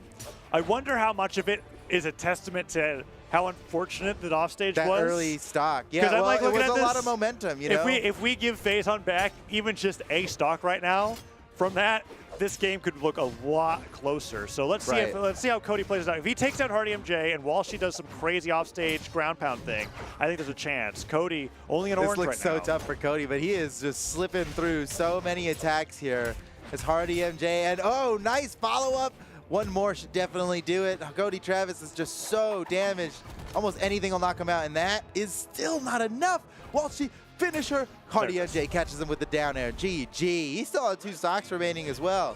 Yeah. Man, yeah. So Hardy MJ and Walshy got an early stock lead, and here's where, no, it happened even before this. They got a huge early stock lead and really rode that momentum, like surfing a wave. That was not stopping. The power was too great. The current was too strong. And it was so strong it was pulling Cody and Phazon back into the outfield, right?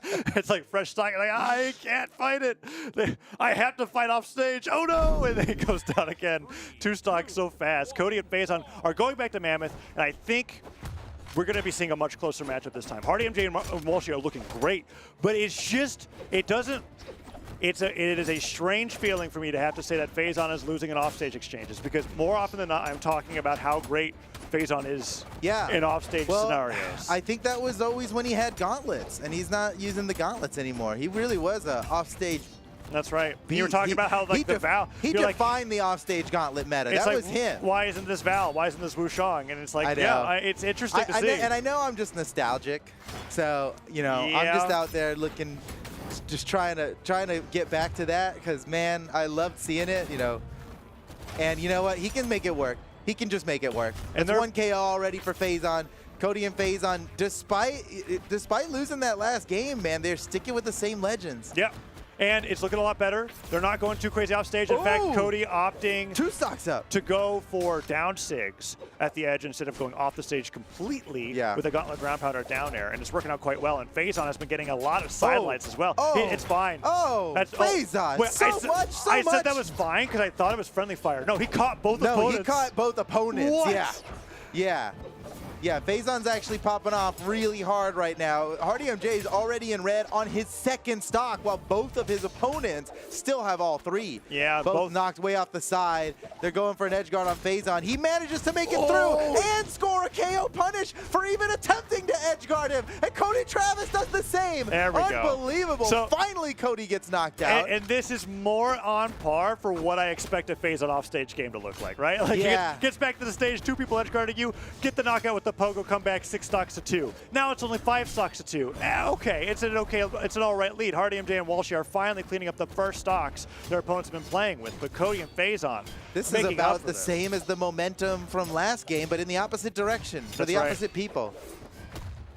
Ooh, and Walshy and HardyMJ, to much to my surprise, have been forced into like the same section of the map most of the time. So much so that they're getting hit at the same time with the same combos. Like seeing a spear and that's downlight bad news. hit 2 people at the same time is like, it's already hard enough to hit that move.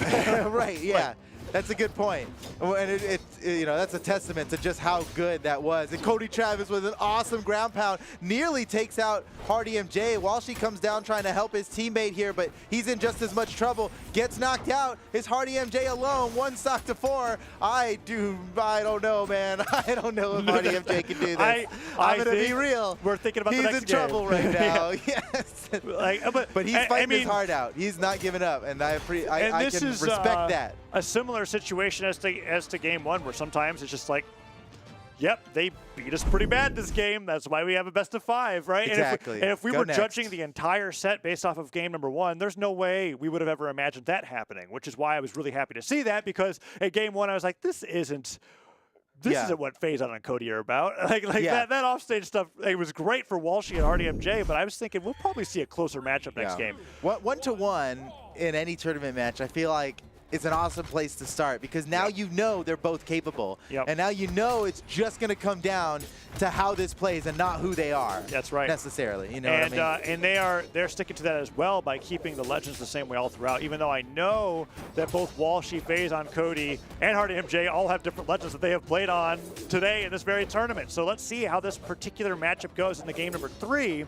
as we have a very close opening. Totally even to start off here, but it could all change in the blink of an eye. Now, the big outlier is Cody Travis, who's just healthier than everybody so far. Hasn't really taken much damage, but Faison might be in trouble here. Cody Travis getting himself off the edge to help relieve the pressure off of Faison. Faison's desperately looking for a new weapon. Still can't find one. He gets knocked out while he's searching. HardyMJ just takes him out. Cody Travis is making him pay for hurting his friend, but, they made it out of there. They're only paying Team in damage, combo. not Oh, stocks. man. That is, you got to do a little bit more than that to be able to make up for that, because that neutral light finisher almost takes Cody out. Oh, okay, No, Cody, that's man. so sick. It was friendly fire that Double sent. knockout. Oh my gosh. I can't believe it. Cody turning that into an opportunity. That was great, yeah, because it was friendly fire that knocked HardyMJ off the side, but it was Cody that was already off the side who sealed the deal. Yeah. So you could maybe blame the friendly fire, but it came down to Cody being ready. And that's and getting the huge. follow-up. Like you just said, Cody being ready, because there are some players who will completely preoccupy their brain space with getting back to the stage. Yep. And Cody, in that recovery mode, still had enough time to react in a split second to hitting with a side air, and then getting the double knockout with the ground pound. So now, dead even game, Faison. I'm paying attention to Faison here, because if he loses this stock too early, it's going to be real bad news. But he also can't be. Oh no! Well, there he goes. They could maybe equalize by taking out HardyMJ soon. Cody Travis is trying to make it happen. HardyMJ, realizing the danger, sort of disengages just a little bit, but he's there for the follow-up off of Walshy's attack. Faison with the alley-oop with the side air, goes to the ground pound, and HardyMJ dodges so low. Yep. And Faison still got the combo there, no problem. Walshy has to escape this edge guard from Faison. Faison slaps him over to the other side. He didn't get an edge guard, but damage is damage. That was interesting. The gauntlet sideline Walshy actually led disarmed. into the sword recovery. Walshy in big trouble. No, I think he knew it was over and he drifted into it. Yeah. Didn't want to risk HardyMJ's fresh stock coming back and having Hardy save him off of a gone one. Now all of a sudden Cody Travis and Faison have the lead here, as Faison on his last stock barely damaged at all, and Cody's still got 2, is the only one left with more than 1 stock. Yeah, recovery, double recovery. So much damage. Cody's popping Side light off. He's doing so nair. well with the gauntlets. Oh, and the neutral light finisher wasn't even enough to take Cody off the top. without the bridge, doesn't have quite as much power there now. Go Hardy Oh, MJ. Faison.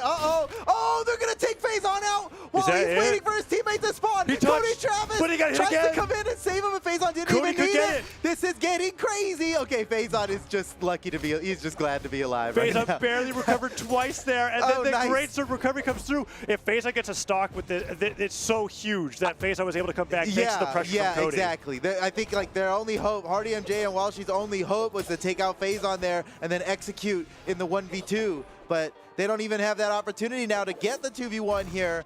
Faison's still alive, and even if Faison goes down, this is a not too difficult of a 2v1 for Cody Travis to manage himself in as the one. Ooh, Faison is just, he's just baiting him to come down here if you dare. He got damage out with the recovery. That's Hardy MJ's stock. Oh, no, he lives. Barely. And Walsh chases him down with the recovery. Oh my gosh, they want Faison done. How? All right. They need to know. Oh, what is Faison doing? He's crazy. Dude, He's Faison's crazy. insane. He And still Cody lives. Travis scores the KO on Walshy. I can't believe it. Faison, he was crowd controlling by making him go way down there. Hardy MJ focusing so hard on taking out Faison, and Faison just baiting him into being super far away from Cody Travis, allowed Cody Travis to go ahead and take out his teammate. I agree with you 100%, and I like how you were mentioning the crowd control scenario there too, because it was a very unique version. Because I think 4 times on that last stock, Faison took either Walshy or Hardy MJ and was like, ground pound me. I'm free. He's like falling down. He's like, go deeper. It's fine. Like why not? Like Cody was doing perfectly fine on the main stage, being healthy, and he did take out both opponents. But yeah, you're right. Faison was looking super vulnerable, and it was all part of his game plan. And he never went down to the very end. Dude, 6% signature accuracy with 15 signature uses from Faison and Cody Travis. I don't know about that, boss. Those aren't good numbers, boss. That's only one signature hitting. Whatever, they won. Doesn't matter. Wow. So Walshy and Hardy MJ get to ban out all but 3 stages now, and they're leaving open Small Enigma, Miami Dome, and Apocalypse. They clearly want to take these guys to a small stage, and you know what? Cody Travis and Faison are up for it. They're going to choose Miami Dome, and that's where this next match is going. Walshy switching on over to the Terros for this game 4. Oh, reaching into the pocket. Reaching into the pocket and taking out his shiniest pocket pick. And this is something we see from a lot of pro players. Everyone seems like they got a pocket Terros. Yeah. And maybe it'll work. It's made of totally different ingredients than other team compositions, I think. That's true. You know? It's just, Faison so got close. he got a little tripped up with like how that combo was going down, and it decided to disengage from it. Oh, the weapon throw from Hardy MJ bounced Walshy into the Hardy's spear. in trouble. Hardy's in trouble. He's Faison, I don't think he can make it back now, but the neutral sig, and Faison was not faked out by that at all. It seemed like he was expecting it. He knew that neutral sig was coming out because it's better than a dodge upward. Oh, Walshy, that neutral sig is not where it's at. He's gone. Hardy with the save. Okay, let's see if Walshy can make this. Never mind. Never mind. He's gone, and Hardy MJ is getting team comboed. Faison went back for the side air. Oh, the ground pound dodged out of the way. He almost got the double dare. Oh, but now it's going to turn to Hardy MJ going down. No. He's out. Oh, no. That's Faison is willing to... This is too much? Oh, wait, Walshy. Okay. No, it's fine. This is as business. close to a carbon copy of Game 1 as we have gotten, but for the opposite team. Oh, you're right, Hardy MJ is down to 1 stock like in a blink of an eye. And you know what? Faison and Cody, they only need this one more game to eliminate Hardy MJ and Walshy from the tournament. So, bad time to have all this momentum to push against. Hardy MJ on his final stock while Cody still has all 3. This is just rough.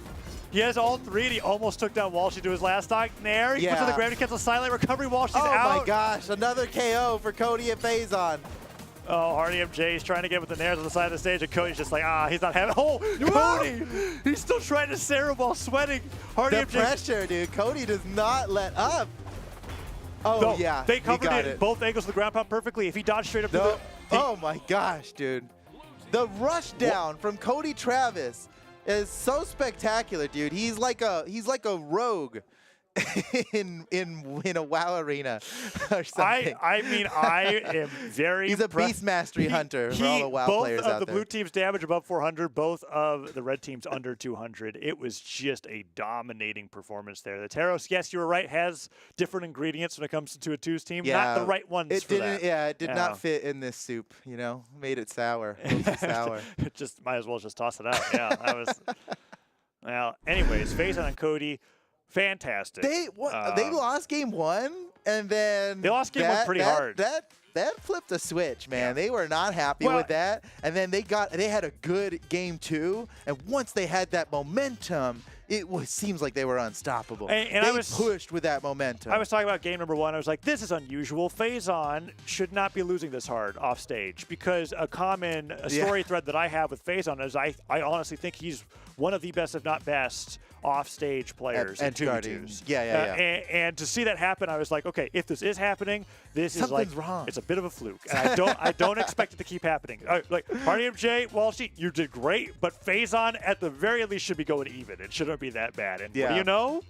By game 4, it's a 5-stock, well, right? and that's the thing. I think Faison's so confident in his offstage that he'll go off stage at white on a fresh stock. Yeah. Which is what caused him to be down 2 stocks extremely early in the first game game. 1, But in every other game, it was like, he's like, you want to dance? Let's dance. And it just got harder. He's getting it every time. Yeah. That was powerful. All right, what's our next match coming up, Tazo? Stingray and Java versus Tiffany and Pierre. Okay, we were That's right. alluding to this We were. one a little bit earlier, and this is going to be a toughie, I think. Oh, here, check this out. Now you all know what matches are coming up next. Stingray and That's Java right. versus Pierre and Tiffany. And then after that, we got Santi and Experience versus Cody Travis and Faison. These are the matches. These next 2 matches are the qualifiers to make it into top 4. That's right. We can look at it that way. And for pre-show predictions to be exactly right, Cody and Faison have to get through all of them, right? Like you would get past top 4. We have to get into the lower finals. I think a lot to of be in people top out there 3. are expecting it to happen, Yeah. but their run could be stopped at any moment. We've already seen in the winners bracket what's possible. These players are all amazing now. These teams are incredible. So who knows, man? Who knows? I am the lower excited to bracket see is spicy. how Tiffany's playstyle shakes up against Stingray and Java, because Stingray is a player who I actually find a lot of similarities with Tiffany as far as how big the legend pool is and how wild some offstage exchanges can get to the point where they just lose the stock randomly. Like that's the thing that happens. And then on the other side, Java, I think, is like Pierre in the sense that he has a very, very consistent center stage neutral play style where he's going to be trying to punish people with the same thing and then make his heavy weapon combos go even further than ever before. So it's a very neat matchup when it comes to playstyles that I would say are pretty similar. Java and Stingray is just an interesting team in general. And I think it could work out really well. Ooh, They are both players that just randomly took down every good player on a single day. Yeah. In a It's tournament. the battle of the Kingslayers, right? The team of the Destroyers. Let's see how it plays out here as we're starting off Whoa, on Mammoth. oh my and gosh, Pierre Java is went for everything right fighting there. He's Java. willing to risk it all right at the start. They just started playing poker, and Java's like, all in, I'm all in. Yeah. It's like, goes whoa, the recovery grab phone. it's a best of 5, relax. Don't you want to keep playing? Tiff, Neutralite stopped by Java's side air. Weapon throw goes over. Sword picked up. D-Light. You can Tiffany, see. what a nice save from Tiffany. And it was even better of a save than I originally imagined because Java was jumping over Stingray, getting ready to alley-oop the D-Light slider. That certainly would have been the end of his stock, but Tiffany came and saved the day. Tiffany, however, down Pierre's stock just now. Pierre's a lucky competitor, you know, have a teammate like that. But now he's Oh no. Still hasn't touched the wall. Okay, wow. That was like Stingray was hoping that Tiffany would recover lower. She did not. Made it back, but man, Tiff was on like a fresh stock, and now she's in red. Like that. Yeah. Even though she escaped all that, still just in a bad position. Nice follow-up from Stingray. Whoa! Oh, Tiffany wants it. Wait. Whoa! The weapon throw. Did Stingray get it? Oh, he didn't pick it up. Oh my gosh! Almost. All right. So as back and forth as it's been, the blue team has been taking stocks away while the red team remains 2 stocks apiece, and they're getting even more damage. Stingray just can't be taken down. Ooh, D-Light nice down air combo. neutral light. Java with an amazing combo. D-Light recovery takes Tiff to her last stock. Pierre could go down shortly after. Java is just dude, not Java stopped. is like, he's insane. He's insane. He's still with all 3 of his stocks. Just as much He's of a not threat even as at he was risk. when he was at white. He's not even at risk of losing this yet. An axe cider hit him, and he's still and fine. he's still fine. That's crazy. And now Pierre's on his final stock, so Oh, Stingray this loves. one, I think this one's going to call me crazy, you know.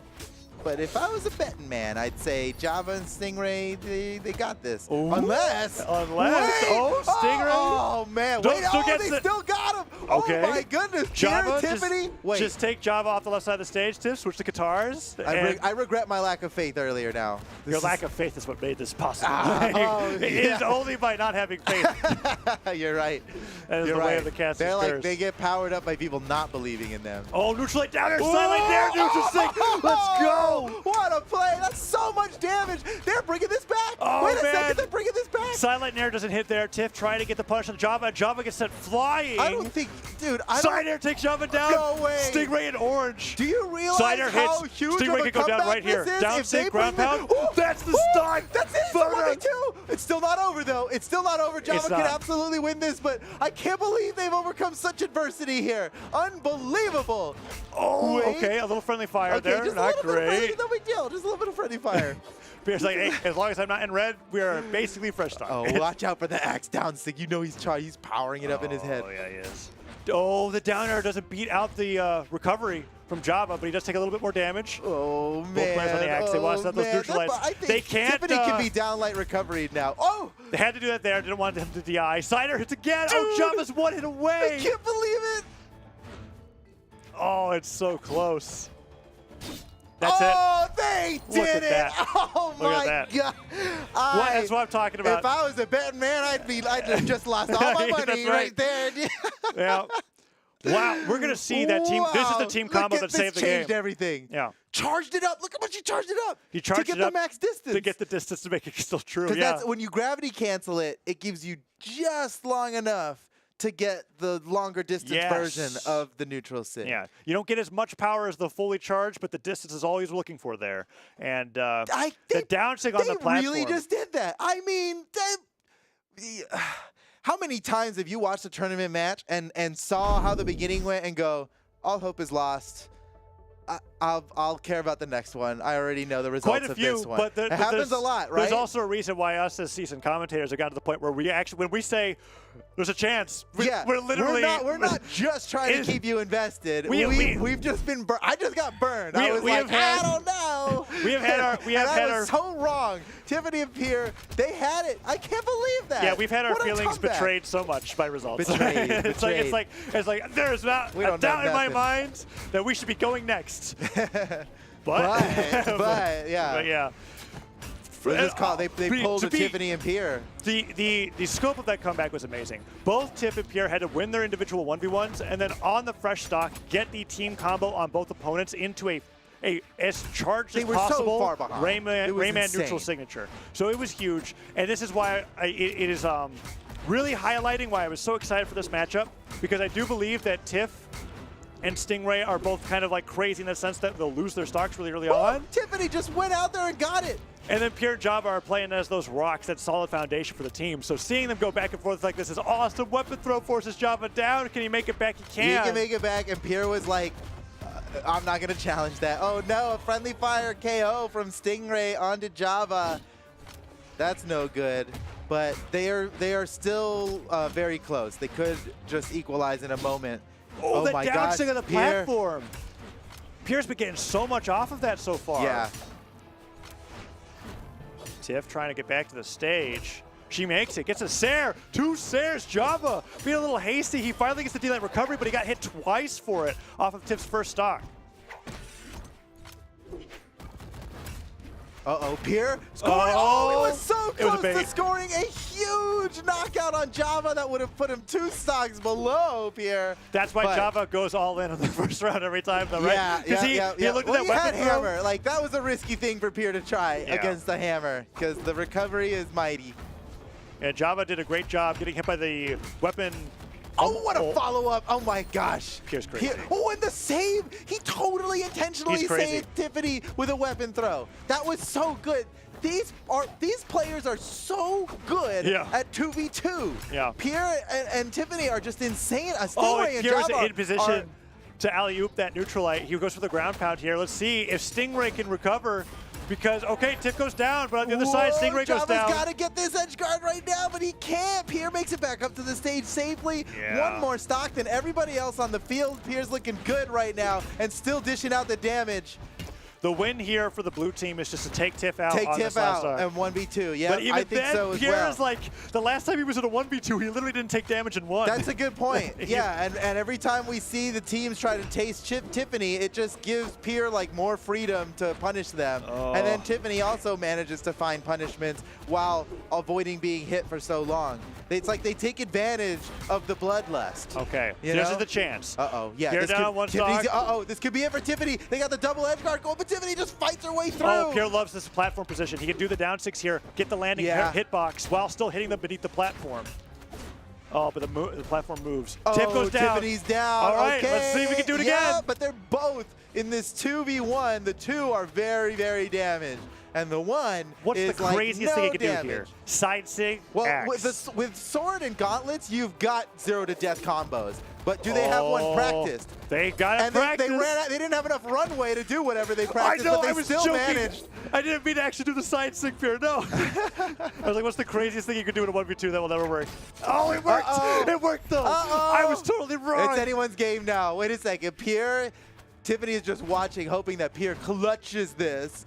And, and Going Stingray up as 2-0 well, would be just waiting. huge. Java, I know you can do this, Java. You were second place in the World Championship. I know you can do this. But Pierre, look at him. He's got his battle armor on that Rayman Oh, skin. Pierre. That's a huge point. Oh, what is he doing, Dylan? Okay, Dude. one more D-Light recovery, and that's it. Both players are hit away. Okay, well, not an axe snare doesn't count, but you know what I mean. Oh my gosh, Pierre, I am so, like, these weapon throws are so, why? Why? Wait, what? Maybe he just wants to get Java away from the hammer more than he cares about what weapon he has. Oh, you might be right. Because it's like, that's it. Oh, but I got to imagine if Pierre had a weapon, it would have gone better. I detest those weapon throws. I That was firmly am in the pointless. same camp as you, where like he picked up the weapon and it was almost like he was He was too far to even true combo follow-up off those weapon throws. Why break neutral from that far away in a way that you can't even follow up Whatever on? his It's not going to reasons knock were, out.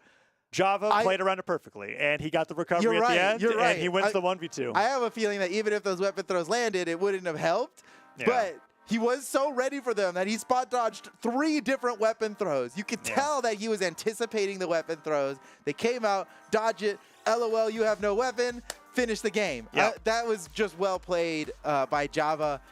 But man, I am just trying to understand. Because I'm not right.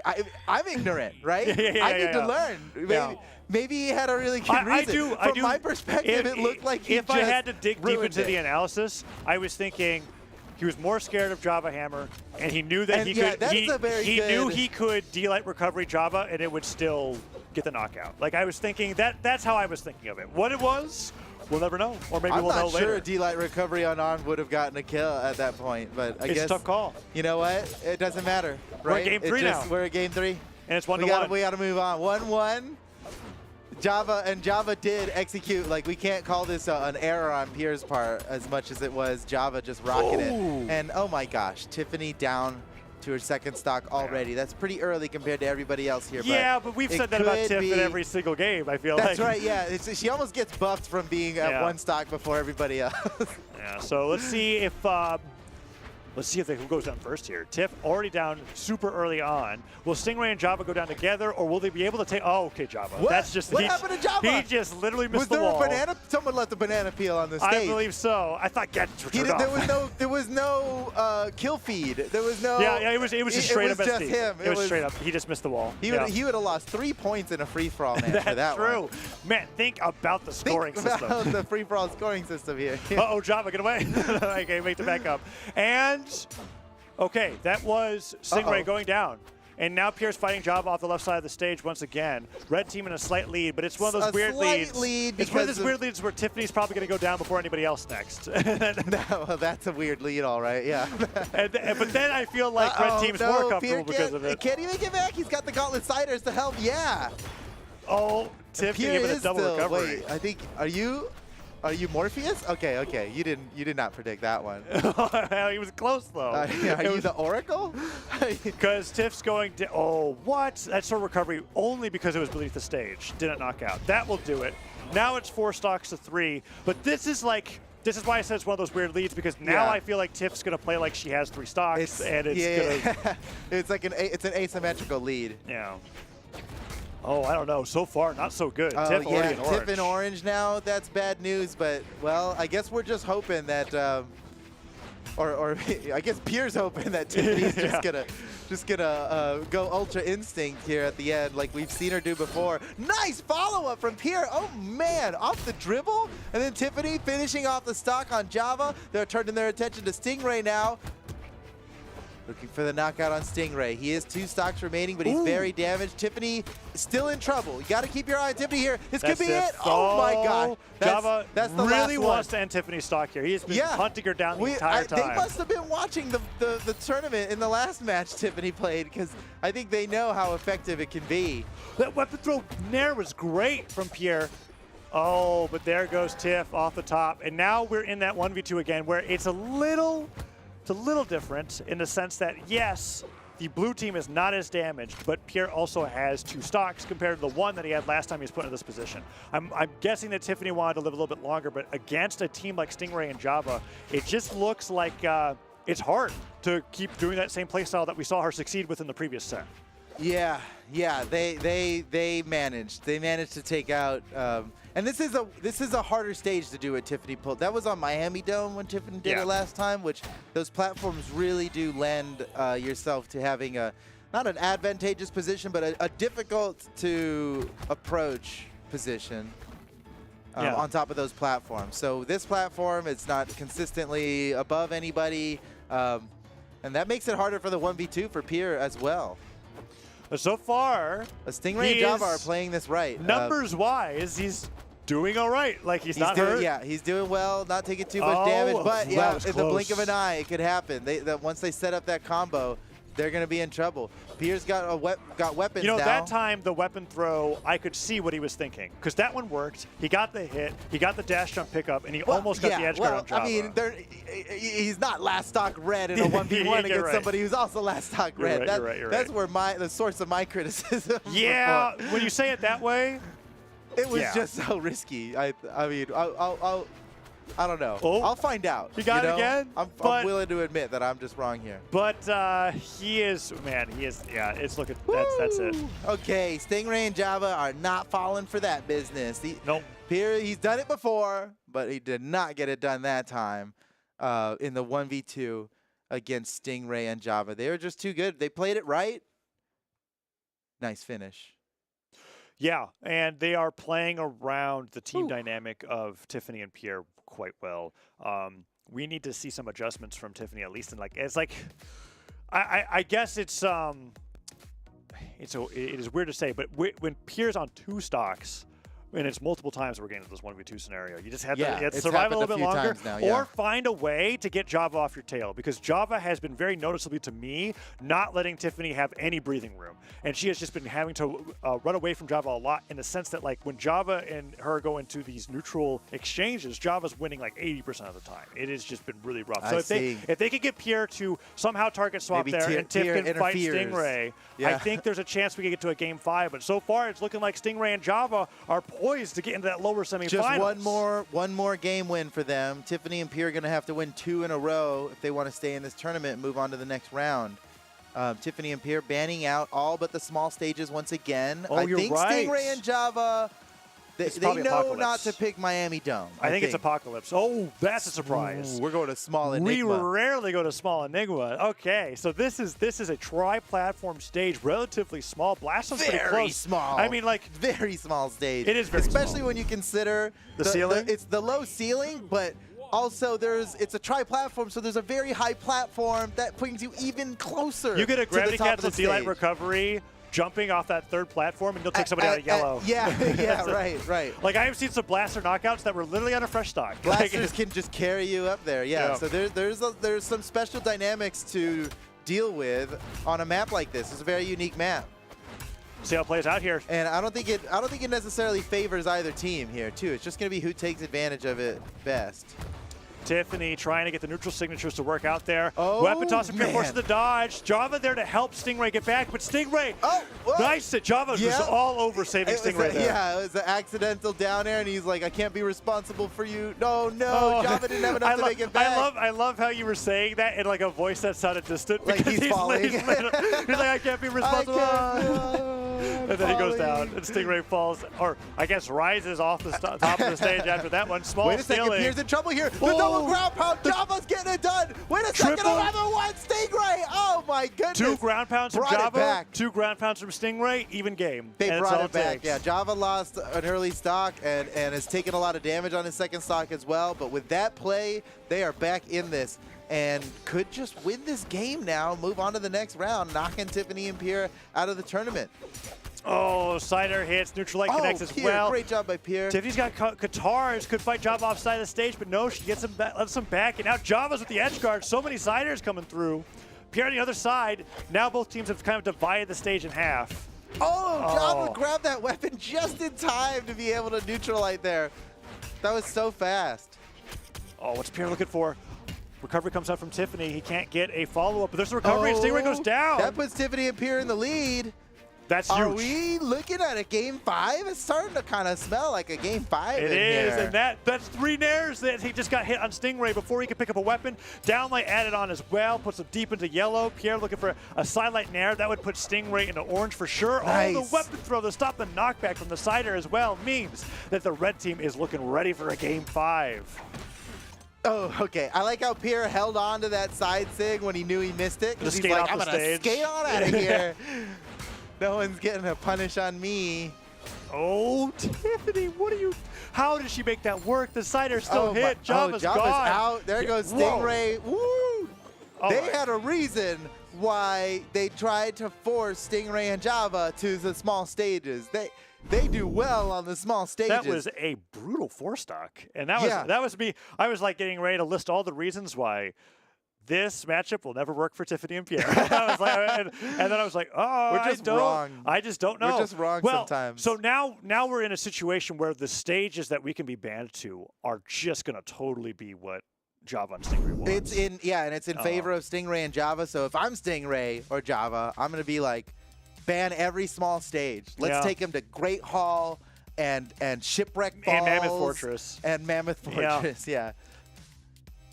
Try to lock them into big stages. That's how I think they could use their counter picks effectively here, because of clearly Tiffany and Pierre have got the small stage game locked down. Like that was everything I could have hoped for when it comes from Tiffany's performance improving as well. The fact that I could say it was a 4-stock means that both of them had two stocks apiece, right? And most of the time, Tiffany's going down before Pierre can even get down to 1. So that was just a really well-played match, one that I'm guessing Stingray and Java are going to do everything in their power to stop. And Stingray is the kind of player who has a very deep legend pool that can counterpick for an emergency situation like this, but it decides that after some deliberation, they're just going to stick with it. They're going to stay on the Bodvar and the Poe, and now they're going to be going into stage striking.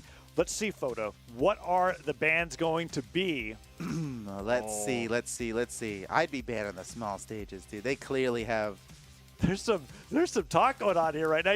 I love it because we don't often get they're it. thinking about it. We don't often get it, but sometimes stages. we get matchups where the stage really matters when two really closely They got matched rid of teams are Shipwreck. there. They can't leave Miami on there. I think they left it. They left Miami on there.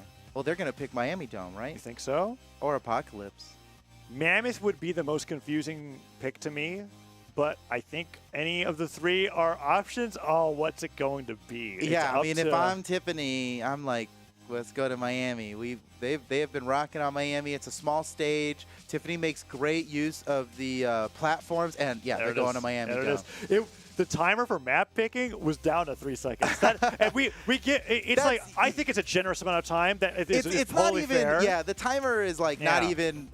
It's not even like for the rules. We'd remove the timer if we could, but there needs to be a timer for like pace But it's just reasons. interesting because usually our issue, quote unquote, is that players are so fast to get back into the game. We can't even talk about it. It's rare that it goes to the last second. So like that, let's see how impactful this counter pick was, because you and I both were in agreement. Red team or blue team should have banned this stage, but they left it open, and then we were both in agreement. This is obviously the pick that the red team would pick, and here we are. So let's see how it plays out. And so far, Tiffany has been getting beat up here in game number 5, but Java has similarly taken a lot of damage. Oh, the alley-oop into the side sig. Uh-oh, wait a second. Maybe Miami Dome wasn't the play. Oh, I mean, that kind of team combo is just something that you risk anywhere, right? Stop sider into Poe side sig. You're out of there. And Poe, perfectly positioned at the corner of the stage, meant that the downward diagonal angle worked perfectly.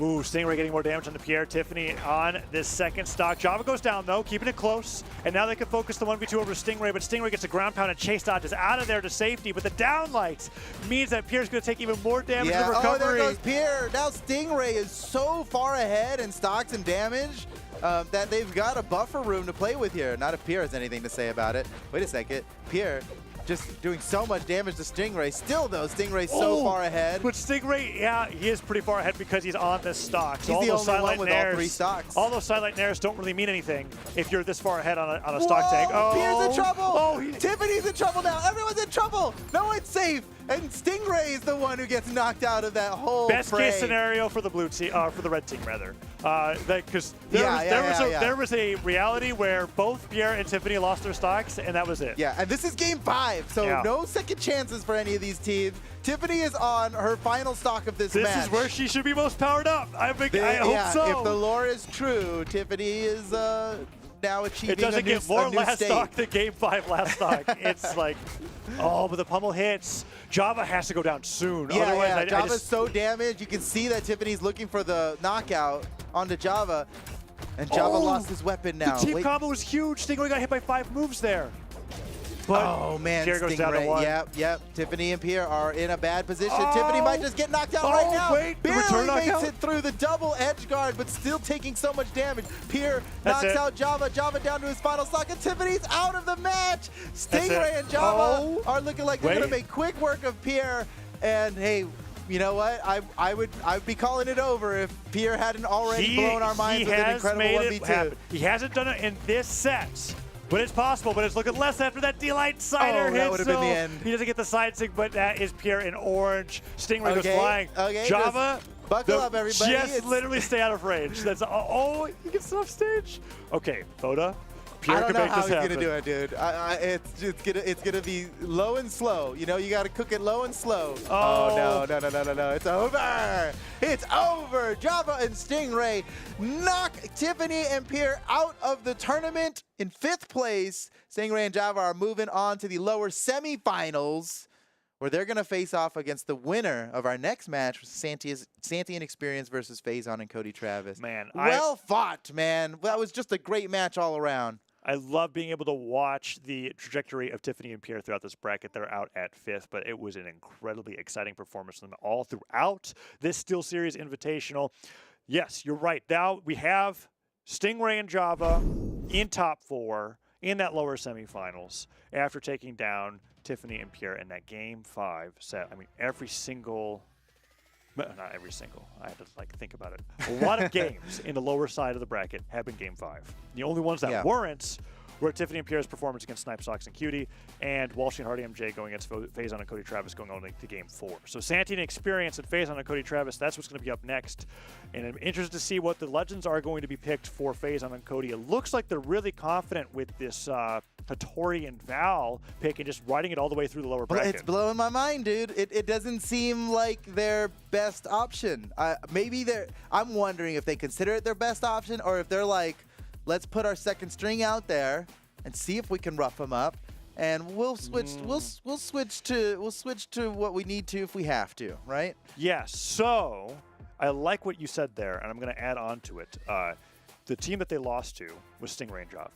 That's who they're on their way to possibly getting a rematch to. Ooh. And so something that happens in competitive play that I have seen is that when you lose to a team that you know you're going to have to beat later, you might as well warm up the formula that you think is going to get you the counter rematch. Right. for them. So when they originally went up against... That's bad. Imagine thinking 3 matches ahead. No. I think you're right. Yeah. I just imagine being so good at Brawlhalla and so successful in tournaments that you're like, let's plan now for 3 matches from now when we're in the semifinal. Well, and that's the one that matters, and it's especially right. true when you're so confident in your ability to play that the team's on the way there. You're thinking we can also beat them just with this team obstacles. composition. Yeah. So I'm very curious to see how that goes because I know for a fact that they opened up with the Barasa going into Stingray and Java, and that didn't work. And now they're trying something that they're like, okay, when we fight them again, maybe this is the formula that can do it. And if it doesn't work against the teams before them, then we have our answer.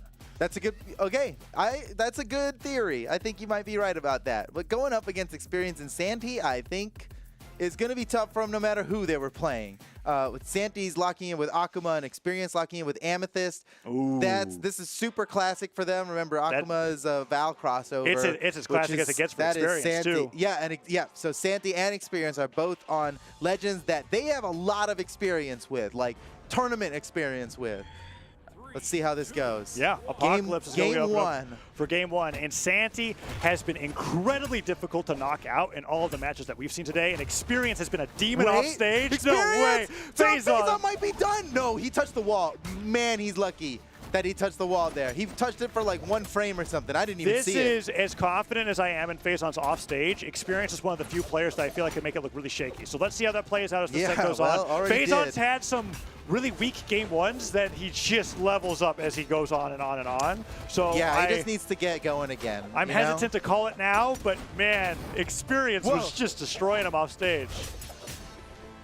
And Santi on stage with the sword. D-Light recovery coming through. Who's going down first? It's Phazon, and Cody could go down in the other direction. Experience is going deep for it. Santi almost found the KO there, but Cody Travis just makes it out fine. Still rocking all 3 stocks. Phazon's the only one who's been knocked out, but he hasn't taken much damage. Oh. Nice. Sides gets a nice knockout. Experience could follow shortly afterwards. Cider hits. Phazon could go off with the ground pound on Spear, but he likes the pogo better. Tries to get sand, not enough, but close. Well, yeah, he was on the other side of the stage, I guess, and hit him across the wrong direction. So Experience, oh my goodness, Experience, ooh, ouch, that looked like it hurt, dude. Yeah. Santi needs a helmet. There are cannons falling from the sky, and it's not even cannonballs. It's just the whole cannon. Shooting the whole Just cannon. like a yeah, the balk noise doesn't quite describe the insufferable pain that he's in right now. But on the screen, we have even stocks on either side and damage between Santi and Phazon. Phazon going down quick again, though. Santi could follow shortly afterwards. What it's all up to how dodge this plays against Cody. That was an incredible spot dodge from Cody. I mean, the Axe ground pound lasts a long time. There's so many active frames. He's managed to dodge through the entirety of it.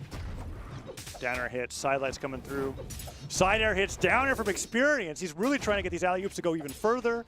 But the dodges from the blue team have been really good. Santi, can he make it back? He hits Cody. Phazon doesn't get the punish. And Experience is trying to take down Phazon's last stock and goes down for it. Okay, the stocks and damage are totally even here now, and now they're not even anymore. As Santi goes down to his final stock. Cody Travis has 2 stocks, but Phazon is very damaged on his last stock. So the win condition here for Experience and Santi might just be knock out Phazon, go hard in the 1v2 against Cody Travis. I know that's not a super guaranteed thing to go for, but they already took Cody Travis down to his final stock. Phazon's definitely the target now. He's on a low defense Legend, and he's in red on his final stock. You know they're looking for that knockout on Phazon. Santi hits Phazon out of the way and then turns his attention over to Cody Travis for the 1v2. They don't net very much damage onto Cody Travis during this time, but as soon as Phazon gets too close, he gets knocked away. Yeah. So he is just being controlled right now, ineffective in the fight, but you know that he can just find that one big hit that's going to make all the difference. Phazon's still in the game. He's making it back every time. Barely alive and right now, at first I was okay with the strategy of knock Phazon away, worry about taking the stock later. But now Phazon's actually putting on. He's done. He's done. Cody Travis in the 1v2. Can he handle himself? I mean. Oh, he saved him. Santi with the side air. That might have been it right there. Oh, he dodges out of the neutral stick. I feel like Cody's got pressure right now, even though the red team. Oh, there's the D-Light recovery. Wow, What? Okay, okay. Apocalypse ceiling. Let's go. Cody Travis still living. If he can get this recovery, oh, man. That has been 3 times now that somebody on the screen has lived something. That'll do it. Woo, GG. Man, that D-Light recovery from who is it? Santi? No, I'm already confused. Oh, here it comes. Who was getting hit? And then I might be able to remember. It was from Santi.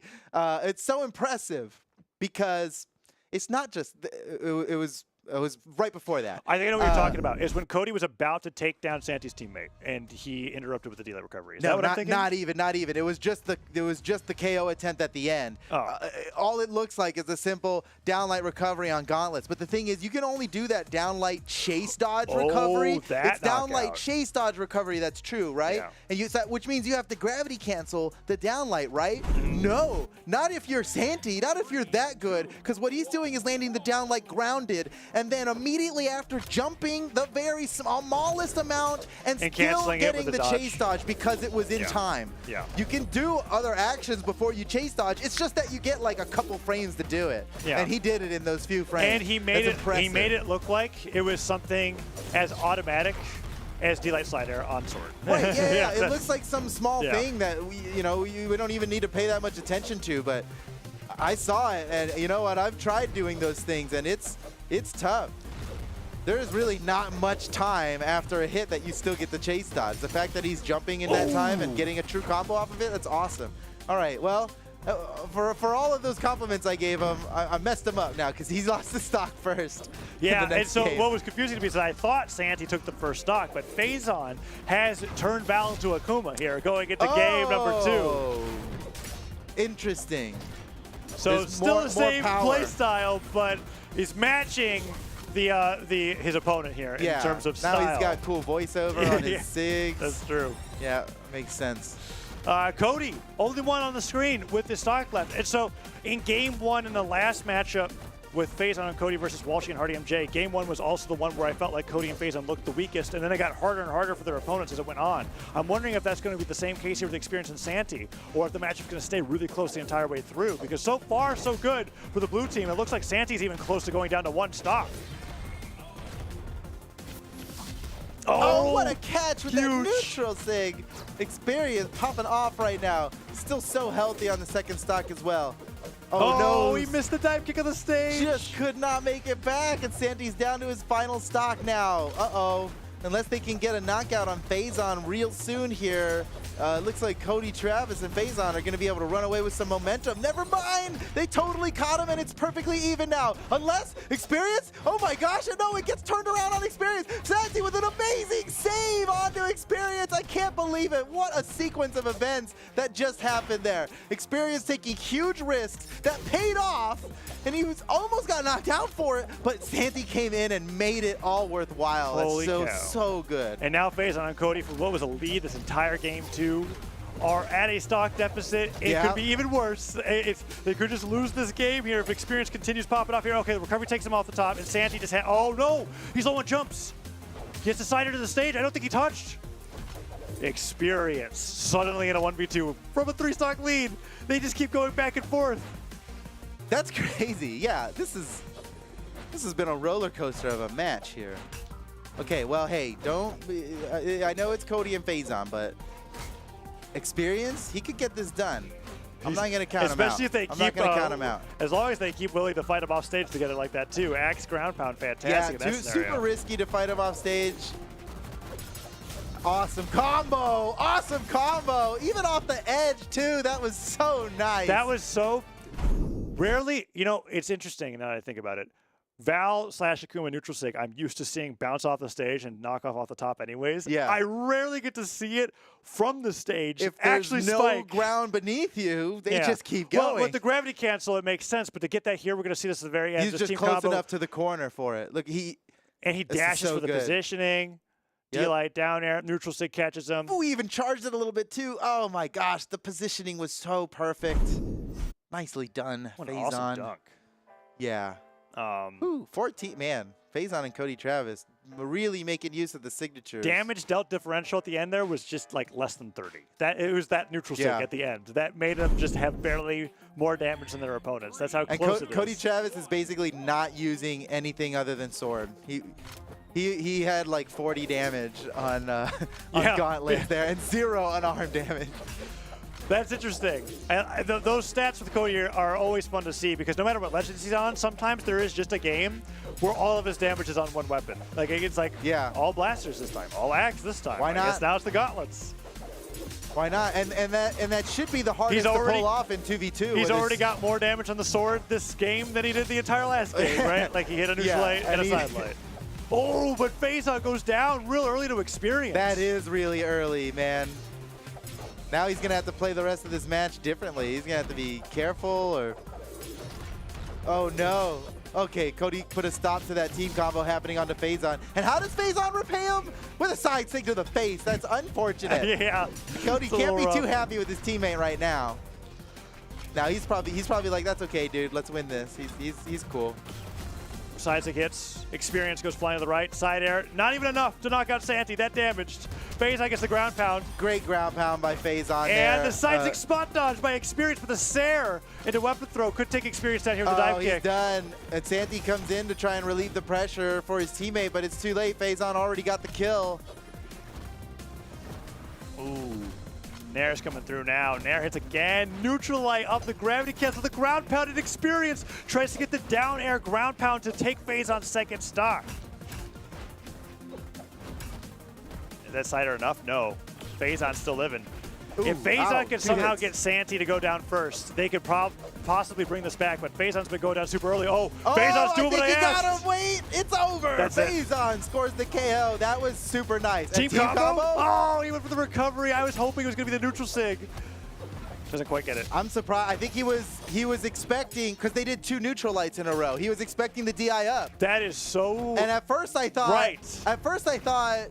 Why didn't he DI? Did he forget? I think he actually just DI'd down. I think he was mixing him up. Yeah. And he got that it. Is it worked. that is too much. That is such a great and that's absolutely what was happening there. Oh my gosh, okay, Experience clutched it at the last second. Oh wait, no, never mind. Faison's got another stock. Yeah. I thought this different. Has turned for the worst ever since Faison went down to the right. Yeah. This might be a go next situation here. 3 stocks to 1. If Experience wins this, I don't know. I can't imagine. Yeah, I'm not going to knock you for not having faith on this one. Right? I was like, I know this happened earlier where we were like, oh, no way he can do it, and then he did it. But now I'm thinking, this one's too far gone. Gone. Weapon throw up. That's it. GG. Faison and Cody are 1 game away from, while unwavering on this Val... yeah. Wait, actually, I'm totally wrong. It's not unwavering. They are Val. It's double Val. It's double Val now, and not I don't know why I Hattori. thought that Akuma was Hattori. Well, that's understandable. This was a much bigger change than I originally said it to be when I said that Faison was on the Akuma. They went to double Val. Yeah.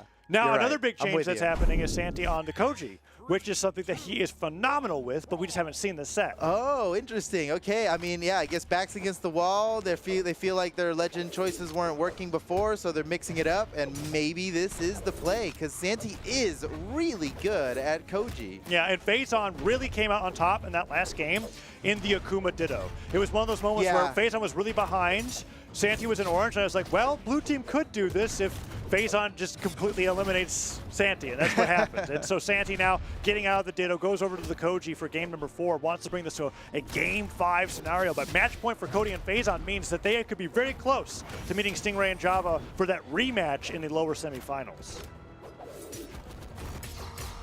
Oh, and that's a great start for them. Experienced out and Santi awesome taking a ton of damage. Combo while his teammate was respawning. Uh-oh. Cody's in trouble. Recovery and Faison couldn't even go down to help him because Santi kept him busy.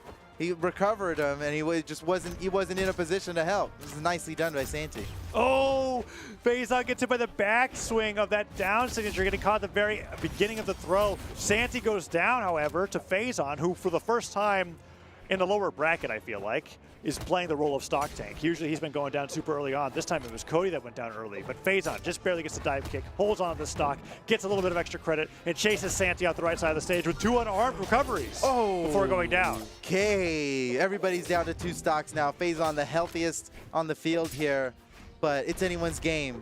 Experience and Santi, they got to bring it back, right? If they lose this one, they're out of the tournament. So this is it for Experience and Santi.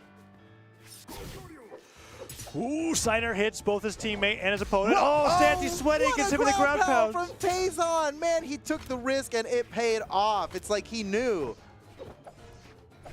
Oh, Nair's coming through. Experience, can't get the hits in. Neutral out his teammate, almost gives him a team combo. Faison just combos with it. Oh, he got a neutral stick into side 6. Santi just can't land. Santi just got out of the stock and is now in orange after that friendly fire. And Faison still taking Santi down. Experience goes down. Santi already in red. Side light into the Cider from Cody into another neutral light. This might be curtains for the red team photo. I mean, Santi has got so damaged. Yeah, it doesn't look good. Santi's going to have an amazing stock here and basically not get hit at all. That's a good start, but he's still got a lot more work to do. Down sig trying to catch Cody. Whoa, that dash jump. Fastball, Nair. Takes Cody off the top. Stocks even. Pretty slick by Experience here. And now Santi's got to be like, he's got to play like backup for Experience. Experience is going to have to go up and take the lead. He's already doing that. And Santi needs to, I don't know, limit himself to just following up off of Experience. It's kind of impossible to do, and there you go. It is impossible. Santi's out. It's all up to Experience to win a very difficult 1v2 ahead of him. Team combo. And this looks like it could be it. He's got another chance. One more chance, Experience. What is it going to be? Gets to the stage, touches, gets the recovery, weapon picked up away from him. New spawn, not ideal. He can barely even survive a simple sword neutral air. He's so hurt. He's baiting him into coming down. And Faison's taking the bait. Wait a second. He's like, nope.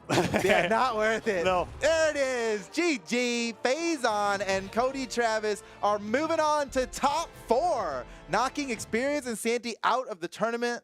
They're going to place 5th in this whole thing, which is an impressive feat here when only the top teams are playing in this invitational. Yeah. 5th place, not bad, but wow, Cody Travis and Faison, man, they got knocked into the lower bracket a little early, and they are making everybody pay for it.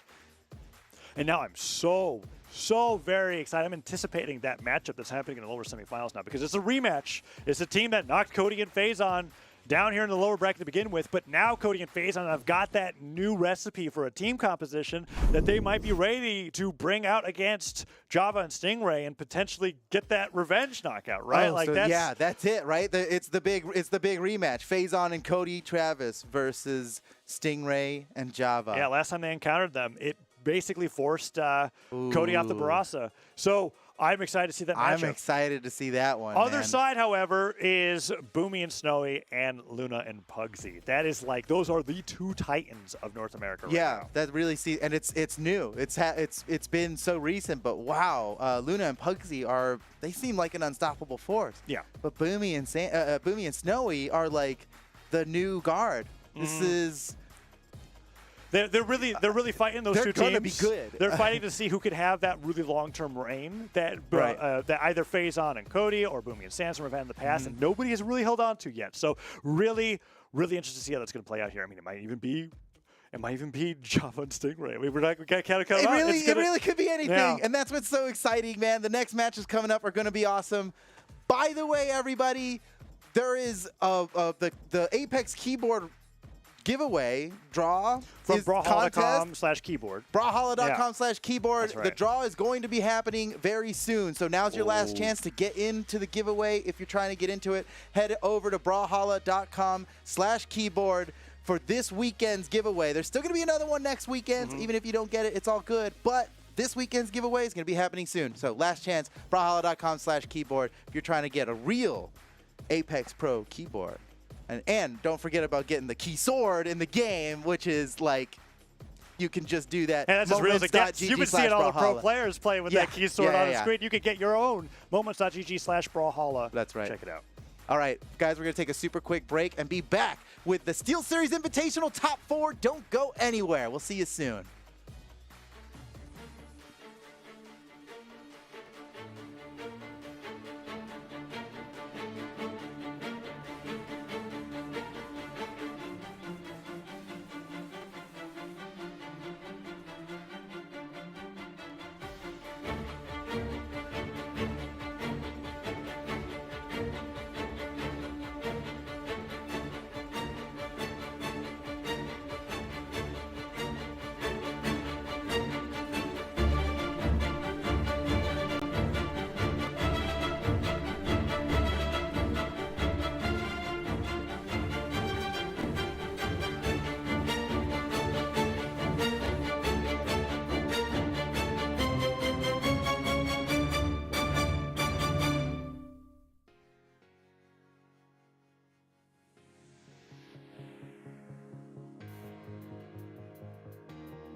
wild electric running through my mind.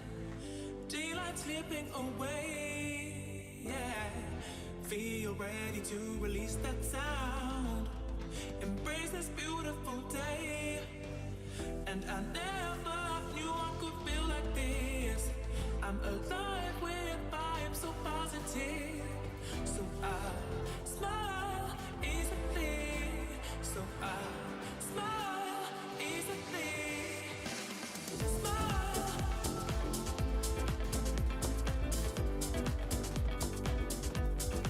So I smile.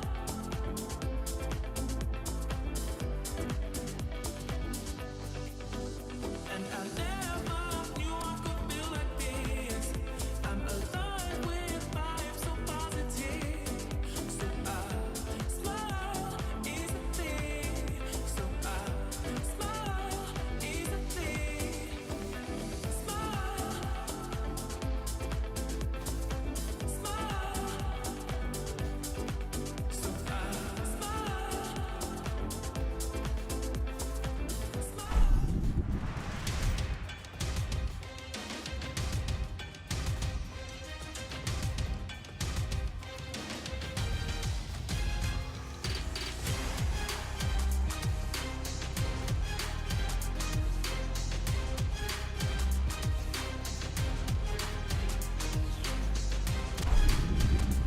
And we are back with the final four of the SteelSeries Invitational, brought to you by none other than SteelSeries. And if you haven't heard, we've been rolling to find some people to give away some Apex keyboards, and we've rolled 5 of the 10 people who will win them. Wow, 5 people? 5 whole people? Yeah. This week, but man, what if you're not one of those 5 people that win this week? What do you do? Well, good for you, because we also have 5 more that we will roll next week. But these are the 5 Let's who go! won this week.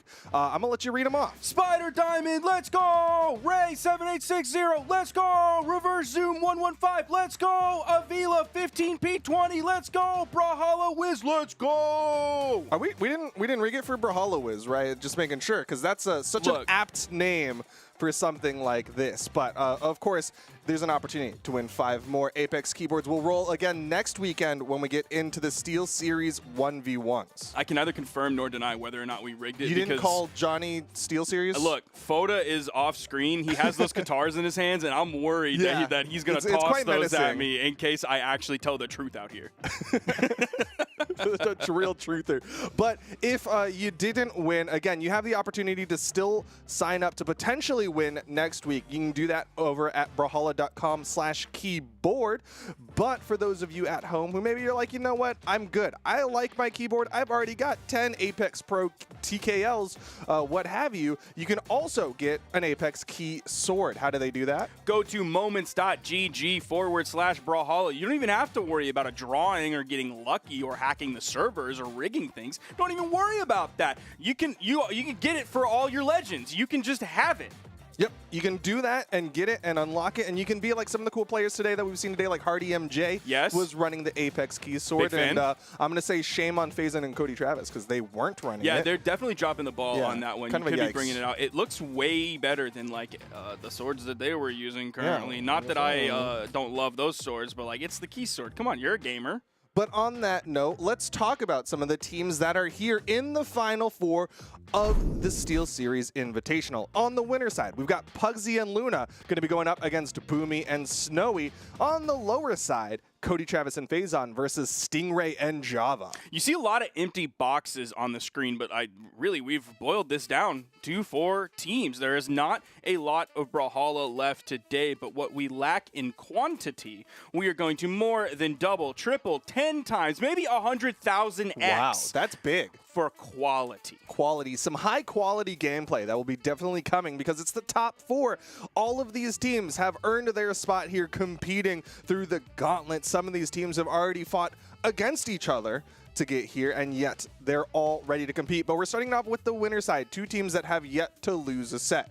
That is going to be Luna and Pugsy, Boomy and Snowy. Now, we were worried early on about what might happen with Boomy and Snowy or Luna and Pugsy, but honestly, for kind of everybody around here, predictions kind of looking pretty good. We thought it might be a little bit shaky for how early Cody and Faison went down, but they've made it through. They're on the bottom side. We'll see how far they get.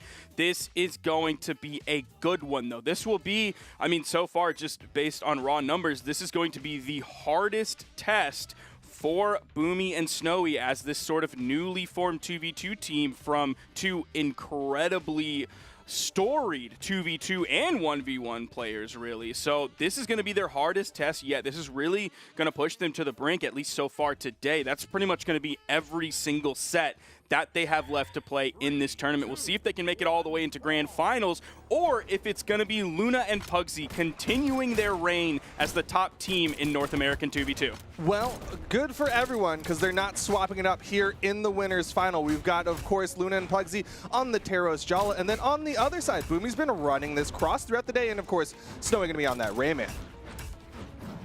Pugsy is already putting out a bunch of damage onto Boomy. He is very close to being in the red. Pugsy going to completely disengage from Snowy. He was coming in with that gauntlet ground pound on the left side. We've seen him take out so many people with that. Now Boomy chasing Luna into the air. Everybody getting damaged. Boomy has done a great job of, after taking a lot of damage initially, he's now kept on pace with everybody, and they're all basically with him now. Yeah, this is still anyone's game. Of course, a lot of people in that KO percent. The first stocks taken will be that kind of momentum boost as Boomy gets the 3-piece. Went for the extra there with the Nair just in case to try to get that recovery KO, but it didn't work out. Ground pound connects. Oh, everybody's on the right side. Those initiations always make me so nervous. It's going to come out all the way for the blue team, though, as they pick up the full team wipe on a Luna and Pugsy just over a minute before that happened. We could see it going the other way. Luna, dude, he was throwing fists, hoping to grab one KO and another KO. Now he grabs one. Now he grabs another one. He tried to use his hands, needed just a little bit more, picked up that axe, and it was curtains. Look, we're humans. We learned how to use tools. That's what makes us special in some fashion or something like that. I'm not a scientist, but it doesn't matter because everybody is even in the damage department. Seen Pugsy coming in with the sword, just kind of maintaining control of that ground, doing a great job of following up. Everybody really is following up off of their teammate, interrupting when their teammate is getting hit so that their opponent doesn't get 2 hits, 3 hits, 4 hits. Yeah, and I love the way that edge guard was played out a second ago. You saw both blue team members trying to go for those gauntlet ground pounds, but it's going to be the recovery. Team combo, but he gets out of the dare. How did he... Did Snowy just like miss time that? I think he was a little late. He must have just fallen out of stun frames to get the dodge off. But good on Pugsy to react in time, got away from it, and made sure he didn't get fully team combo. Oh, that was huge! He was fresh. It was such an early stock, and just like that, 4 Holy stocks cow. to 1. Oh my gosh, the way they kept that going, the way Snowy got that little extra bit of stun with the weapon toss, picking it up, then finishing it off with the side air. This team has already performed extremely well today, and it's not stopping here. Watch out for the weapon, just barely avoids it, but this is nigh impossible for Pugsy right now. Goes for the GC down sig, no punish. Blue team playing with their food a little bit as Pugsy gets the cider and Boomy's on the other side of the map. He just vibing, you know. He's not necessarily okay. Okay, good work from Pugsy. We like that pickup there. Snowy wasn't quite positioned on the stage to actually find the KO immediately off of that. A little bit too far to the right from the wrong side of the stage. Snowy going to go all the way under. Maybe they need to think about tightening this up a little bit. Boomy's going to find the side air, that little stray side air, and that is it. Luna on Big Taros, relegated to 341 damage, relegated to 1 KO that entire map. That was the clip where Boomy took Luna and said, sit down, be humble, taking him out of the game. Yeah, I mean, Luna just didn't even get to play on that third stock of his, and Look at that. gave such a huge momentum lead. Here's that team combo. Dude, that was sick. That started with Boomy on the left, Snowy on the right. Then they kind of switched places, but Boomy didn't go to the right and Snowy to the left. Snowy rotated around Boomy, and they were still able to hold that as Boomy was the pivot position. Yeah, some really good team play coming out from this blue team, and now we're going into game number 2. No swaps, same map, and Luna's just going to try to survive a little longer. Bugsy coming in now, picking up a sword very early in this. Everybody really got weapons really early on in this set. Now Snowy doesn't have one in his hands. He's looking for one. Luna's going to snipe it up. Boomy and Pugsy going at it on the left side. Boomy actually disengages from that. Yeah, Pugsy kind of throwing him away with that sword recovery off stage on the left side. Yo! Luna with the ground pound, swings in all directions, and Boomy cannot break it up. Oh no, Luna's adding up some team damage there. Had the opportunity to maybe take out Boomy as well. Put a little bit of team damage out, but they still got that first stock, and that was great. Yeah, and a great follow-up from Pugsy on the recovery. Got that neutral air. Boomy gets separated, and you see Luna immediately go over to the left side, trying to get that power play, but Snowy ends up beating out Pugsy in the 1v1. Big side air from the wrong side of the stage. It was all the way on that soft platform that happened to be on the right side, putting even more distance between Luna and the blast zone. So unfortunately for the red team, that did not lead to a KO. Boomy just trying to zone with those neutral airs, a very safe move, gets over the platform. Side air comes out. D-Light, immediate interruption. Hits Boomy initially, but then Snowy goes into it, going under the stage. Pugsy's right there. Oh, but Pugsy a little bit late on it. Wanted to guarantee the hit, but Snowy got the wall touch, and that means he's going to be able to extend this stock, stay alive. But right now, it's the red team with the slight lead. Even though Pugsy didn't get the KO there, he still added up some good damage. 2 dares, nothing to shake a twig at. Still has Snowy getting deep into the red on his second stock, so we could see Snowy going on a final stock very early on would put the red team in a fantastic position to take this one and tie the setup. Oh, snap. But Pugsy's got to be careful. That edge guard opportunity from Boomy. He was going in with the goblins and getting hits, but Oh, the team no. damage leads to a TKO, and now Snowy's on his final stock.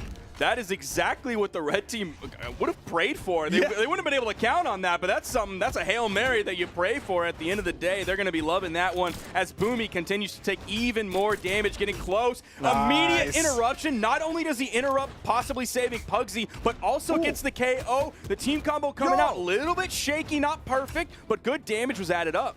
It was all improv, though. Some great follow-ups. They made it work with what they had, and they were getting that damage added up onto Snowy's final stock. Both red team members are fairly damaged as Boomy hits the side air to KO Pugsy. Luna continued that chase, actually chase dodging out at Boomy over on the left side. Now disengaged. Pugsy. Complete turnaround for the blue team, going immediately onto Pugsy with both of them, trying to push him out of this game as he's on his final stock and a low defense legend. Nice. Luna, knowing that he's got the extra stock, opts to go for the edge guard to try to take Snowy out of this one, and he succeeds as Boomy does end up cleaning up Luna's second stock. So now it is 1 to the 2 stocks of the red team. This is possible, but Boomy's starting to take damage. It's going to be really tough anytime Boomy is on the main platform, but you see him, DI. yo, what a follow-up on that, and the timing for Boomy to also get the DI. The reaction times on these players are just next level.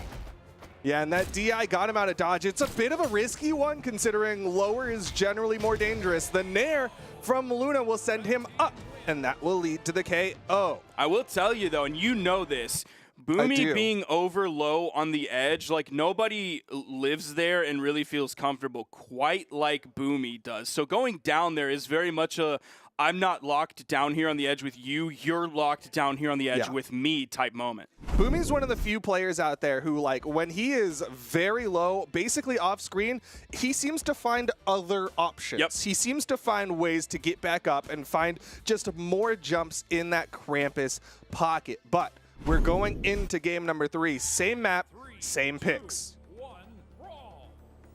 Now we have a tie in this set. 1-1.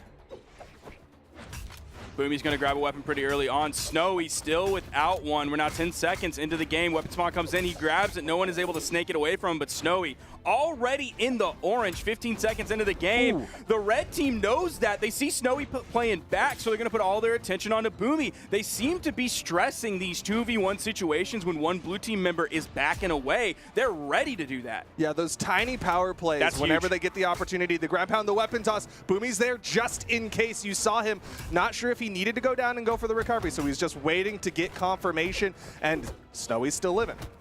The blue team is so damaged right now that every single hit just completely splits the two of them up. Going to make it hard to find those rotations. Look how far apart they are right now. Boomy tries to come in. Boom. Snowy, done. They're going to be looking for the KO on Boomy. That Blaster's ground pound, not quite finding the KOs that we saw Boomy find with it earlier. Yo. Nice. The recovery helps him back up. Snowy was going in. Luna in the offstage, still gets around it, gets the recovery, gets the turnaround. Snowy's in trouble at the bottom of the map. Luna's chasing. He'll still get the wall touch, and Boomy dives down. Nobody falls. It was a very low damaged Snowy, so that D-Light ground pound is not going to immediately lead to the KO. It's going to put some damage, but that's really about it. Charging that one up. Luna gets the interruption, and they turn it into a combo. Boomy started the D-Light, would have led into recovery and a KO. Pugsy was the one who interrupted it. So they both had two immediate clutch interruptions back to back. And I love that Luna opted to go for the pickup hammer to get that combo continued, because likely they've practiced more weapon on weapon combos than unarmed and weapon. And Snowy's fallen down air. Weapon toss. Boomy's there just in case, but Pugsy hits it down like ground pound. Oh no, Luna. Luna, you didn't need to go down there. You didn't need to go. He was close. On his final stock, we're dead even on stocks, but Boomy is so damaged. Nice spot dodge there. Little bold for him to not only go for the D-Light, which locks you into those 3 shots, a lot of frames, but then follow up with a neutral light after that, really locking him in place. Yeah, he was locked down, but he made it work. But that was a Deep close Red. weapon toss, man. The hammer. The second weapon toss is the one to Team do combo. it. He avoided the first one, took the second one, falls. Snowy, you got to play so careful here. They got to find the damage on Luna to at least get him to where Snowy is. Yeah, right now, blue team likely hunting down Luna. If they can take out Luna, they got to be confident in their 1v2 against Pugsy. But on the other side, Snowy cannot afford any KO starter. Neutral air almost doing it. One more from Luna has got to take out Snowy. Just outside, Luna starting to reach with the side six. Oh, the weapon toss to try to save. What a save from Snowy. That weapon toss sending Pugsy flying. He's very damaged, but still has 2 stocks to his name. The Nair will finish off Snowy's stock. Offstage opportunity. Red team, don't get over eager. Y'all are still kind of low, and Boomy's going to find the side air. Nice. Luna and Pugsy, some serious domination that game. I really got to hand it to them for their follow-ups off of one another, the way they're able to turn just simple initiations into 2v1 combos, even when there is still another member on the other team there. The way they're able to interrupt their opponent, keeping their teammates safe, finding additional damage, and then turning that into a power position is just stellar right now. And it's so crazy because it's very clear that the red team isn't going for like this very set up like neutral light, gravity cancel, down. Like they're just going in and improving in the best way that they know how, and it's working so incredibly well. And Luna gonna completely ignore Boomy's ground pound to opt for the 2v1. That's the red team's MO. They love to go for the power plays. Now, if we're talking damage numbers, if we're looking at raw numbers here, Luna putting out 743, incredible numbers coming out. Pugsy also doing 525. So on one hand, it is taking a lot of damage for them to knock out every stock, but the end of last game really wasn't that close. There was one member of the red team who was in the red. The other was pretty fresh. So it's not like they're in danger of really losing the game because of those high damage numbers that they have to put out. And they're definitely finding it as Boomy, though, finds the recovery, and Snowy with the ground pound. This is a lead for the blue team. Snowy finding that one has got to make Luna very upset because he was so close to finding the hammer recovery on a Snowy that would have led to the KO, and that like bottom side of the ground pound was what finally took him out. At least they find the KO onto Snowy, but Boomy is the one most healthy in the game until I said that, and now Boomy and Snowy are really tied. Well, now it's just changing so fast, Duke. I can't keep up. The pace of this one constantly alternating, but the blue team manages to maintain the tiniest bit of leads as Luna does punish that ground pound on stage. The blue team has them sandwiched. Is this their opportunity to go for the 2v2 combos? But no, the offstage coming out from Luna. Snowy coming over to rotate. He sees Luna coming up behind him, immediately turns around, tries to put something out to keep Luna away. That neutral sig. Yo, the interrupt! What? Dude, the interrupts from the red team, it's insane. It's truly insane. The fact that they're hitting them so consistently, like it's not a fluke anymore. It's not lucky. It's nothing like that. The way they're hitting it, so consistent. Nice side stick from Luna. Gonna take out Snowy, give the red team the lead. I was so excited too because Boomy on reaction saw the downlight hit and immediately NSIG knowing that that was gonna work out, but just the fantastic interrupt coming out from Pugsy, and now the red team has the lead as they're getting more damage built up onto Snowy. Dude, you see Luna. They're above him, he's reaching up. They're below him, he's reaching down. It's Scoop City, baby. Doesn't matter where you are. He is like a police officer because he's got the long arms of the law on his side. We'll see how they can adjust to this one. No major 2v1 focus while Pugsy was coming back in. Oh, Pugsy putting a little bit of team damage out, though. Luna maybe getting a little overeager here, playing with the unarmed. There's the weapon spawn. Goes for the interrupt, but instead hits his teammate. Boomy doesn't connect, but doesn't get punished for it. Pugsy the least damaged in this game. Snowy the most damaged in this game. Giving the red team a nice little lead right now. That neutral light's going to help. You see immediately Luna turn around, expecting Snowy to come up on the platform. So it seems like Luna has eyes everywhere on this map. It seems like nothing catches him off guard. Yeah, he's just keeping track of everything. Oh, great interrupt from Snowy. The scoop up likely wouldn't have KO'd, but would have been scary. There's the recovery. Pugsy gets one, goes for another. No wake up from Luna, Nice but Boomy weapon toss, dude. still touches.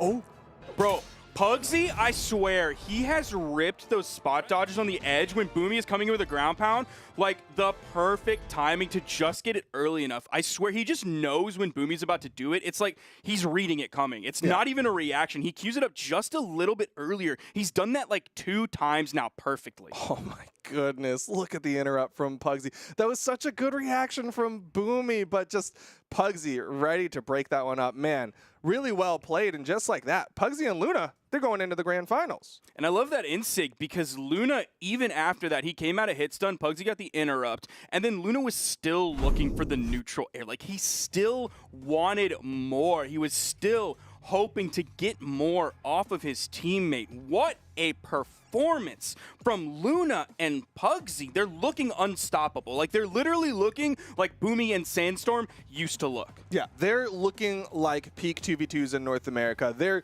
such a dominant team, and it's going to be interesting to see who can really threaten them, who can really be the team to make them knock down a little bit, because right now they're sitting in the grand finals with a guaranteed top 2 finish. And that's what's really crazy about Luna and Pugsy kind of being the top team right now. We mentioned this a little bit yesterday in EU, but the fact that for so long we thought that the first LAN we got after all online, it was really going to be Acno and Blaze versus Boomy and Sandstorm to see who is the true best 2v2 team of all time.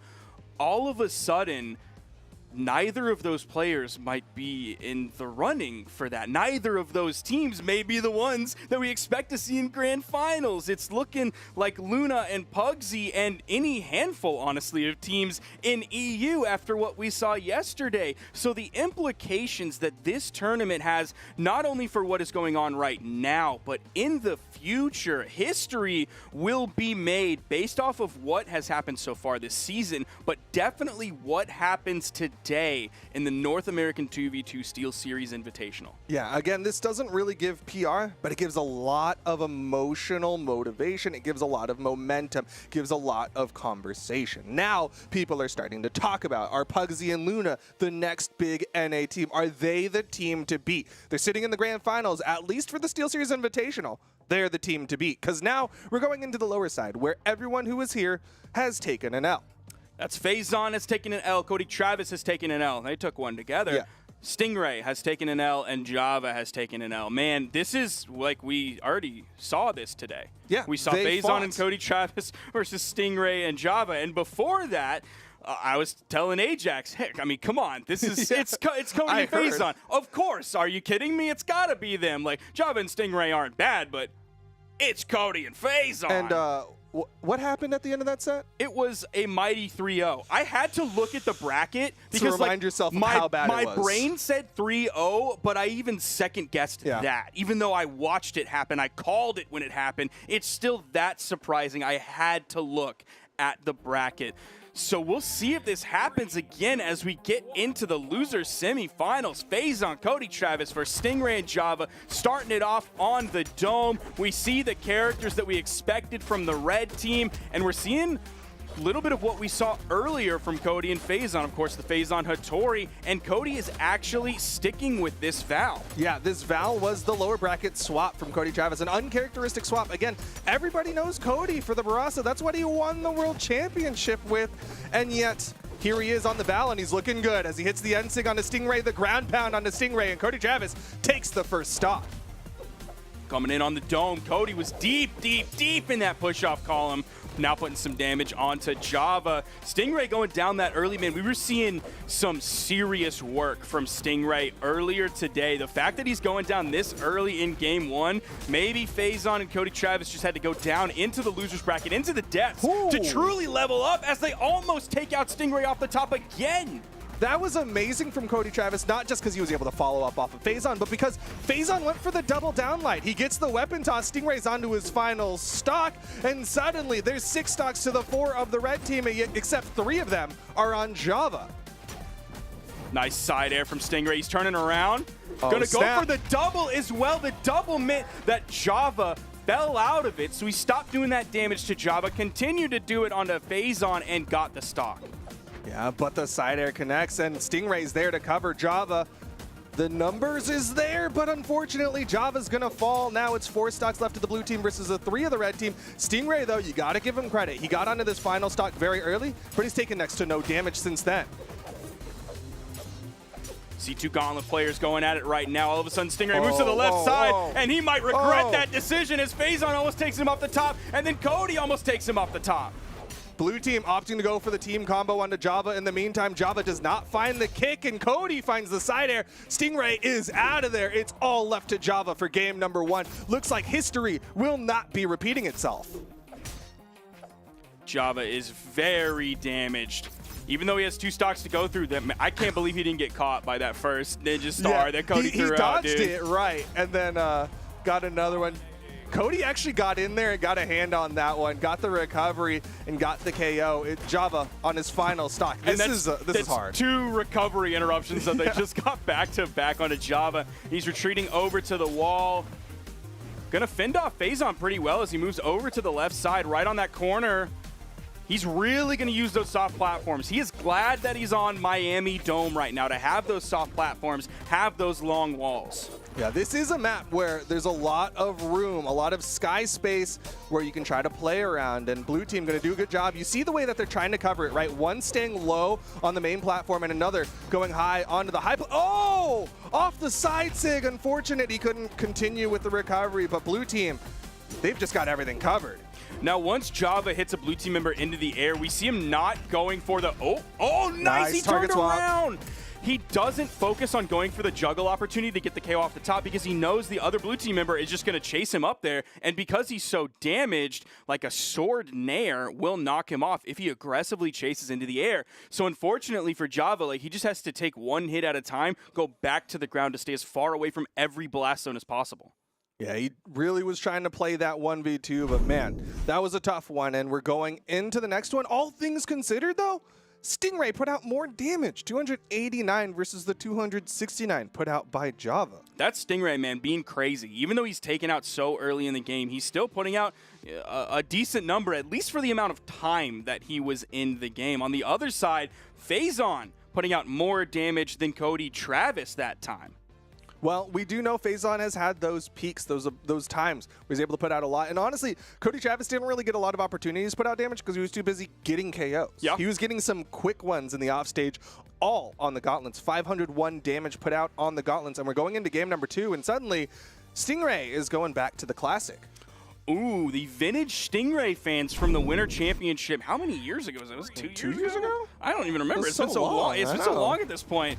This is the character some glasses. that puts Stingray really on the map, on everybody's radar. His spear has been phenomenal today. I mean, that's really a common between a lot of his characters is that have spear. His spear is incredible. Yeah, he does have a fantastic spear. I mean, of course, he was using it with the Wushang as well, but the Lance is a great side weapon for Stingray as the team combos. Cody Travis, unfortunately, couldn't get the dodge read on the second side light, and Java with the turnaround. Cody has to go to the outside, and he'll get the wall touch. It was still so nice for them to continue that on that one of those lateral 2v1 team combos, just pushing to the left each time. Foda absolutely loves those, and for good reason. Yeah, I love a single direction combo whenever possible, but Java gonna get caught by that weapon toss and a little bit of team damage. Red team split. Faison and Cody Travis both in the middle of him. Nice dare. Oh, Stingray queued up the side air. Didn't quite get the perfect timing on it. That would have been beautiful. Catching kind of the bounce pass that came from Java. That would have led to the KO, but he didn't grab it. And he falls. We might see a full team wipe here as Cody almost took Java off the top, but they're going to trade 1 for 1.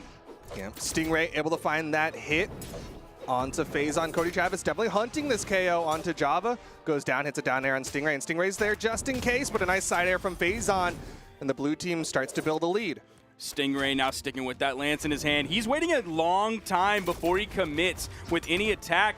Gonna get stuck in at least 2 hits in that 2v1 combo. Just a real quick one. Nothing wrong with 2 quick ones. You know they're getting there on the perfect line. Yeah, those extra little taps get some damage built up.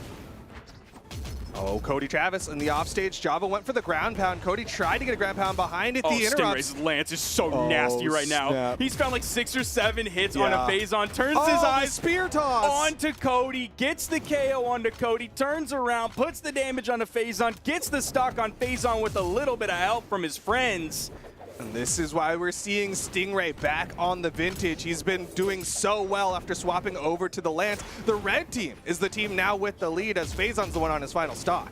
Now, I love that Stingray, like, he's been playing the Wushang a lot today, with, of course, the spear, but the gauntlets, a drastically different weapon than the lance that Orion has. But he's still able to adapt so quickly. Faison on the edge, finding the KO, sending Java down below, giving us basically an even game. The red team in the lead just a tad. Yeah, just the tiniest bit of lead, but... Oh, Java.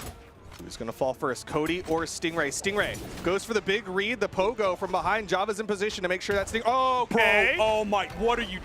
what are you doing? It works. It's a trade. No, it wasn't, No, though. Faison's out, though. But I can't excuse that Faison, recovery. it's a 1v2. I can't excuse the recovery. I don't care. I can't excuse the recovery. Well, even though he took out his teammate, he still managed to take out Faison, and now it's a 1v2. Cody Travis, he's done many a 1v2, but can he do it with the Val? Choice of weapons, the red team dodged into it. The final frames of that. And that's like vintage, man. Trying to dodge that down signature and getting caught with the final frames of it. That is an Orion classic.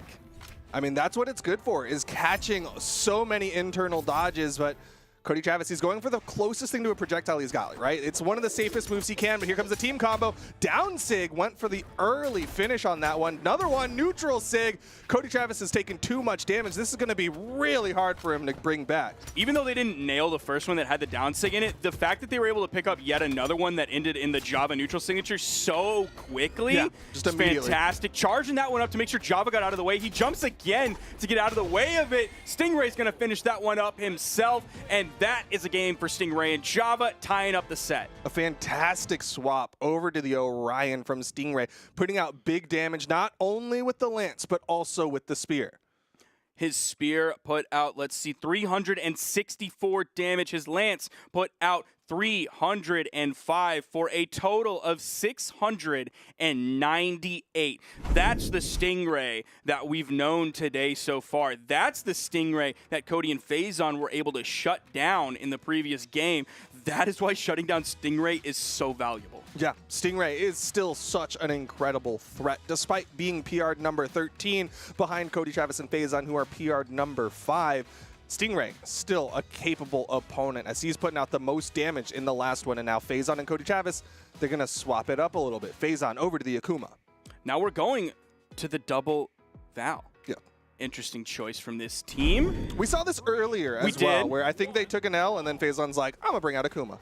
But this is a little bit of a rare choice to at least see the double Val from both of these players at the exact same time, given that Faison sort of has a little bit more of a rotating cast of characters than Cody is known to have. So we'll see if DI comes into play whatsoever between these two when they both have really either sword or gauntlets in their hands.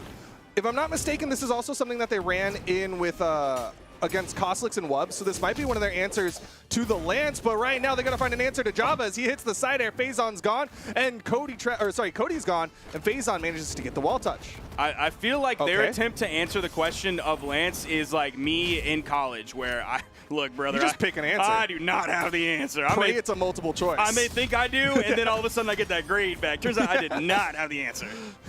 Guess I'm gonna have to come in after class and talk to the teacher about that one, but so far, blue team is the one. Well, they had the lead, but Phazon falls. Here's the team combo. Down Sig, not gonna connect.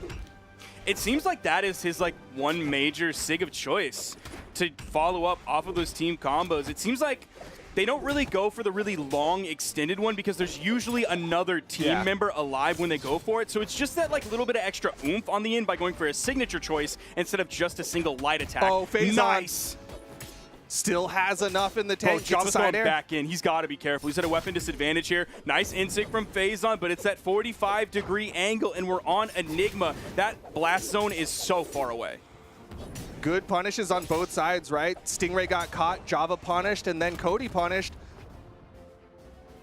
Stingray first one onto his final stock, but we've seen him extend before as Cody gonna get caught out. Downlight into the recovery. Basically a dead even game, but blue team is a little bit in the lead when you look at where Phazon is in his damage compared to Java, but now they are dead even. Cody gonna get the KO off the top, giving the lead to the blue team just a little bit. If Phazon can stay alive while they put out some more damage, Cody, oh my goodness, Phazon is gonna fall, but Cody is still, man, he's swinging so hard. Yeah, he is going for wake-ups on wake-ups. They want to take out Stingray. They've built up so much damage, had all these combos, but yet they have not taken him out of this game. You've seen him play a lot towards the middle of the stage. He'll push a little bit left with some attacks, come back to the middle of the stage, start turning right. He'll stick around the middle of that stage to keep himself far enough away from the blast zone, but he's not far enough as Cody finds the neutral signature, gonna take him off the top in that top right corner. Java fighting the 1v2, but he's on Enigma. That means he has some soft platforms to play with.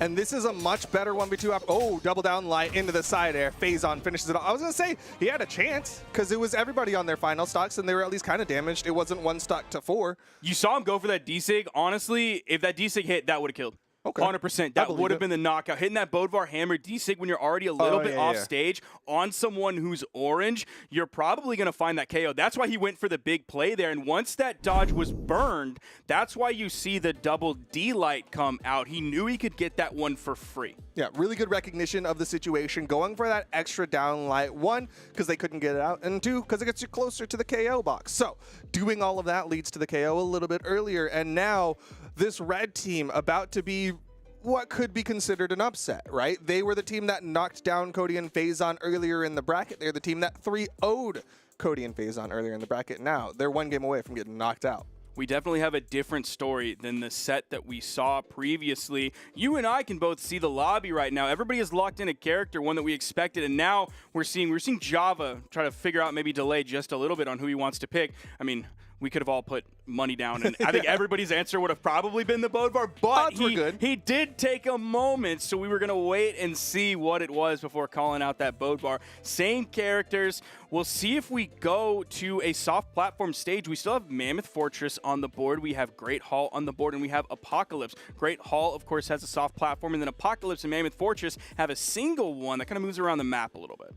Yeah, and it looks like it's going to be Mammoth Fortress for game number 4. Did I do the math right? Something like that. Something like that. Yeah, that sounds about right.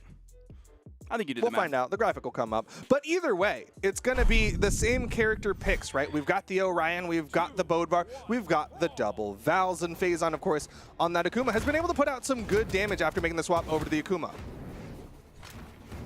We're seeing this one start out, and the first weapon for Stingray is going to be the Lance. We'll see if he can start bringing that one out. You see him, he'll push and then move back just a little bit. Yo, is he going to be taken out this early? The save? Oh, no, okay, now, Cody. Now Cody. Oh, no. Now Cody. Phazon falls to Stingray on the right side. That side signature from Stingray. Cody with the full disengage. Phazon! Bro.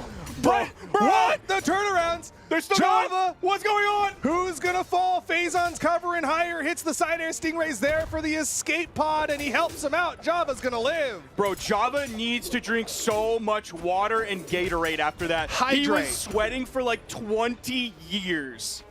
his sweat beats they were changing colors with him at that point. But the side air connects from Faison. Side stick thrown out. All things considered, the stock count is currently even. But the damage is not. Faison is a lot less damage than Stingray. It's 5 stocks to 4. Read him. 5 stocks to 3 as Stingray is taken off the top. Blue team with a nice lead, especially since they're up 2-1 in this set as we move into this game 4. So all they need is the victory here, which at this point, I'm not going to call it yet, ladies and gentlemen, because we know Stingray and Java can both go absolutely sicko mode, but the way Cody and Faison are playing right now, they're ready to move past this one quickly, leave it at a 3-1, and go into the next set. Yeah, they're ready to get their spot on the podium. They've been there so often, but they still have to get through Stingray. Right now, eyes are definitely on Stingray as he is the most damaged on the final stock. Oh, you saw Java going for the D-Light Dare recovery, needed the big play there, but Cody actually came in with the recovery of his own and interrupted that one. Faison just kind of moving Cody a little bit out of the way, saying, get out of here, I got it. Oh, and snap, left side. Brother, he might actually 100% have it. Now Cody rotating in. Yeah, Stingray gets taken out at the top of the map. Java with 2 stocks left to the 4-3 of the blue team. Very similar situation to what happened in game number 1, but it's not Miami Dome this time, it's Mammoth Fortress. He will have a large sidewall to retreat to, giving himself some safety. That soft platform could move over to his side to give him a little bit of a stretch out to get on beyond the main part of the stage. And at least right now, he might be able to retreat to it at least a little bit, or so he thought. Jumping above it, he's going to eat like a double side air, one from Faison, one from Cody.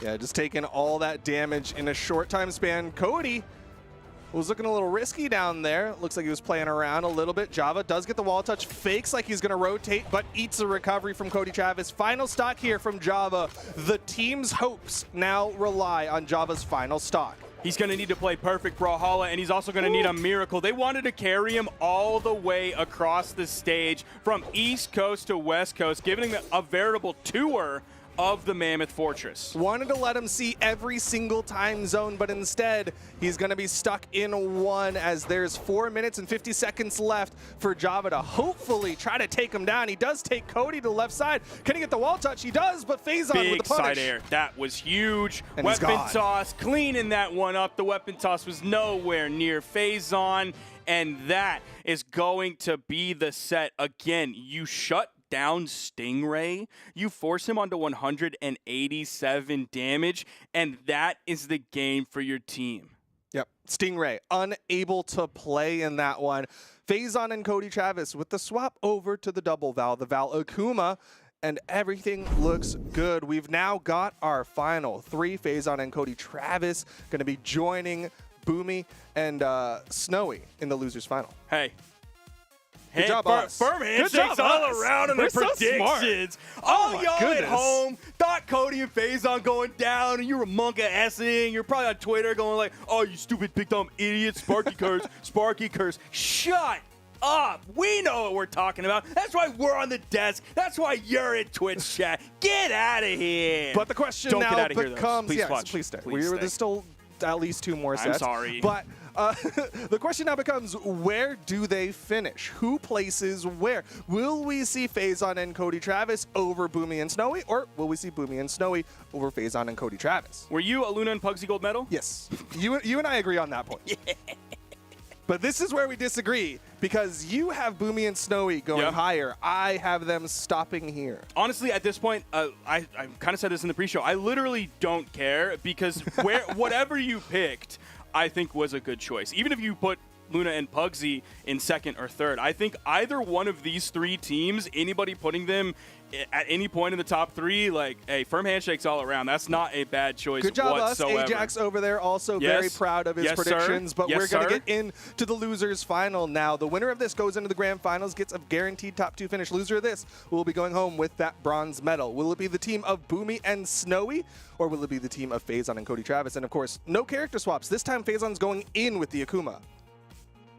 Double Val coming in here. We're seeing that Rayman. We're seeing that Cross. We love to see these character picks. We know there could be a possible swap coming out from Cody. Oh, I mean, honestly, we could see one from Phazon as well. I think Boomy's going to be sticking with this Cross for the most part. I think Snowy's probably going to be sticking with this Rayman for the most part. We'll see how this one shakes out as we get into the losers finals, starting this one off on the Mammoth Fortress. A classic map, but this time 4 people with gauntlet possibilities, right? We've got the Cross, we've got the Rayman, and the Double Val. This is an interesting overall team comp. Like, the Rayman is super normal. Val isn't like a crazy choice, but seeing like double Val, Especially from Cody and Phazon. yeah, seeing a double Val and a Cross, like 3 Gauntlet players on, well, really 4 Gauntlet players on stream, but 3 Gauntlet players that don't have an axe is a little bit of an interesting overall comp that we see from these 2 teams. Well, we'll see who it ends up benefiting, as right now, lots of people in the red. The neutral sig not quite enough to take out Boomy. Snowy the least damage so far, as the side air not even going to put him off screen. Recovery coming out from Cody. He's hoping for the juggle opportunity. Boomy was hoping to get right below him so he could find it. Big fist coming out from Boomy, hitting that side sig. Oh, it's a gauntlet fight over on the edge. Here comes Sayers. Snowy, going to relieve some of that pressure. Boomy Turn around. almost hits the ground pound. And Phazon just underneath the nair from Boomy, so he'll be able to survive. Stock count staying even. Snowy picking up the axe. That means he's going to be looking for the KO onto Phazon. Neutral light facing the wrong way, or at least the way that he wouldn't prefer to be facing. The hit was nice, but it would have been better if he got the KO off the left side. The farthest blast zone was unfortunately the way he was facing, but still has the opportunity to get that KO if he can. The side air is not going to be enough. Phazon's really extending this stock. Nairs, and he gets out of there. They were just straight up like, Oh, where were Wow. those gauntlets? wow. How long ago were those thrown? That had to have been 100 years. I think when he threw them, Brawlhalla was still in black and white. It was crazy. They lasted so long, and it was enough to get the KO on his teammate. The NSIG gets punished with a recovery from below, and Phazon still on his first stock. There it finally is. Boomy hits the stray side air to take Phazon out, but Snowy, dude, he's on his final stock. He's got to be careful. At least for the red team, Cody is getting towards that direction where it's time for the KO to put him on his final stock. Same thing goes for Boomy, though. Look Team how high combo. up he is, but the blue team didn't chase. They just focused on Snowy. Going for the power plays as he hits the side signature. Snowy on his final stock manages to dance around both blue team members. Boomy now on his final stock comes in, starts putting some damage out. Snowy hit the 2 of them, but he was a little bit worried about putting more damage on a Boomy, who's on his final stock as well alongside Snowy. Big side air from Boomy. He's hoping for the edge guard here. Hits the recovery, hitting Phazon back up to the main platform. D-Sig almost making contact from Cody. Phazon is unarmed right now. Cody went for the dodge read, didn't quite connect with the second side light. This time chase dodge down Bro. into a turnaround side sig, That was mixing sick. it up on him. That was some sick movement to get back down, turn around the side, so hit the No other punish. member The of the red coverage. team that was so close to finding a hit as well. D-Light side air. Snowy doesn't find an interruption. Ooh. Nice follow from Phazon. One to the left, one to the right. Boomy finds the double KO. The blue team is going to meet the red team on being on final stocks, but that is the only comparison you have between the two in terms of equality. But this is Boomy and Snowy we're talking about, regardless of how much damage is. Oh, snap. Those gauntlets out of nowhere, and Boomy can't save him. He's all that's left for the red team here in game number 1. A rare breakdance coming out from Cody, using that down signature on Val. Weapon toss, that's going to put just one more piece of damage onto Boomy, interrupt that momentum just a little bit, maybe make him rethink his plans. And the side air will do it. Phazon, after swapping over to the Apex Key Sword, has been able to put out damage, and just like that, blue team currently up. Let's be 1-0. real. It was the Apex Keysword that did it. True. Honestly. That was Lower really latency. what did it. But man, like, look, the clip show is all these just mystery gauntlet tosses. Just, I swear, there was a ghost up in the sky just tossing some gauntlets down and taking people out. It was the man on the grassy knoll of Mammoth Fortress. I was gonna go with the Phantom of the Opera. Like, he's up in the rafters. Okay. And although I don't think the Phantom actually like threw things off the rafters, but either way. Look, if I was the Phantom, I would be doing all kinds of hijinks up there. I would be dropping eggs. Raw eggs, of course, I'd be not a booing boiled from egg. the rafters. True, that'd be a good one too. Game number 2, though. Faison and Cody Travis, they're going to be going to Shipwreck Falls this time. No character swaps on the red team, but they're hoping that no gauntlets will fall from the skies here. Bro, so many gauntlet sounds. Oh I my am gosh. not used to hearing that in Brawlhalla here as of late. And what a team combo to start this one off from the blue team as well. Like, they were just beating up Snowy, and meanwhile, Boomy was trying to break it up, but not able to find those hits. Left side, Cody with the ground What a pound. ground pound. He picked that one up so Punish. quickly. Snowy going for the big Ooh. NSYNC. He got a little bit punished on it, but he turned around, hit a beautiful side air on both members of the blue team. They're extremely damaged. Snowy not too damaged just yet. We are on Shipwreck. Those blast zones can be really far away, especially if we're talking about the vertical space. Ooh, Faison gets in there, gets the down leg, opts for a chase dodge, trying to mix it up, make sure he doesn't get punished, but he gets caught by the recovery. Side sig, and Snowy will be joining some people in the second stocks, but it's Cody who's still on the first. Boomy was looking for the KO on him. Unfortunately, he didn't really get the option to pick up like a D-Light recovery, which would have been good since there was no one else really on the field to interrupt it since it's so long. Finds the stray side air, gets the KO, 4 stocks to 4. If you average out the damage between everybody, we're basically even.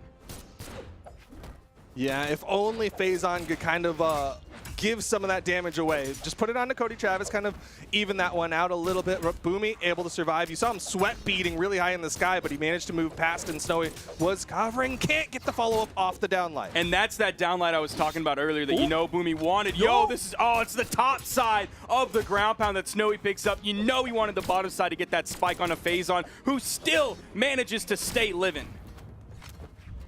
Oh, snap side sig. Good spacing from Boomy, who is now dominating. He's looking for more, though. Cody Travis manages to avoid. Red team in a pretty solid spot here if they can get this KO on a Cody Travis. Snowy wants it, but unfortunately his weapon toss is going to disarm him. Weapon spawn comes in, Faison swipes it. Yeah, Faison hanging around there, threatening the potential side signature. The gauntlet toss connects onto Faison, and Faison manages could be big. touch. Oh, no. Yo, they're still going to get something out of this. It might be a double KO. Snowy rotates in, almost picked up a possible side air, but the landing is punished by Faison's neutral light. Side sig, he gets all the frames of it. I thought there was going to be an interruption, but there wasn't. No interrupts, and now Faison fighting for his life. Deep red, final stocks, and the recovery is going to do it. Cody Travis left to 1v2. Boomy's in the red, but he's got another stock. Snowy's not even close to getting KO'd. Snowy does take a dare. Boomy's just going to kind of let that one happen. So is Snowy. I'm sure the comms were like, don't worry about it. Don't put too Don't much risk out it. here. Team 'Cause combo. there's no reason to risk it because they can spawn back in and then do this. Oh my goodness. Off the pickup, Cody still manages to touch, but red team knows they've got so much control here.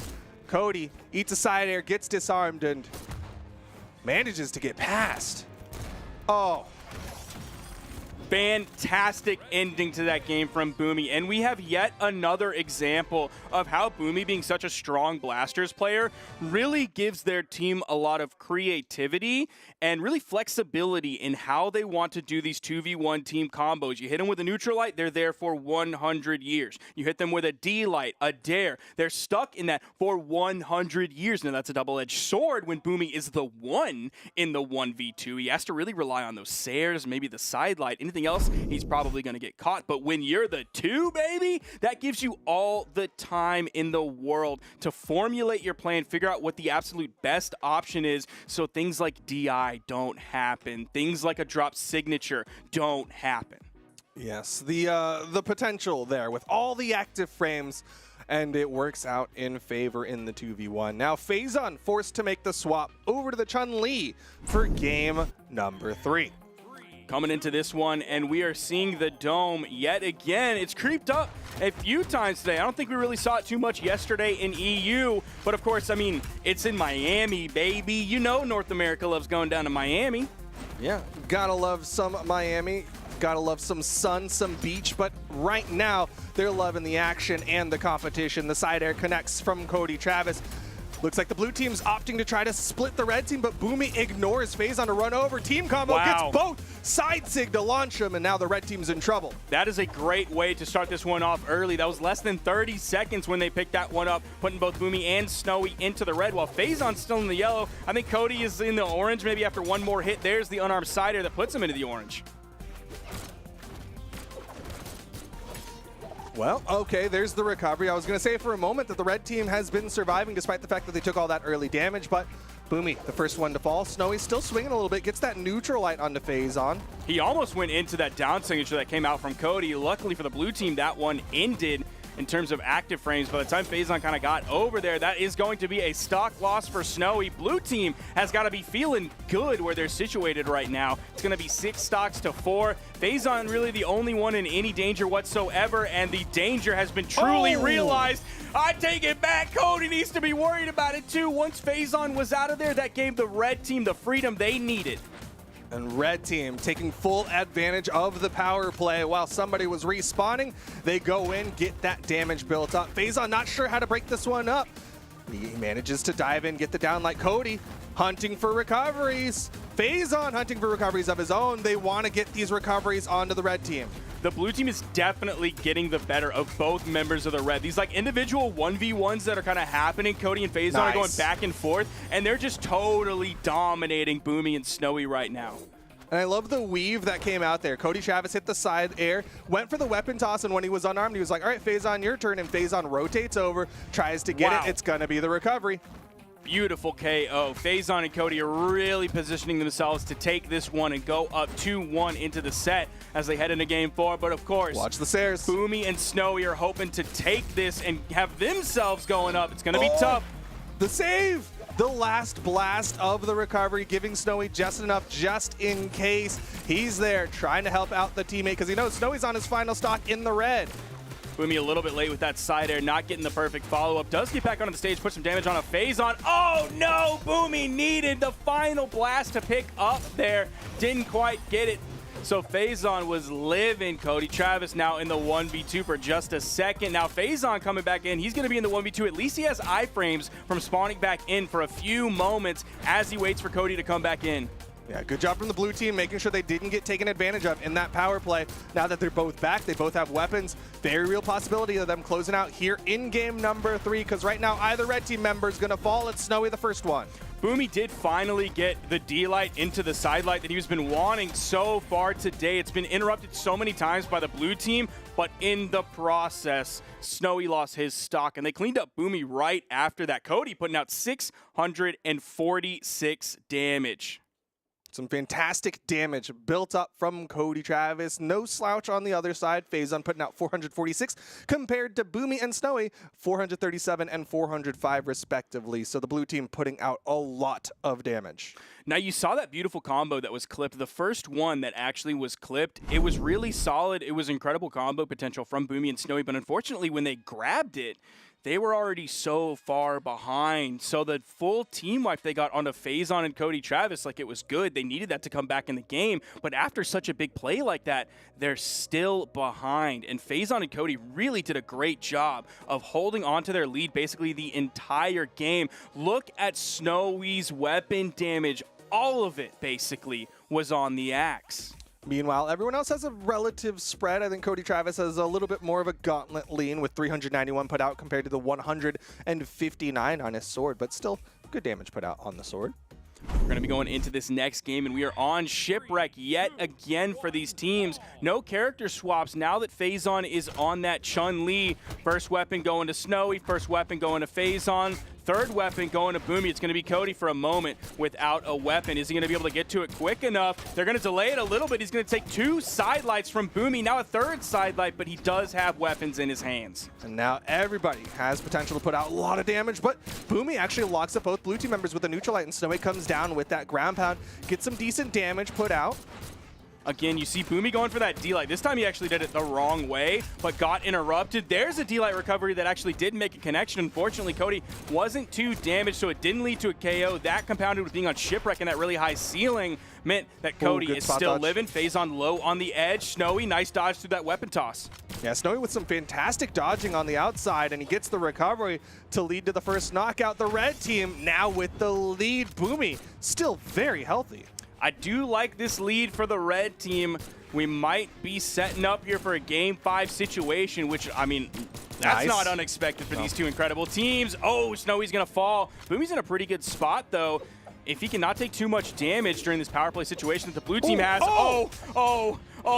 Snowy coming back Pinballed. in, unable to relieve any of that pressure as Boomy took 4 hits from the blue team. Yeah, he really got bounced around on that one. Snowy now coming in, trying to break things up, make sure that Boomy can survive for a little while longer, trying to keep him out there to put out some damage.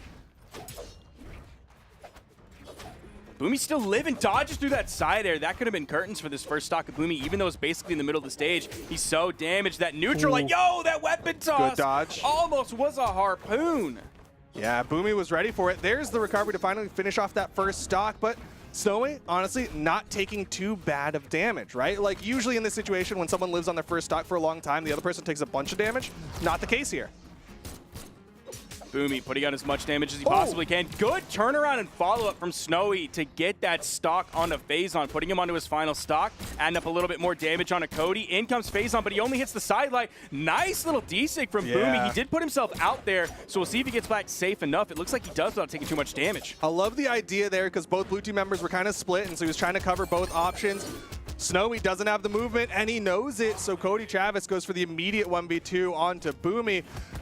Numbers are even, but still, red team with the most momentum they've had all set. They are in the lead here, but just barely. It is still extremely scary for the red team, given they're down 1-2 in this best-of-5 set.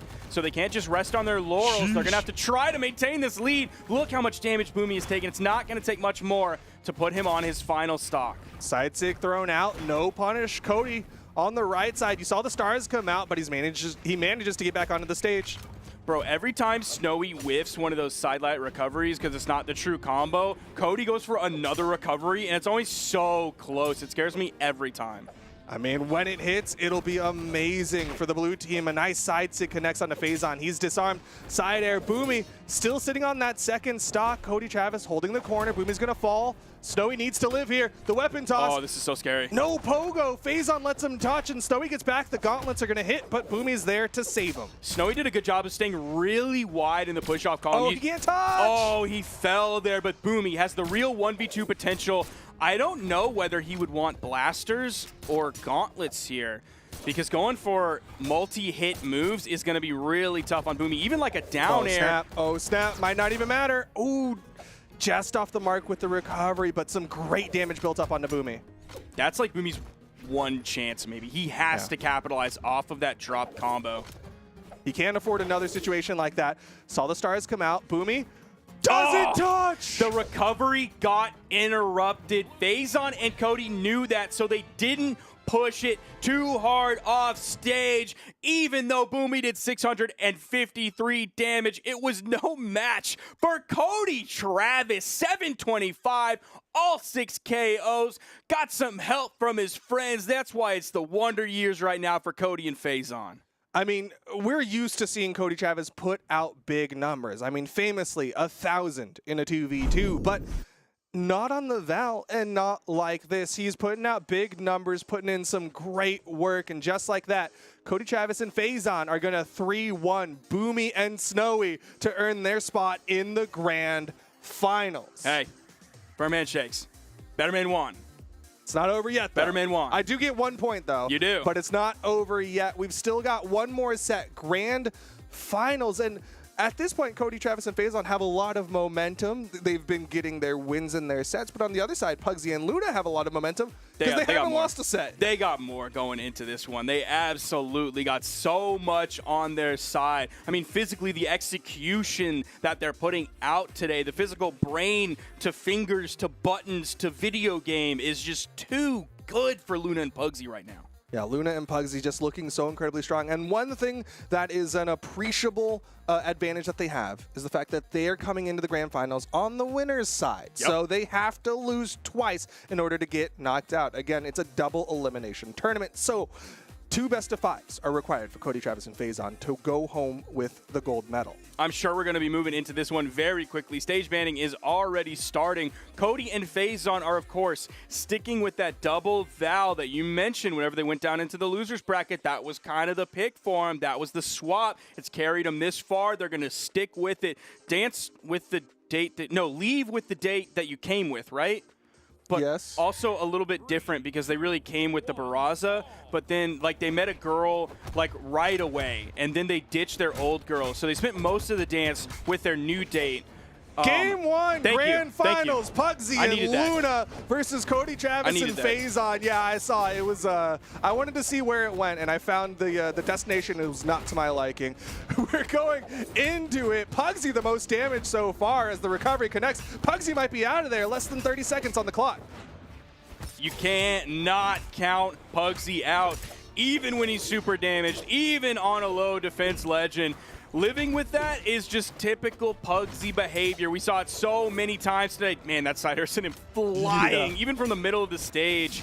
Oh! I don't know how. Spot dodges inside of the side sig, survives, but off stage, Faison, no, Luna's late! Oh, he's gonna get taken out there. That is a heartbreaker for the red team. You see Pugsy, he was stuck on the wall. Now he's retreating a little bit, hoping he can maybe find a knockout onto Cody. Would have taken a lot. Light recovery. We now have everybody on their second stock, about 1 minute and 5 seconds into the game. Yeah, a very even game number 1 here in the grand finals at the SteelSeries Invitational. Luna trying to play the 1v1. We haven't been seeing Luna show up the way that he was showing up in his earlier sets. Goes for the end sig, Faison with the punish.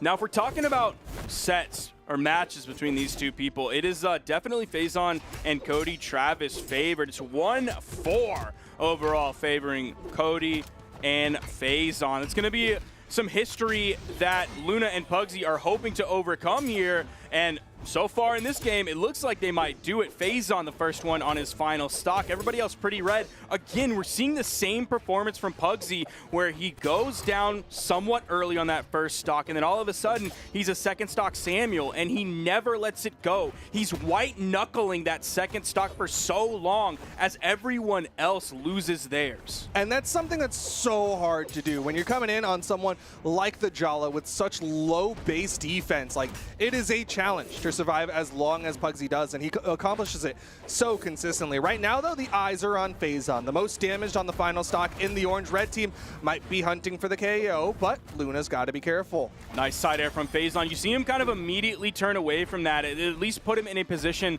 to maybe rotate over onto Luna to go for that 2v1 alongside his partner. He knew that side air was going to KO Pugsy. Neutralite launches Faison, though. Off stage, Luna's in trouble.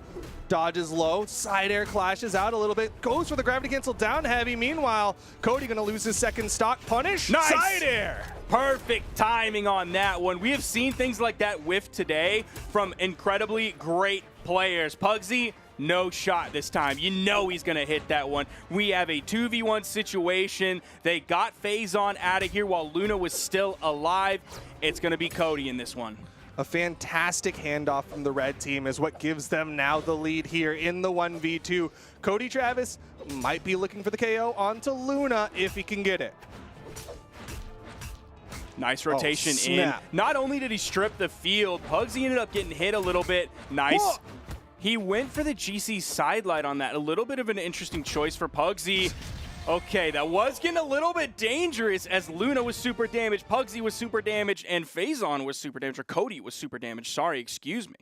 Yeah, a little bit of dirt starting to get thrown around as that was getting a little sloppy, but either way, the red team clutches up and closes it out. They take game number 1. I agree with you on being a little befuddled on the gravity cancel sideline. It was a little confusing of a decision, but maybe he was looking for the extra, right? Because the initial hit wasn't going to KO, so he goes for the gravity cancel sidelight, hoping to get that side air follow-up and maybe just kind of get that extra boost behind it, and that's NOS, but didn't quite work the way that he wanted. Pugsy's playing phenomenally today. Yeah.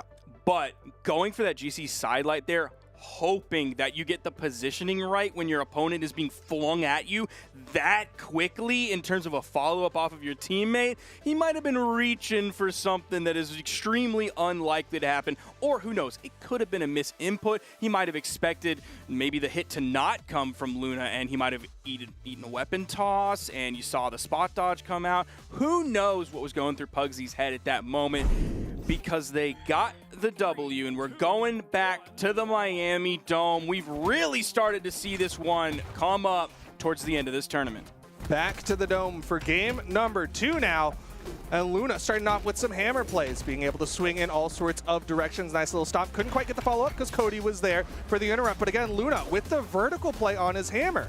He's finding some nice hits. It seems like he's regularly going even or ahead. Oh, what an early KO Less from than 30 Pugsy. seconds. Pugsy saw Luna put out 749 damage last game, and he's like, okay, dude, I can also be the star. I can be the damage man. He got the KO early on. That put Phazon in a bad position. Pugsy coming in like a pick-me player, but he's putting out the damage, and that's what's most important. Getting those KOs, getting that damage. Doesn't go for the recovery on the whip from Phazon, but he goes for the ground pound. Phazon fighting for his life as he's already lost one and doesn't want to lose another one, but it's going to be Cody who falls. Now Phazon in the 1v2 for just a second. You see him all over Miami Dome. Doesn't want to get caught in the same spot, while Luna and Pugsy were looking for the 2v1 combo. Ooh, nice handoff. follow-up. Picked that one up quickly. Didn't need more than the 2-piece. Ending with that side air towards the blast zone. That's a KO. And a nice team combo immediately onto Pugsy. Pugsy's got to be careful. Again, the lowest defense legend here. Even with that huge opening that they found with that ground pound from Pugsy, we're basically even, or at least we Ooh, were when I good interrupt. started this one off. Phazon just all of a sudden took a huge bit of damage, took a side air, lost the stock Oh. as well. Off the weapon toss, man, Luna is so quick on the reactions. Cody's in trouble. Fairly damaged here. The neutral light is going to KO immediately. Luna turns around looking to get the 2v1, but Phazon is sitting on that wall waiting for the respawn. Luna has found so many KOs on that right side. He's just like in the right place at the right time. It's positioning, it's timing, it's understanding. So much has to fall into play for you to get those KOs like Luna is doing. And man, he's doing it like every time. He's also the most survivable on this team, still on his second stock. Yeah, doing such a good job surviving, putting out damage, putting out KOs. Goes for the weapon toss in the face of Cody Travis, but it's the unarmed recoveries that are connecting the most. Recovery from Phazon. Nice interrupt from Luna. Goes for the turnaround side signature. Ooh, he went for the bold play of the GC side signature. Wanted to get Phazon out of here and get him out quick. Unfortunately for him, Phazon was really high, but also, I mean, red team is in a great spot. Pugsy is pretty damaged, but I mean, that's like, okay, are they gonna knock him out? Honestly, who knows, man? He be living. Phazon's gonna fall. Cody hoping for the Pugsy knockout here. Luna incoming. With the scoop up, not quite enough. Oh, the weapon toss. Pugsy and Luna, again, trying to throw some dirt in this one, but it's a down air that leads to the KO. 2-0 in favor of Pugsy and Luna. Splitting the responsibilities a little bit more this game. Luna's going to come in with, let's see, 653 damage compared to Pugsy's 384. But 4 KOs are going to go to Pugsy, and 2 of them are going to go to Luna. So one player is doing a lot of damage. The other player is securing those KOs. That's shared responsibilities. That's when, like, you and your partner, one of them does the dishes, the other one loads the dishwasher, then the other one empties the dishwasher. The important parts of a good relationship is sharing responsibilities. Communication, sharing responsibilities, and not keeping count, and making sure that, you know what, it's okay if sometimes you don't do your load as long as I help you do that load. And so, just like that, Pugsy and Luna are up 2-0. Cody Travis and Phazon are going to need to 3-0 to get a reset, to take it to another best of 5, and Phazon's hoping that Hattori is the answer. Cody not making a character swap, feeling secure enough in this Val pick that is the ingredient he needs alongside Phazon's now swapped to Hattori. Spear coming out from Phazon. He's whiffing a lot of attacks while Luna is not doing the same. Ooh. Yo, are they going to take Cody out this early? Pugsy's thinking about it, goes for the ground pound, doesn't go low enough, but Luna hits the down air. Cody gets the wall touch. Luna with the team damage, takes out Pugsy. Wow. And Cody with the disengage. The blue team survives. That was so close to going the other way. I can't remember which red team member, but they had already started doing the motion for the axe recovery. It would have ended up hitting on the bottom side. It would have spiked Cody straight down. That would have been a guaranteed KO. The red team fighting their way back into this one. Phazon is going to fall here as well. Luna in a great spot. Yeah, red team manages to pull a lead out of thin air, considering they did lose their first stock, but either way, blue team coming in on the second stocks, trying to see what Phazon was looking for with the swap over to the Hattori. That recovery. Gonna send Luna off screen, not gonna be the KO just yet. Even that one isn't going to be the KO just yet. Pugsy finding his way, adding a little bit of damage up, but he does have to be careful. The second stock Samuels this time are Phazon and Cody. Yeah, they are surviving on these second stocks. Pugsy taking the most of the damage. Luna comes up, hits a side air, but a great punish from Cody Travis will put Luna onto the second stocks alongside the Samuels. We do have the damage basically even. After those couple hits that came out from Pugsy, he's going to be basically even with Phazon. So it's going to be Luna who's the least damaged in this game, but we know how it can go when Pugsy gets into the red on his second stock. It is tough to knock him out. He keeps swinging, and it is tough to knock him out. Ooh, the side air, the double, the handoff. Luna off the edge. Pugsy comes up swinging with a recovery. Both red team members get caught. Downlight side air, still no KOs on the side of the blue team, and it's gonna be Phazon who falls first. Cody with maybe just a little bit of a weak punish hitting that neutral light. He had the option to punish that landing with a D-light that would have led into the side air that would have been a KO. At least it didn't take too long for Phazon to find the Pugsy KO with the recovery off the top. So the blue team is now in the lead, and this is what they needed. They're down 0-2. Yeah, they need this W right here and right now. Cody Travis has to extend, so does Phazon as he gets bounced back and forth between both red team members. Cody Travis gonna fall, and it's a clean one stock each. Those few hits were 50+ damage on a Phazon. It was like 3 hits, and they probably hit 60 to 70 damage on a Phazon like that, who is also playing a lower defense legend. No, but he doesn't care about defense. If he's putting out damage, Phazon gets, or Pugsy gets past. Phazon trying to get this edge guard on the right side. Cody comes over. Pugsy trying to bite from below. Dude, Phazon wants Pugsy so bad. Yeah. He is just laser focused in on getting this stock away from Pugsy, and it's not working out for him so far. Meanwhile, Luna is swinging, adding that damage up. Now Cody is the one focused in on Pugsy, who is still surviving. Not enough. The Insig, not enough. Oh, the interrupt. Pugsy. That's huge. Luna takes out Phazon the downlight side air. Cody my in the gosh. 1v1. He hits the recovery. Not quite enough to Sair. Both of them missing their side airs. Luna picks up his weapon. Stomp side air. Cody's unarmed. Oh! Are you kidding me? I didn't think he was going to secure it there. Oh my gosh, Cody. Oh, he ended up falling, and Luna takes it. Just like that. A ground pound out of nowhere. Unexpected. The weapon's on. I was like, he's going to just disengage. Yes. He's just going to go up. Yes. In your deep red final stocks. But he didn't. wants the W. 3-0 in favor of Luna and Pugsy. They are going to be the North American Doubles SteelSeries Invitational champions. Twitch chat better be filling up with W's right now, because that was W behavior. That weapon toss, immediate ground pound. He hit that so fast. I didn't see that coming. I don't think anyone at home saw that coming. What a response in a very dire game. That would have been a possible huge momentum shift for Cody and Phazon if they were able to take that when they were down 0-2, but Luna and Pugsy said no.